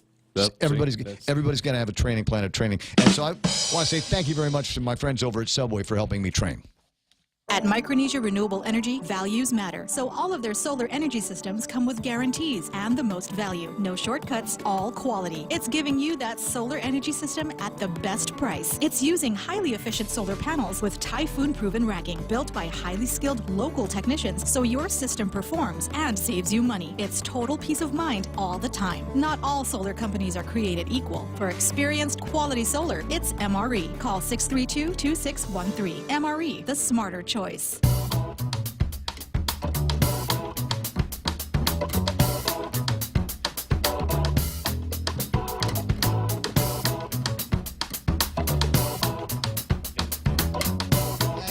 Yeah. Just looking over some stuff here. Hey, Kevin. Janae sent me something, and it's got some of the dates and the times blanked out, so I can't see what's going on here, what it is exactly that she wants me to promote for the Foster Families Association and their Easter egg hunt. My understanding is that they're still looking for donations on that, but I'm not sure what it is. No, I don't need them to, unless Janae's here. Janae is the one I need to answer the question from. Is that Janae? Yeah, open the door and find out. Ask her to just roll in here for a second. And Carlos Roman asking about PTT. Didn't that go out the window years ago? No, there are still, there's lots of people that use push-to-talk technology because they don't necessarily want to be all tied in with cell phones. In fact, a lot of places in the government of Guam, you're not allowed to use cell phones, but push-to-talk technically is a radio, so they're still allowed to do that. Plus, the great thing, and I know this from being just around the technology, is that the old push-to-talk phone systems that you remember, Carlos, in New York when you were here are completely different. You got to imagine that everything is now all smart radios and two-way addressable and all that, and these things are. So if you're in the world of business and you're looking for a great, reliable and cost-effective way to stay up to speed with what your guys are doing out on the road, I definitely encourage you to look at the push to talk technology. And only one guy is doing that now, and that's my buddies over at iConnect. 9:36, Janae Uggan with me in the studio, and she sent me something on the Facebook. And I don't know exactly what it is that you sent me here. What am I looking at? Because you blanked out the times and the dates on it. Oh, okay. I apologize about that. So I basically sent you the invitation for the annual Easter egg hunt for the foster children, and I think I sent you the one that was blocked out because that has the information, and we can't really give out the information because it's for privacy and the safety of the foster children. Oh, I see. Yes. I see. Okay, so if I was in that group, then I would see the times and dates. Yes, if you're a foster, and if you want to be a foster parent, Ray, I'm just saying, just call and we'll I do all can the barely paperwork. remember to feed the dogs. I'm sorry. Just no. I appreciate it, but I don't know if that's going to work out. Okay, so the times and dates, we'll leave that to people that are inside the foster association, the clients, the families, and all of that, because we will worry after the safety of the kids. Sometimes they're in these foster situations because they've got really, really bad examples of parents. But we won't get into that here. Yes, let's not get into that because it's yet. Holy Thursday and all of that. So you are still looking for prizes to give away. Yes, for your we're Easter looking egg for hunt. donations. We're still accepting donations until Thursday next week, so that would be April 5. We postponed. But Easter is Sunday. I know, but then we didn't want to, there's already a lot of Easter happenings going on that the foster children are invited to, and we didn't want to, conflict with that. yeah. We want them to enjoy as much as possible, go as many parties, and find as many Easter eggs as they can. So it's like Three Kings at Christmas. Yes. It's like it's extra Easter. Extra Easter, yes, exactly. And then everything will be 50% off, so it's easier for you guys to donate. That's a fact. Yes. And it was at Kmart last night. There's plenty more Easter goodies there. What are the kind of things? I mean, obviously little kids are little kids, and we like candy, and we like toys, and we like chewing gum, and we like all. But are there any other things that these foster kids are needing as they go into some of these foster home assignments? Toiletries. Toiletries is definitely something we're always looking for, because when they go from home to home, they don't think about those things, right? They take whatever they have already, which is usually like a notebook with like pictures or something that they hold dear to them. So something like a memorabilia, right? So they usually keep that, and they don't think to bring like, oh my gosh, I didn't bring my toothbrush or deodorant, because they're kids. Yeah. So we always look for toiletries, school supplies. Definitely. Especially now, because after the new year, we get school supplies in August, and then after that, January, it's like, oh, we don't have, they're already out. We're like, what happened to the paper? Did you eat it? They're like, oh, I was drawing. I didn't know. Yeah, and that's what kids do. Yes, exactly. My son runs out of school supplies by December. I'm like, what are you doing? So, April, they're definitely running low. So we like to, when we ask for donations, we ask for like the basic things: toiletries, school supplies, and snacks. Snacks. Because they're all snacks, yay! Who doesn't love snacks? But not Mentos. Mentos is the devil's candy. I just watched that. Did you? Yeah. See? I watched the one about the Monster Energy drink. At like I'm kidding. 5:45 They're in the good for your kids. It just reminds me. It's the fresh Because you maker. remember, the commercials, and they'd have these guys, and they'd act like jerks, and I'm going, wait a second, I'm not sure if this is the kind of role model that I want my kids getting involved in with these Mentos candy. So, all right, so it's those kinds of things, and then put yourself into the mindset of a kid who is away from home for a variety of reasons, and sometimes you got to think and. We don't know, because that's not our world here. But there are people that find themselves, kids that find themselves in foster situations because their mom and dad got arrested for shoplifting oxen palm and spam at the store, or heisting purses, and you get these little kids who are just kind of caught in the middle of all of this, and they say, well, can you go stay at your relatives? And the answer is relatives may already be full. Yes, and that's usually the case. Yeah, and so there's no place for these guys to go. There are thankfully a number of foster families on Guam, but they are, for the most part, under very limited income circumstances themselves. Yes, they are. It's not like, you bring in a foster kid and they'll give you another $20,000 a year. No, it's not like that. You're And sometimes lucky if you get anything. You're very lucky if you even get anything. And most of the times, even the relative placement, they don't get the extra subsidies that regular foster placement families do. Yeah, and the kids still got to eat, and they still got to go to school, Yes. and they still have to support themselves. They all want phones with data. They don't want data. Sorry. And and that's why we're here, because we try to assist us in any way we can. Just recently, or I like to talk about this because my husband's always like, oh, what are you doing again? But then somebody gave us a call about 5:30 p.m. on a Sunday and said, hey, can you guys check if you have clothing for a promotional for a 5th grader? And I'm like scrambling. Yeah. And and it's hard because they don't have those kind of, of course you don't want to be on stage receiving an award and you look different from every. Yeah. Right. It's so sad. So I'm just like scrambling. My husband's like, what's wrong? And I'm like, can we go to Ross to buy? Because the answer is, we got to find a way to do this. And I know how that is. I've been approached. I remember it was once upon a time when this little girl came to visit me at the radio station, and she says, I don't know how to ask you this, but I'd like an outfit for graduation. Yeah, and what do you say? Yeah. You just do it. Here's a check. Yeah, you just do it. Check. I couldn't do it now because I don't have any checkbooks, but and thankfully in a different place now. Yeah, and we just twist a couple of arms on the radio and say, all right, I know so and so over at Macy's. Go see them; they'll take care of you. Yes. At least I think I can do that. I think I can get away with something like that. At any rate, so put yourself in those shoes and think about some of the things that the kids would like. Nice to get them toiletries, nice to get them needs, but also nice to get them some things that will help occupy them, take their minds off of the incredible grown-up world that they find themselves in through no fault of their own. So think about games, think about handhelds, think about dolls, think about whatever. Just something that maybe they can express their creativity. Yes. If you've got your hands on those kinds of things, new, slightly loved, find Janae. Yes, you can give me a call, and everybody knows my number is 688-4765. You can text, WhatsApp, give me a call, and I'll be happy to take your call. And thank you. Yeah, and so here's the thing: is her husband is the administrative manager for the radio station, so you can call us here as well at 888-RDIO, and don't ask me what that stands for. I think it's 723 or something like that. I need an old phone with the pad on it. So find us. We'll be happy to put you in touch with Janae and maybe make somebody's Easter and maybe even their entire springtime that much brighter. Man, thank you guys so much. Hey, you guys always help us out. So thank you so much. Sorry, I didn't know what I was. The event. So I'm like, how can I promote the event if there's no date and time? But I understand now a little bit more. 9:45 in the morning. Let me take this break. Hey, you're very welcome, and happy Easter to you and to Pitbull. We'll take a quick break and be right back with more yak on the other side of these. It's super stupendous. It's sensational. It's a sensational seafood menu at Ruby Tuesday with satisfying selections of classic entrees like the fish trio and new favorites like lobster carbonara or seafood pan roast. Try them all and enjoy sensational seafood for a limited time at Ruby Tuesday Guam.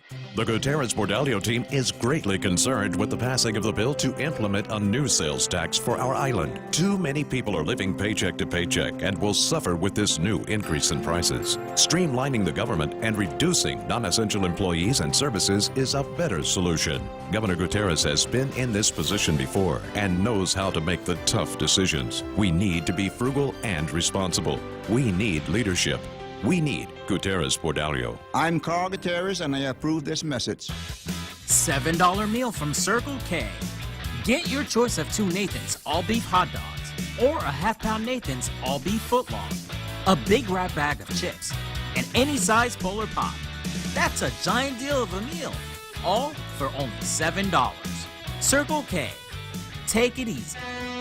As we journey through the new year, we here at APL continue to find ways to better deliver our island's resources with innovative and cost-effective solutions, lending our helping hands by carrying your freight safely from the U.S. mainland or anywhere in our global network. We humbly honor the opportunities to continue to work and connect with you and your business. We are APL, and we are here for you.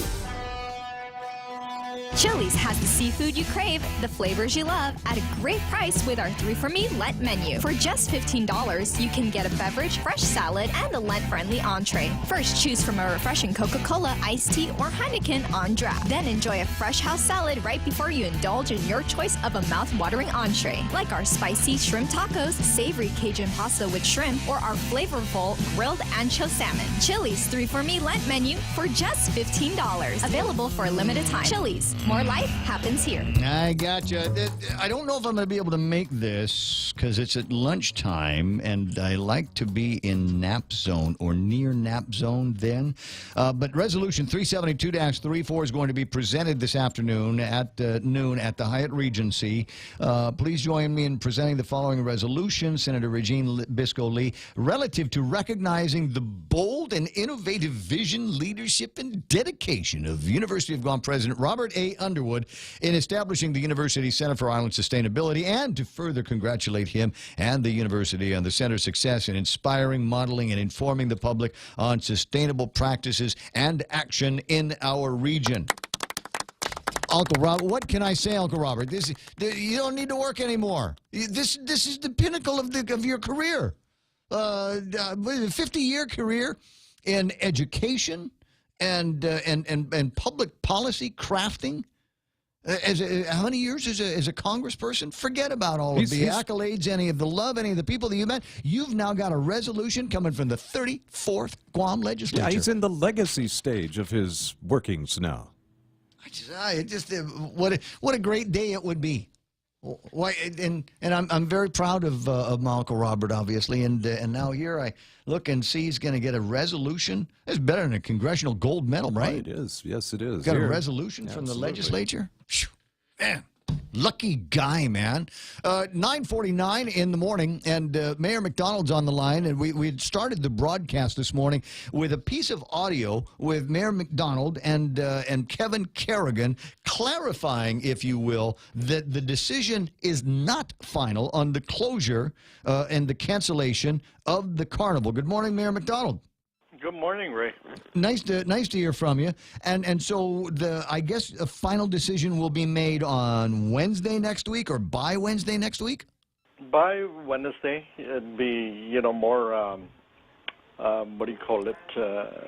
We're giving time to see if any actions will be taken. Okay, and there's, as I understand it, a couple of different actions, maybe 3 different actions that can be taken. One of them would be that there is a subsidy of about $500,000 that the government of Guam would give to the Mayor's Council to support the activities of the carnival. But my understanding is that you're not nuts about that either, because we recognize that these are hard times for the government, and that might mean, the difference of $500,000 might mean the furloughs, layoffs, 32-hour work weeks, furlough Fridays, and the delay of the opening of the school year, right?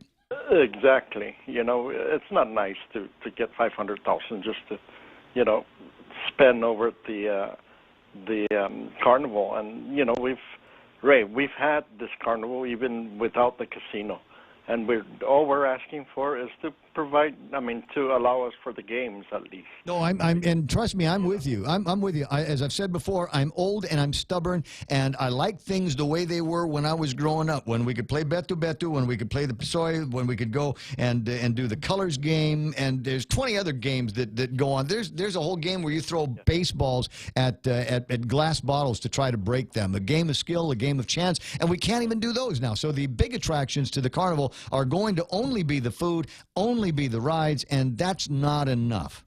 Oh, we tried it last year, and it was terrible. And it sucked, and a lot of people didn't go, and it makes it harder to get vendors in there for the food and the games now. Why would they go support it if they don't think they're going to get a lot of people in there?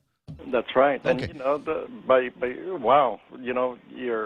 they're submitting providing a resolution to Robert Underwood, and you talk about sustainability.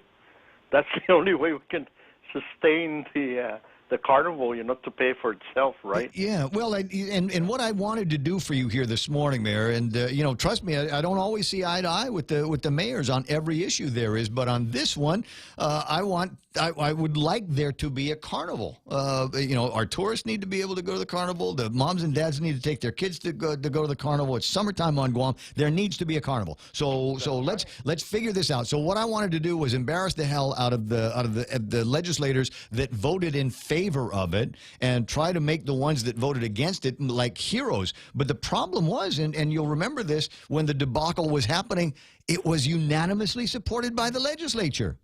That's right. But, I was thinking, Ray, that it was a deal that went on, Tsunami?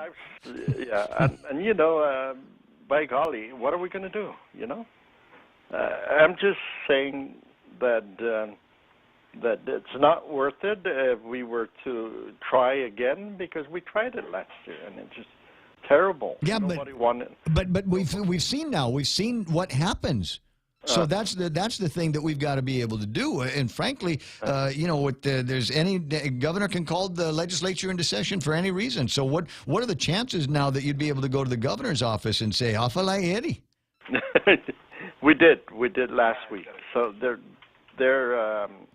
I think there's a bill being drafted right now, and we'll see where it goes. And would it just allow for the games of chance? The games that were outside the casino. Right. So restoring those. Yes. Okay. All right. And so who's drafting that night? Who on your team? Is it somebody that you're doing, or is there a senator that changed his mind? The governor's office. Governor's office is going to do it. Yes. Okay. Yes. Okay, well, let me just for everybody listen, Oyal, because I know that everybody's at the governor's office always listening to see if I give them a hard time about something. I will support this. So if the governor's office can come down and provide legislation to the body, and you know what, if it doesn't work from the governor's office, try the youth Congress. Oh, yeah. That's right, huh? Right. I mean, the youth Congress can get things going. They've got this plastic bag thing over in Regine's committee, and she's moving forward on it. And there's no reason. I can't see the youth Congress guys coming through and saying, no, we don't want these games because they support the carnival, and the carnival is good for the culture, and it's good for the kids, and it's good for families. I can't see them coming out and saying, no, we're not going to help you with this. Yeah, that's true. So if a measure is introduced, do you think that they can work on it fast enough, with enough tzaddik, to be able to make this happen in time for you to get your vendors lined up, for you to go find my Uncle Budding and make sure that he can put the machine back together, etc.? Yeah, I believe we can get it together within a couple of weeks, 2 or 3 weeks. Okay. And, if any amendment would be approved or submitted to the legislature. Well, I wish you very good luck, and if you need a loudmouth on the radio to help you with this, just give me a ring, and we'll get you on all day to talk about it, okay? Thank you, Ray. All right, Migo. Nice talking to you again. It's a pleasure's mine, Mayor. It's a pleasure to talk to you and to encourage you through this veil of tears that we find ourselves in. 100% of the body voted in favor of killing games at the carnival, and they're not all gambling games, as I point out. Some of them are games of skill, some of them are games of chance, and depending on how good you are at something, like the guys that could break bottles with baseballs. Mm-hmm. I thought that was a really violent game the last time I saw that. So you pay for the balls, you pay for an opportunity to break the glass, right, and there's a prize involved, but there's no chance, because it's based on skill, so it doesn't necessarily meet the requirements of the what do you call it, of a lottery. Okay. So a game like that shouldn't have been thrown out with the bathwater on the other stuff. So I'm looking at the clock here, and golly, it turned into late Thursday morning awful fast, as it does. So a bunch of thank you very muches that I want to take care of right now. Kevin Kerrigan for giving me the headlines. Kevin has also been chasing down the story on the airman that was found dead on Tuesday morning.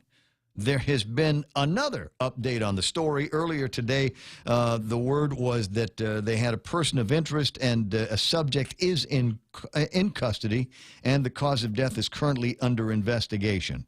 But now they have identified The victim, his name, Airman First Class Bradley G. Hale, 20 years old, deployed here from Barksdale Air Force Base in Louisiana. Hale found unresponsive and pronounced deceased at approximately 3 o'clock in the morning. General Douglas Cox, 36th Wing Commander, says, our focus is on supporting the families, the affected unit, and our community. This is a very difficult loss. Professional support services are assisting those affected by this tragedy, and our prayers and thoughts remain with them. So anticipate that there are going to be some additional details coming out on this story in the next day, perhaps a day or two, and Kevin Kerrigan from the Guam Daily Post is going to be on that. And with that here, I guess the only thing I need to take care of right now is just a reminder about the online poll. Carl Nelson says, if your online poll prevents multiple votes from the same computer, you need to give lessons to the Guam Daily Post and PDN. Many have totally lost confidence in the results of their poll, so obviously manipulated. Here, listen, I don't want to say too much about it. I don't know what the hackers are capable of, whether this is a new ground for them to try to cross. But, yeah, our website has got a couple of firewall techniques in front of it that prevent people from casting multiple votes. Not exactly how it works, but it does. We asked today, which is the weakest of the Democratic gubernatorial teams? And so far, in first place, which is not good, Dennis and that guy with 25.47, or second place, Lou and Josh. Gutierrez Berdallo at number 3 with 23.6%, and Frank and Alicia, the least weakest or the strongest of the Democratic gubernatorial teams. And somebody said, do I need to put a thing down there that says for entertainment purposes only? Friends, can I just tell you this? If it wasn't entertaining to me, I wouldn't have put it up there. And that's the deal here on online polls and things like that. It has to be entertaining to me. And trust me, I'm sure that there's a certain amount of squirming and squiggling going on around here. And knowing that that is happening out there, makes me feel very, very good. So that's where you find it, thepoint.gu on the World Wide Web. And last chance to say thanks so much for everybody for tuning in, and thanks so much for everybody for joining me on the Facebook page. I'm going to leave it open for, I don't know, another 30 or 45 seconds. And like you tomorrow when you come in, to share the link. Share that link with your family and friends, especially the ones off island that want to know what the heck is going on Guam. It's a great way to find out is to be latched into a feed like the one that we've got here. The radio station is KUSG Hagutnya. We are known as The Point. For Kevin Kerrigan and Michael Knight, my name is Ray Gibson. Thanks so much for listening. We will be on the air on Good Friday tomorrow morning. Have no idea what we're going to talk about, but I'm sure something will come up. Stand by now for Fox News Live. Brian Kilmeade coming up on the other side of that. I think Rush Limbaugh is going to be working today, and then you got Sean Hannity throwing bombs at Hillary starting about 4 o'clock. Here is the news. President Trump making more changes. I'm Rich Dennison, Fox News. The president taking to Twitter tonight to announce a shakeup at the Department of Veterans Affairs. Veterans Affairs Secretary David Shulkin has been let go by President Trump following weeks of questions about travel expenses and criticism about mismanagement. In a pair of tweets, President Trump announced he'll nominate White House physician Admiral Ronnie Jackson as the next VA secretary. During the confirmation process, Robert Wilkie, an Undersecretary of Defense, will lead the department. In those tweets, the president thanks Shulkin for his service to the country and the great veterans. Fox's Jared Halpern in Washington. The White House continues blaming Democrats for failing to